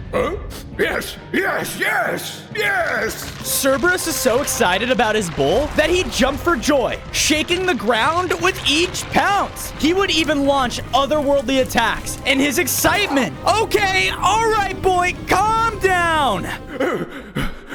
Retro, sorry, I just really missed it. Please, do with the magma chalice whatever you wish. I went up and cleared the dog food out of the chalice so that I could blast it with my lava. This caused it to ignite and lighten up the room. Yes! I felt the underworld monument start to empower me. I gained 5 more hearts as I grew in size and gained the ability to attack with lava inferno chains. Awesome! On days 69 to 73, I exited from the underworld entrance to find that Magmo was there waiting for me. What's going on? Something happened while you were away. We gotta go, now. Huh? Where are we going? We went as fast as we could until I saw it. The water volcano. It was massive, and its power was causing the whole world to shake. Keep fueling it! Fueling it? I decided to take a closer look with Magmo, so we snuck into the surrounding base. As we got near the top of the volcano, we saw that the reptiles were dumping my people inside of the core. No! I rushed in fast to defend them, using my new Inferno Chains ability to take out the reptiles. But then, coming around the corner was a much stronger looking elite. The boss will be very happy with your capture, Lava Worm! Not if I have anything to say about it! Magmo and I began to attack as the elite would try to push through our flames and get in close. And as he did, would swing at the magma snail. Watch out, Magmo! Magmo then launched a powerful earthquake attack to hurt the elite badly. I then followed with my Inferno Chains for one final hit. Woohoo! We did it! After his defeat, the elite dropped a fire feather. I picked it up and then looked towards my mother's statue. Thank goodness you're okay, Mom. Now, time to bring you all home. On days 74 to 77, I returned to my base with everyone. I went quickly to work, building up an area for my people's statues. Hopefully soon, I can free all of you guys. I also added more defenses and measures to fight against the water reptiles. That'll make sure no one could come in here and take you all away from me again. I promise, Mom, I will see you again. After that, I went to where the lava warrior was in my base, and another core absorbed into him. It looks like he's almost fully ready. Cascade and his men won't stand a chance. Suddenly, I felt my body begin to burn. Ah! What is that? I quickly dropped the burning feather I got from before, but as it hit the ground, it transformed into a small phoenix? Ah, boy, am I glad not to be stuck with those reptiles anymore. Oh no, did they capture you? Yeah, can you believe that? I'm just a messenger here. And actually, I was looking for you. Me?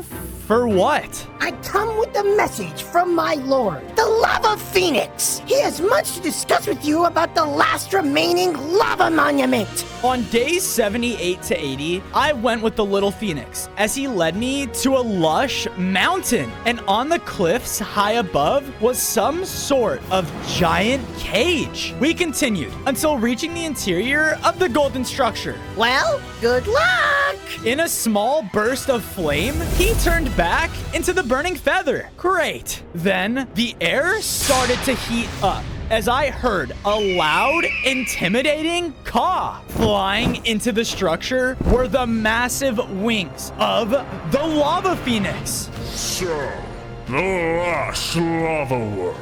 Welcome to the final lava monument, the Pyro Pillars. Around the area were 3 tall pillars coated in smoldering ash. To awaken this monument again, the pillars must be reborn like a phoenix from the ashes. Sounds easy enough. But I am still not convinced of your worth. You are just a worm, after all. Well, someone's got to stop these reptiles, and it's going to be me. Very well. Time to prove it. Begin! On days 81 to 85, I began to move around the room, dodging attacks from the Phoenix. He's not holding back at all. He would attack with everything he had, but I dodged and used the lava ability to ignite the first pillar. Yes, he continued to fly and attack as I was trying to get past him. My attack flew out and struck them, causing the second pillar to also ignite. Just one to go. Surprising, coming from a worm, huh? The Phoenix flew straight towards me in a rage. He struck me with a very powerful attack that I was knocked down to only a few hearts. Now, when you are at your end, can you still prove your worthiness? I have to. For my family. For everyone. I sent out blasts of lava, more powerful than I ever had before. This caused the Phoenix to dodge out of my way, and for my attack to hit the pillar dead on. Because of this, the monument changed. I felt myself empowered by the Pyro Pillars, gaining 10 more hearts. And now I could call down a large explosive meteor attack. Yes, I did it. That you did, worm. So go and revive the lava warrior to stop Cascade.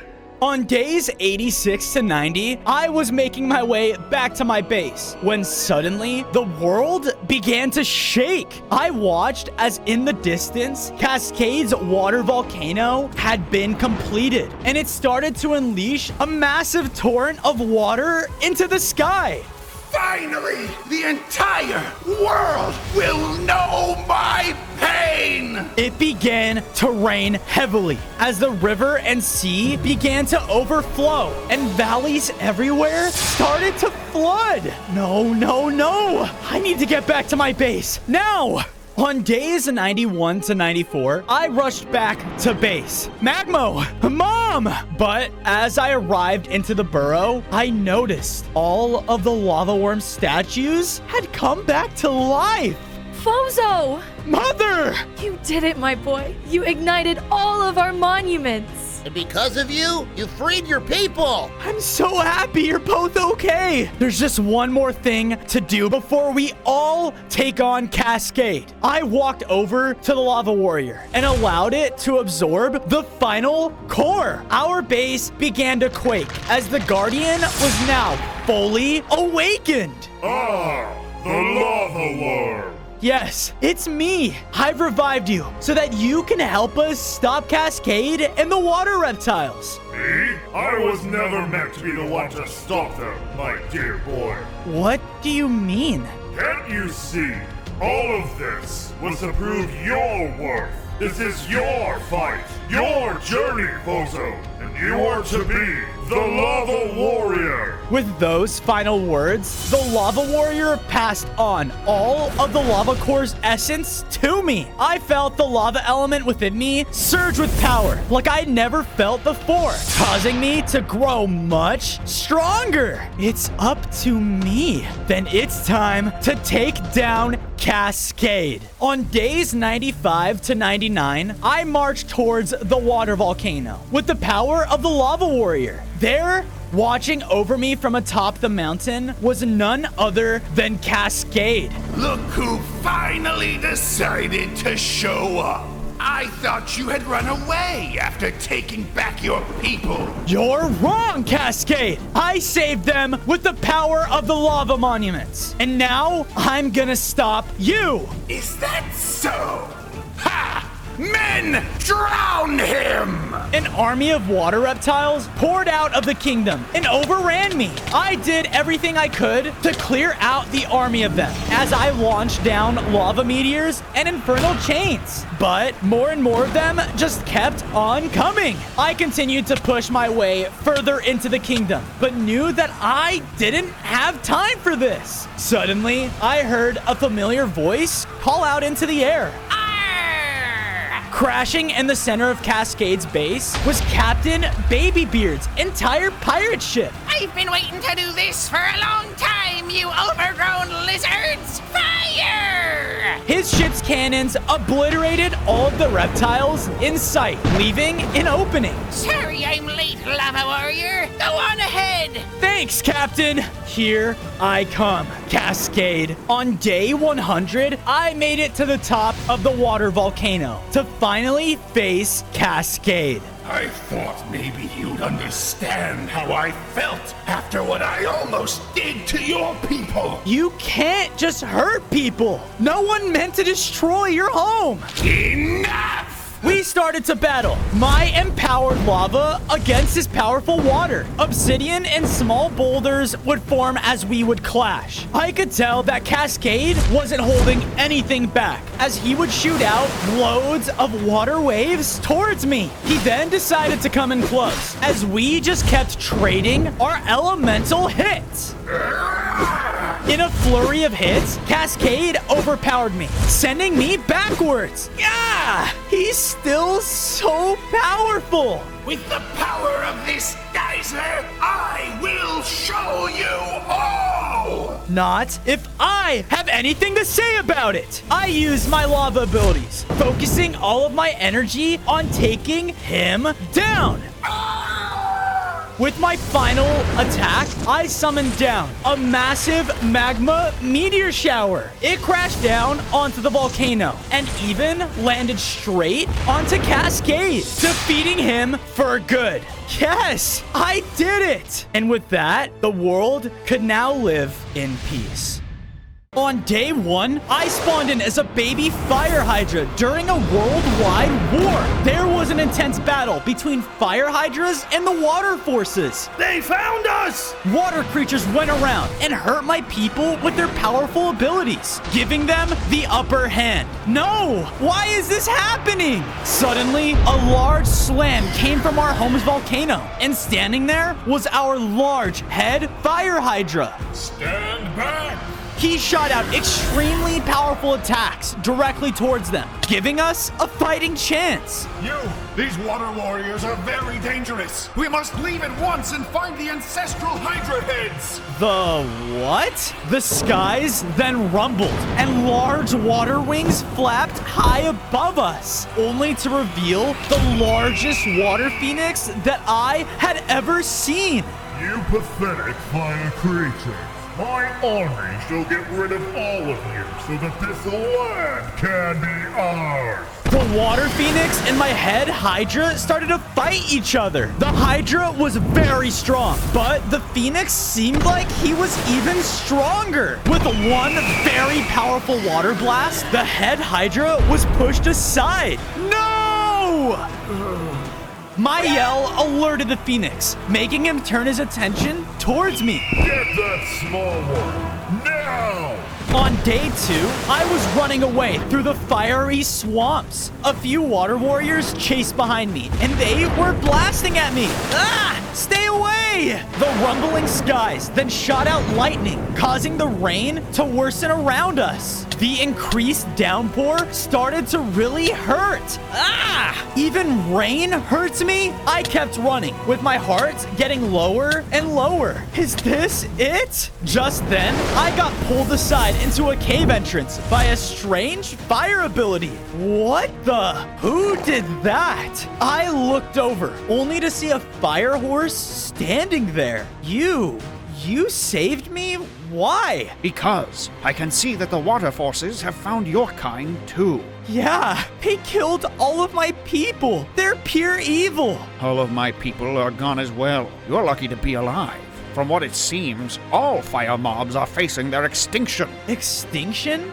But why? What did we do to them? I then heard noises coming from outside. I checked, only to see the water warriors were starting to search. He could be anywhere. I can tell you more once we're somewhere safer, but right now, we have to go. On day 3, I followed the fire horse until we found another exit out of the cave. As soon as I stepped foot outside, I heard whispers fill the air, almost as if I was being called to something. What is going on?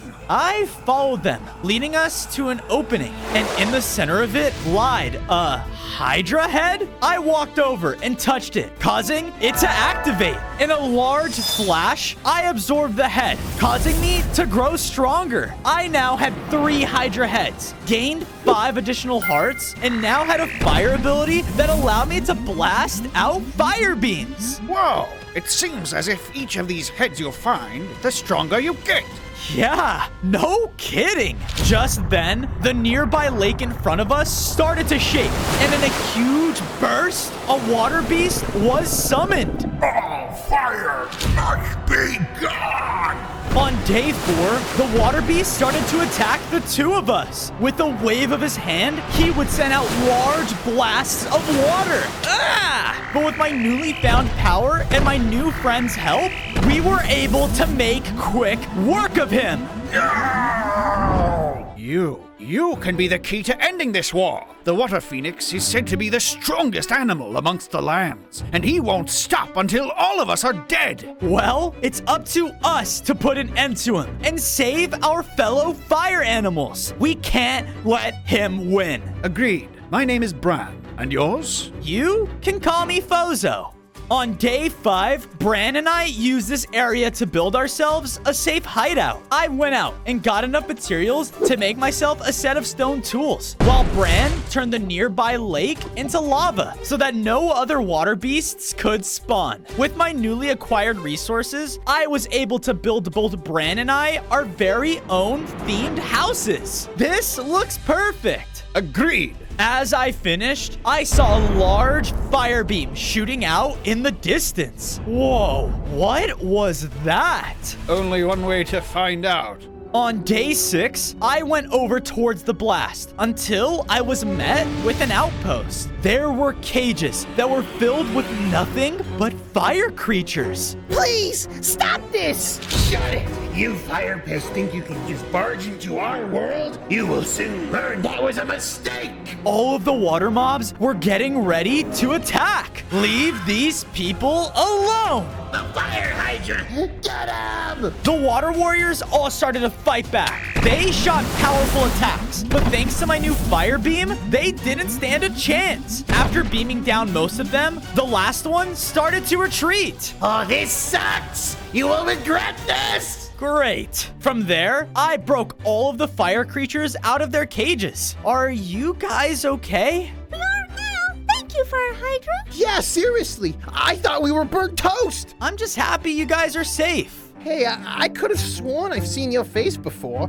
If I remembered correctly, it was only a head. Wait a minute. You must be talking about a Hydra head. Do you think you can show me where you saw it? Certainly. My name's Andy. Follow me.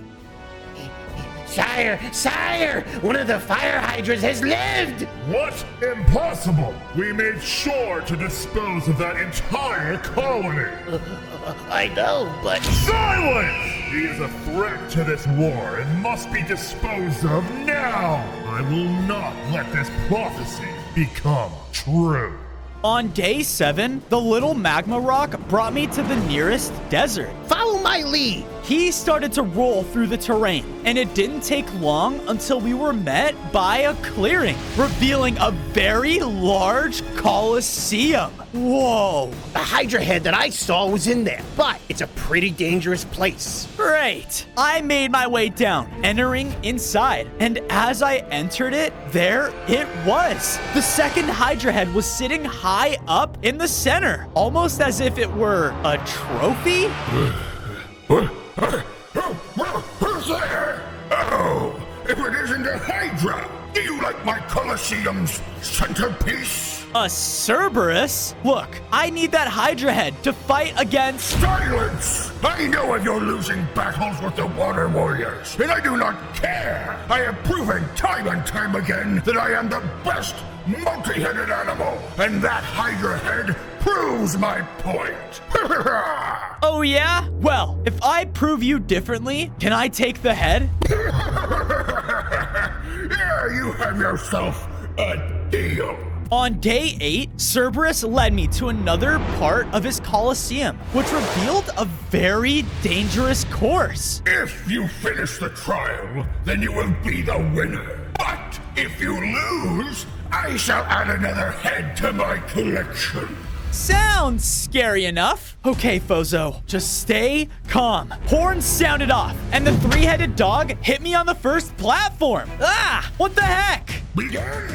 I looked forward and started partaking in jump after jump. I have to win for my people. I then reached a jump that was nearly impossible. What the? How am I supposed to cross this? I saw there was a stream of water pouring from the wall, and thinking quickly, I shot my fire beam into it, turning it into cobblestone. Because of this, I was able to make the jump and finish the course successfully. I did it! Impossible! You cheated! What? No way! A deal is a deal. The deal is off! On days 9 to 10, Cerberus charged in towards me and began to attack. Ah! He shot out very powerful death abilities at me and did everything he could to take me down. You're a liar! I don't care! Cerberus was extremely strong and used power that was directly from the underworld. I thought I was done for. No! I have to get the head. I ran for it, and Cerberus noticed this. No! Stop! I picked it up, causing me to upgrade. I gained 5 more hearts, and another Hydra head attached itself to my body. Watch out! Cerberus slammed down another attack at me. Ah! We have to get out of here now! I rushed out with Andy while Cerberus was chasing far behind. We finally made it to the entrance. I gotta think fast. Because I was upgraded, I can now shoot out powerful fire meteors. This will do. Using this new attack, I was able to completely cave in the Colosseum's entrance. Phew! Take that! Not fair!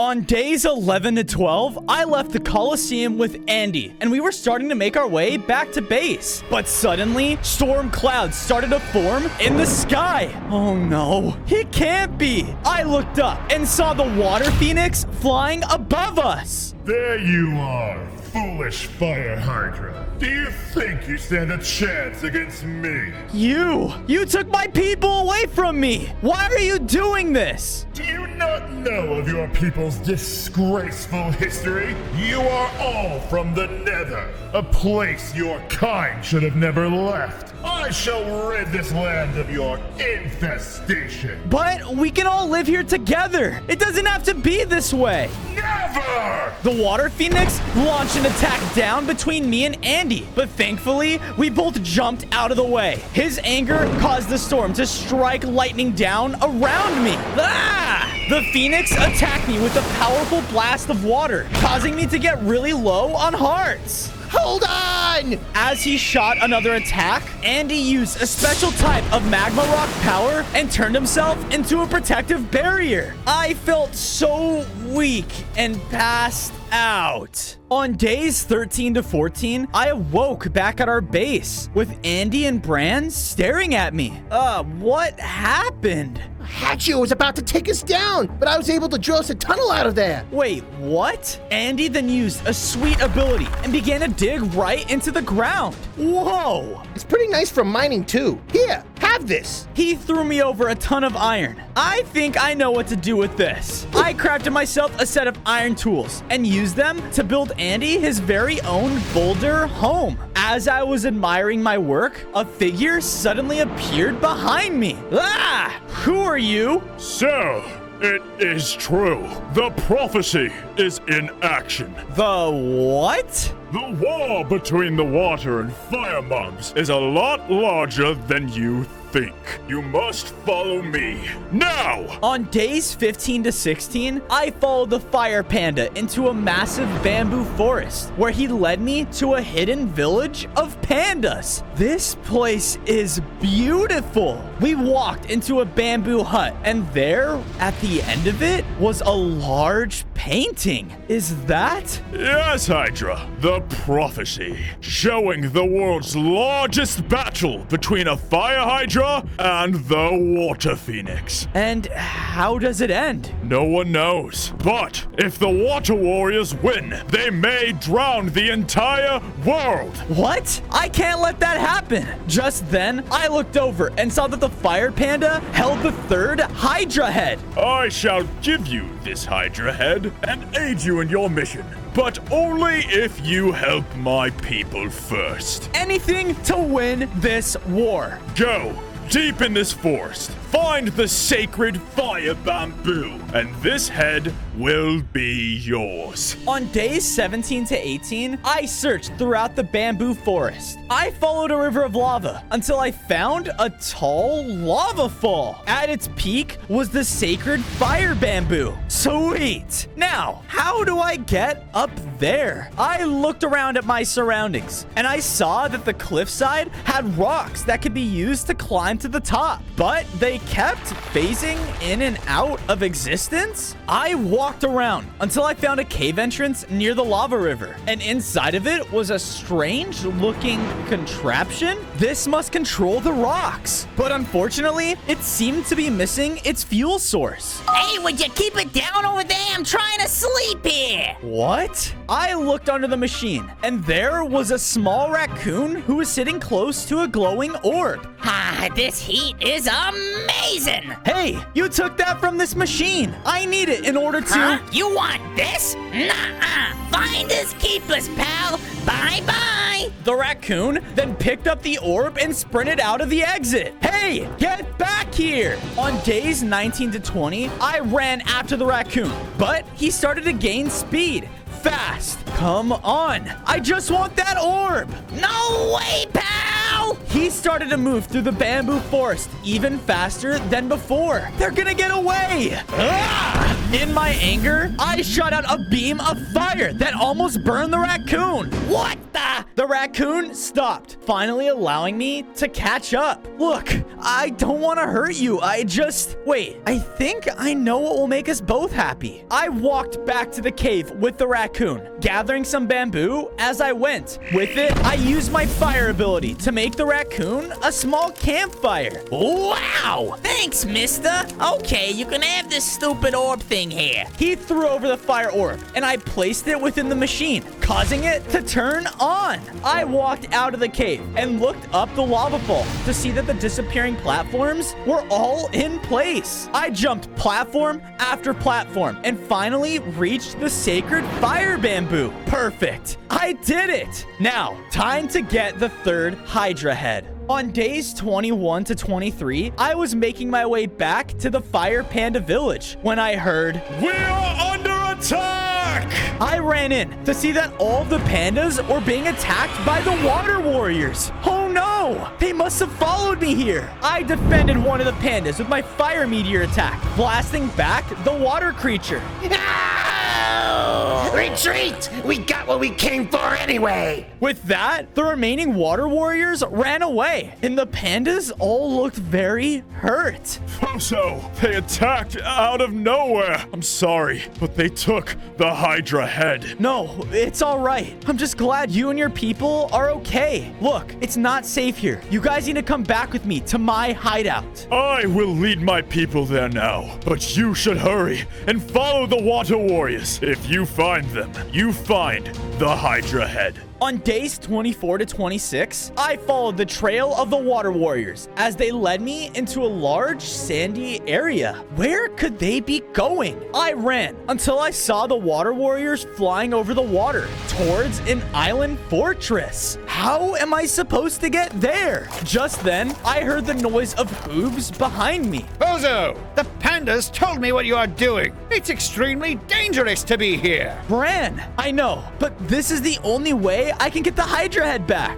Very well. I think I know how we can get across the water. He took a step back and started to run straight towards the sea. Wait! But as soon as he hit the water, it turned into cobblestone, allowing him to forge a bridge that led straight to the fortress. Whoa! I ran over the stone bridge that he made, heading straight for the island. And when we finally made it, I noticed that there were doors that led inside. There! Hey! What are you doing here? Water warriors all around us started to take notice, and they began shooting water at us. Run!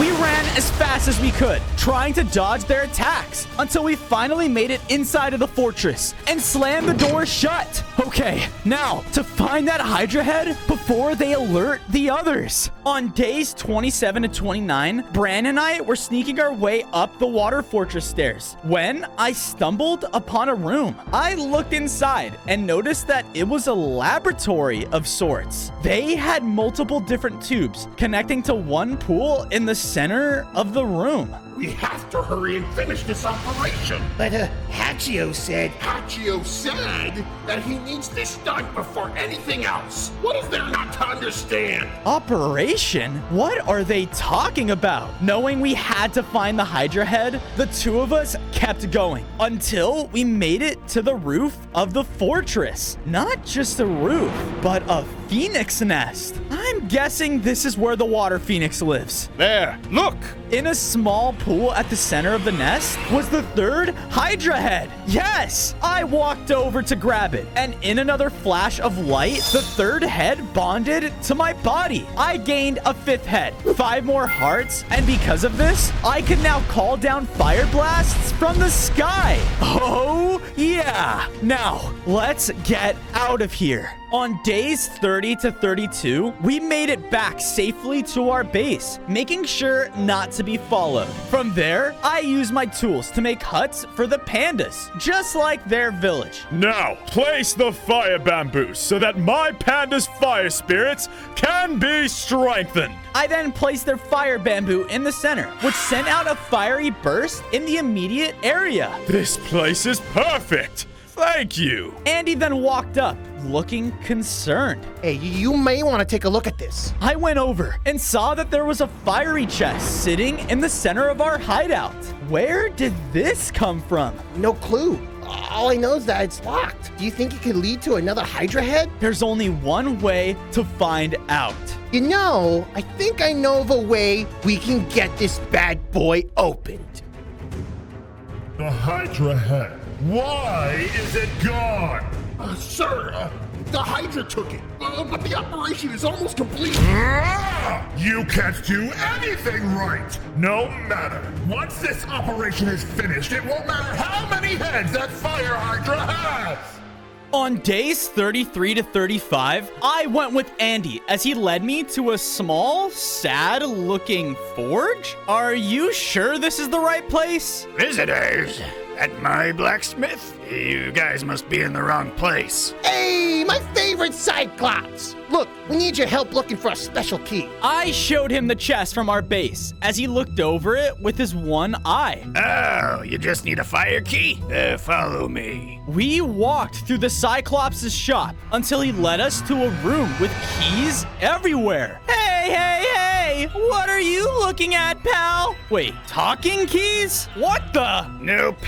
No fire keys here. Just these regular old talking ones. Wait, talking? That's not normal. Oh, what? So we're not normal to you? Wow, get out of here, pal. Sorry. Good luck, guys. In order to get one, you'd have to go to the Forge of the Burning Star. Is there any way you can help us? I need to open this chest. Fine, but be warned, this forge is highly secured. On days 36 to 39, the Cyclops led me through a mesa biome until we started to climb a tall mountain. At its peak was a huge metallic forge that surrounded a large ball of fire. So, this is the place to forge the fire key? Yeah, but we aren't the only ones trying to use it. Look! I looked up and saw that the entrance to the forge was swarming with goblins, and some even had helicopters? Okay, maybe they can be friendly, right?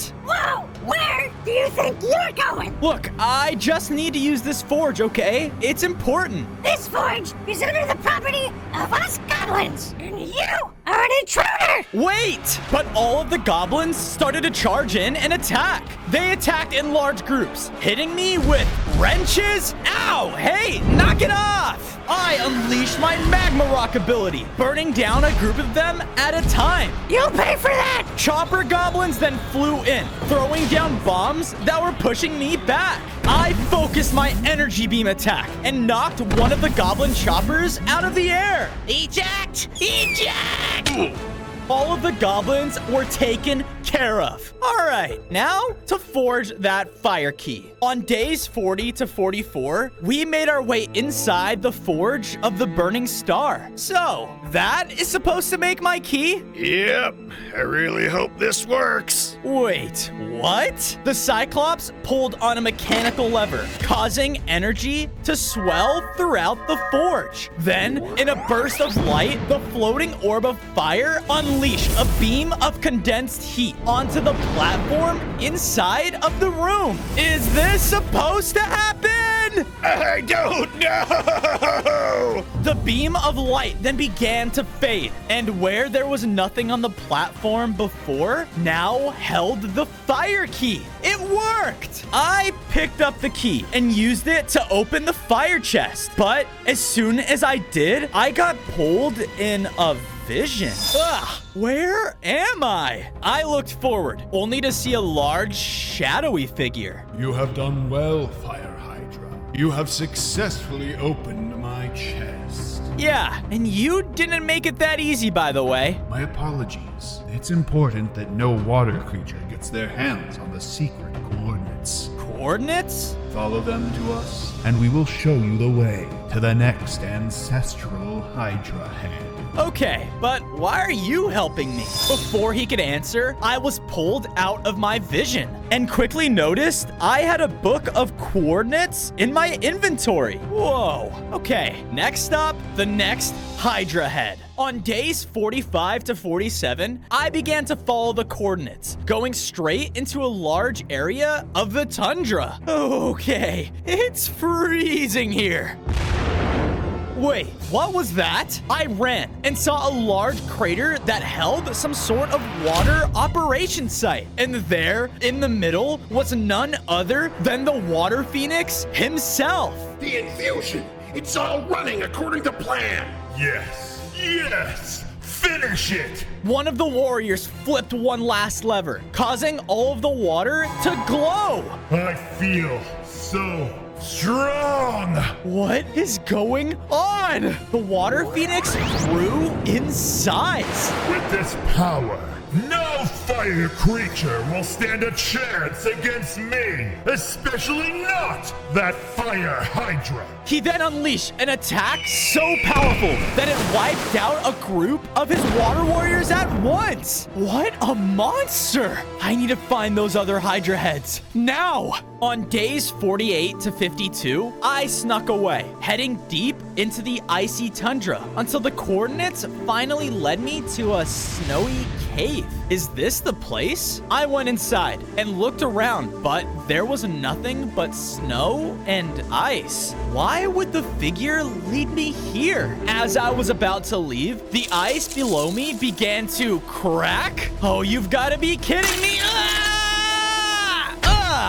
Where am I? When I finally began to look at my new surroundings, I saw that the cavern was filled with a ton of fire hydras? What? But they all looked like they were freezing in the cold. My people, what happened to all of you and how did you survive? We survived by hiding, Fozo. Out of a tunnel in the cavern, the head fire hydra approached me.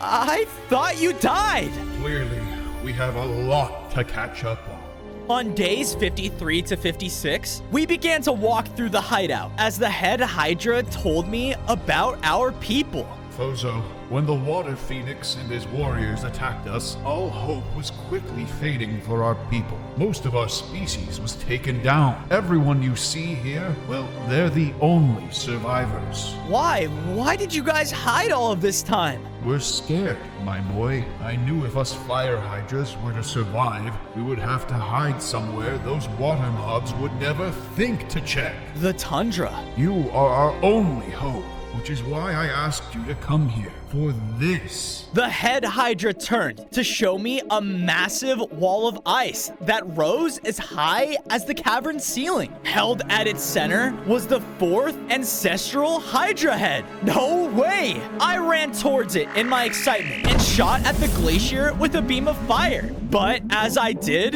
wait! In front of me summoned a large guardian of pure ice. Oh no. On days 57 to 59, the Ice Guardian began to charge at me. He attacked me with his icy cold spear, and I was doing my best to fight back against him. Why? Why is this happening? The room, it's enchanted by the ice. Well, we have to take this guy down. Sadly, though, the cold was starting to get to me, and I started to feel slower and slower.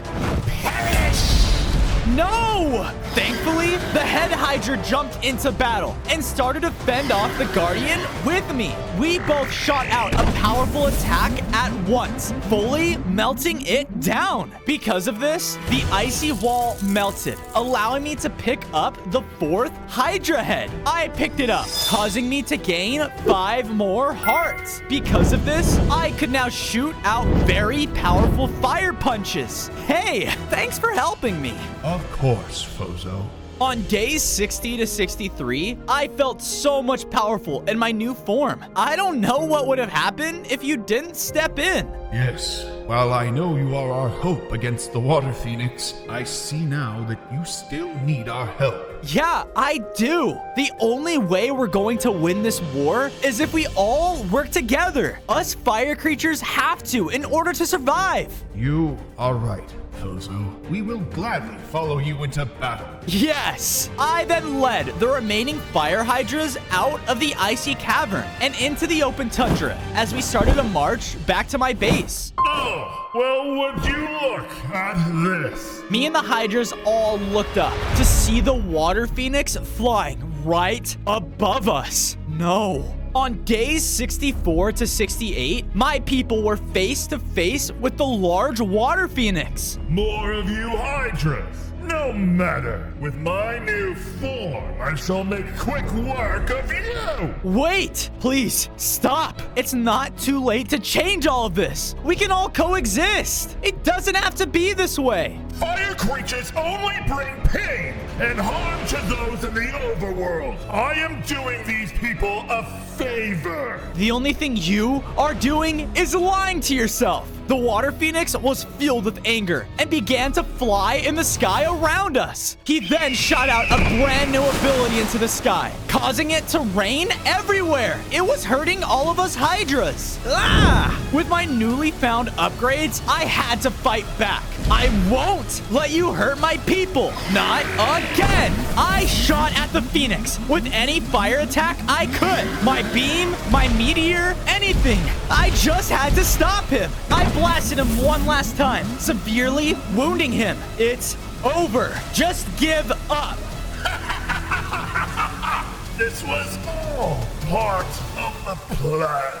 The water phoenix died? Wait. Plan? Just then, the immediate area began to shake, and out of a huge burst of water, his phoenix body was reborn. But this time, it was even stronger. What? It worked. I am truly immortal and cannot die upon death. I couldn't believe my eyes. What am I supposed to do now? Fozo, we must leave now! I ran with my fellow fire hydras as the upgraded water phoenix blasted the world with his newly found powers. Yes, run away! Soon enough, this world will be flooded over! On days 69 to 71, I made it safely back to base with the remaining fire hydras, but I felt myself losing hope. The water phoenix, that was his operation? If he's truly immortal now, how am I ever going to stop him? Fozo, use this time to recollect yourself. I may know a way to defeat Hachio, but I just need some time. Yeah, you're right. I gave the head hydra time to think, while I built up all of the other hydras their very own fire-themed village. I also made sure to build them a nice little lava lake to keep them warm. There, now you guys won't be cold anymore. I then went around the whole base, fortifying it with walls to make sure that if anyone found us, we would be ready. As I finished, the head hydra approached me, looking like his old self. Fozo, I have a plan. What is it? I know of the final Hydra head, but it would be of no use unless you can obtain the power of the Eternal Flame. The power of Eternal Flame? It's a legend, but it's rumored that if you can obtain and master it, your fire will burn so hot that it could destroy anything, even immortals. Sounds like a plan. Where do I need to go? On days 72 to 74, I followed the head fire hydra's directions to reach a massive volcano. It took me a while, but when I finally made it to the top, I looked down to see its center was filled with lava. So, inside this volcano will lead me straight to the eternal fire? Let's hope this legend is real. I fell through a layer of lava, but then I arrived at the center of the volcano. In front of me was a large portal. Yes! What is the meaning of this? I looked around, and in the room was a group of lava guards. One ran up and stood between me and the portal. Hey, I need to go through there. You will do no such thing, Hydra. Guess like you are not welcome here. Please, I need that power to stop the water creatures. Our dragon overlord swore he would never see visitors. I have strict orders to let no one pass.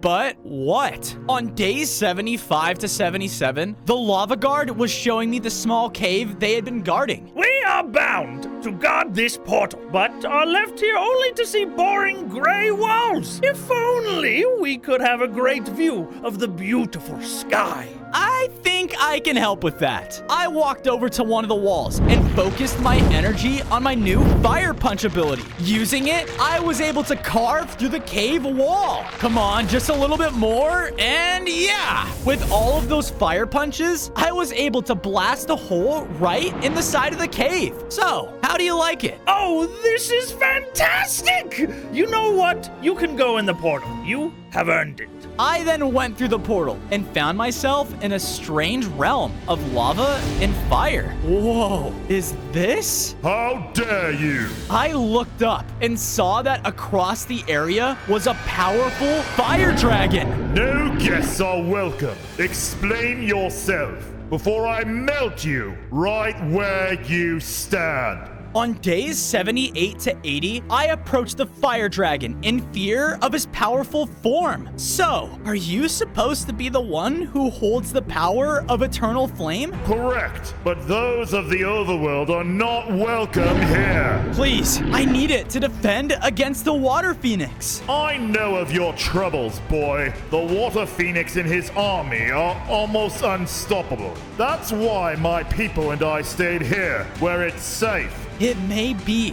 For now, after they take control of the overworld, what's stopping them from coming here? The fire dragon looked surprised by my words and walked away. I followed him to the top of his castle as he looked over his lava realm. You see, boy, I know the prophecy. If you are to be the one it depicts fighting the water phoenix, then maybe I shall help you. Yes! The power you seek is not given, but earned. To do that, you must face the trial of the blaze. A challenge? Well, I'm ready for anything. On days 81 to 85, the fire dragon led me back to the large arena in his castle, and standing tall inside of it was 3 tall pillars. This is your trial, Fozo. Light all 3 of the pillars with your fire. Sweet, that sounds easy enough. While I try to kill you. Wait, what? The dragon then took to the air and unleashed scorching attacks right at me. Ah! It burns! I tried to run around the arena and aimed my fire beam attack at the pillars, but the dragon kept attacking, cutting me off every time. No. He would blast his very powerful fire breath at me, and his attacks started to burn chunks of my health away. I surely thought I was done for. I had never faced anyone as strong as him. Come on, Fozo. You have to outsmart him. I ran under the fire dragon as he was flying up to prepare another attack. Then, this time, instead of aiming at just one pillar, I used 3 of my heads to attack all 3 at once. This lit them all on fire at the same time. Yes, I did it. The fire dragon then landed on the ground, looking surprised. You actually did it. I've never seen a creature as worthy of this power as you. On days 86 to 90, the fire dragon brought me to a hidden room within his castle. As we entered, he began to grow in size, towering over me. What are you doing? This is going to hurt. What? The dragon unleashed a breath of his fire down onto me, and as the flames completely enveloped me, I thought I was going to melt. But before I knew it, the flames were then absorbed, and I felt my skin begin to crack. Because of this, my body was now surging with the power of eternal fire, and I felt so much stronger. Awesome! With this power, Fozo, you will fulfill the prophecy and stand to face the Water Phoenix. On days 91 to 94, I left the lava realm and went back to my base. But as I approached, I noticed something wasn't right. Oh no. I ran up to the walls and looked out to see that a wave of water warriors were trying to attack us. Oh no, you don't. I I started to fire down at my enemies with my whole team, and we were so strong together. Take that! With the one final fire meteor, I took out the remaining water warriors. Nice job, everyone! Bozo, it seems you have obtained the power of the eternal fire. Yes, and now all I need is the final Hydra head. Correct, and I know just where to find it.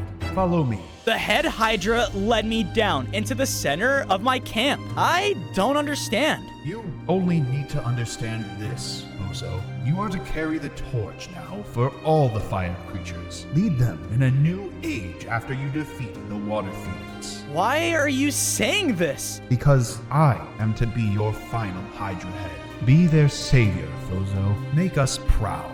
As he finished his sentence, the head Hydra started to lift into the air as his form changed into an ancestral Hydra head. Oh my goodness. I will make you proud. I absorbed it, causing me to grow even more powerful. I gained 10 more hearts, a 7th Hydra head, and now I was the strongest fire Hydra ever. Bozo, it is time. This is what the whole war has been leading to. You are right, Bran. It's time to take down the Water Warriors for good. On days 95 to 99, I made my way to the Water Phoenix's kingdom when I saw him talking to all of his warriors on a tall mountaintop. My people, with my new power, we are truly unstoppable. Go! It's time we flood this world and rid it of fire creatures. No, I have to stop him. I charge forwards, gaining the Water Warriors' attention.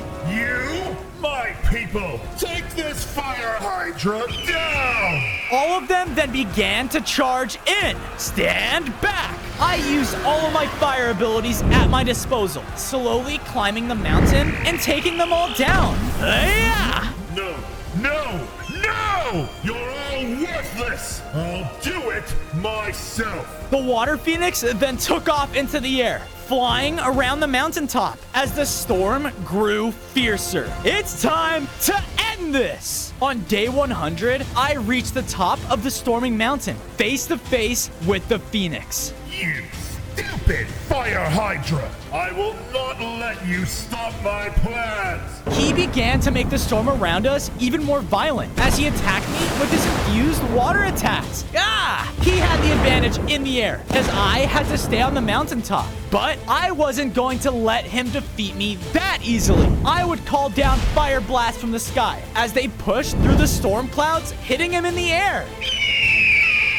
He unleashed another attack that was close to throwing me off the mountain. I have too many fire creatures relying on me. You won't win. I have to! You people do not belong here! Yes, we do! My words angered him as he started to fly in straight towards me, just as I planned. I focused my fire punch attack and unleashed a final blow that defeated the Phoenix. Yes! With the Water Phoenix gone, the world can now live in peace.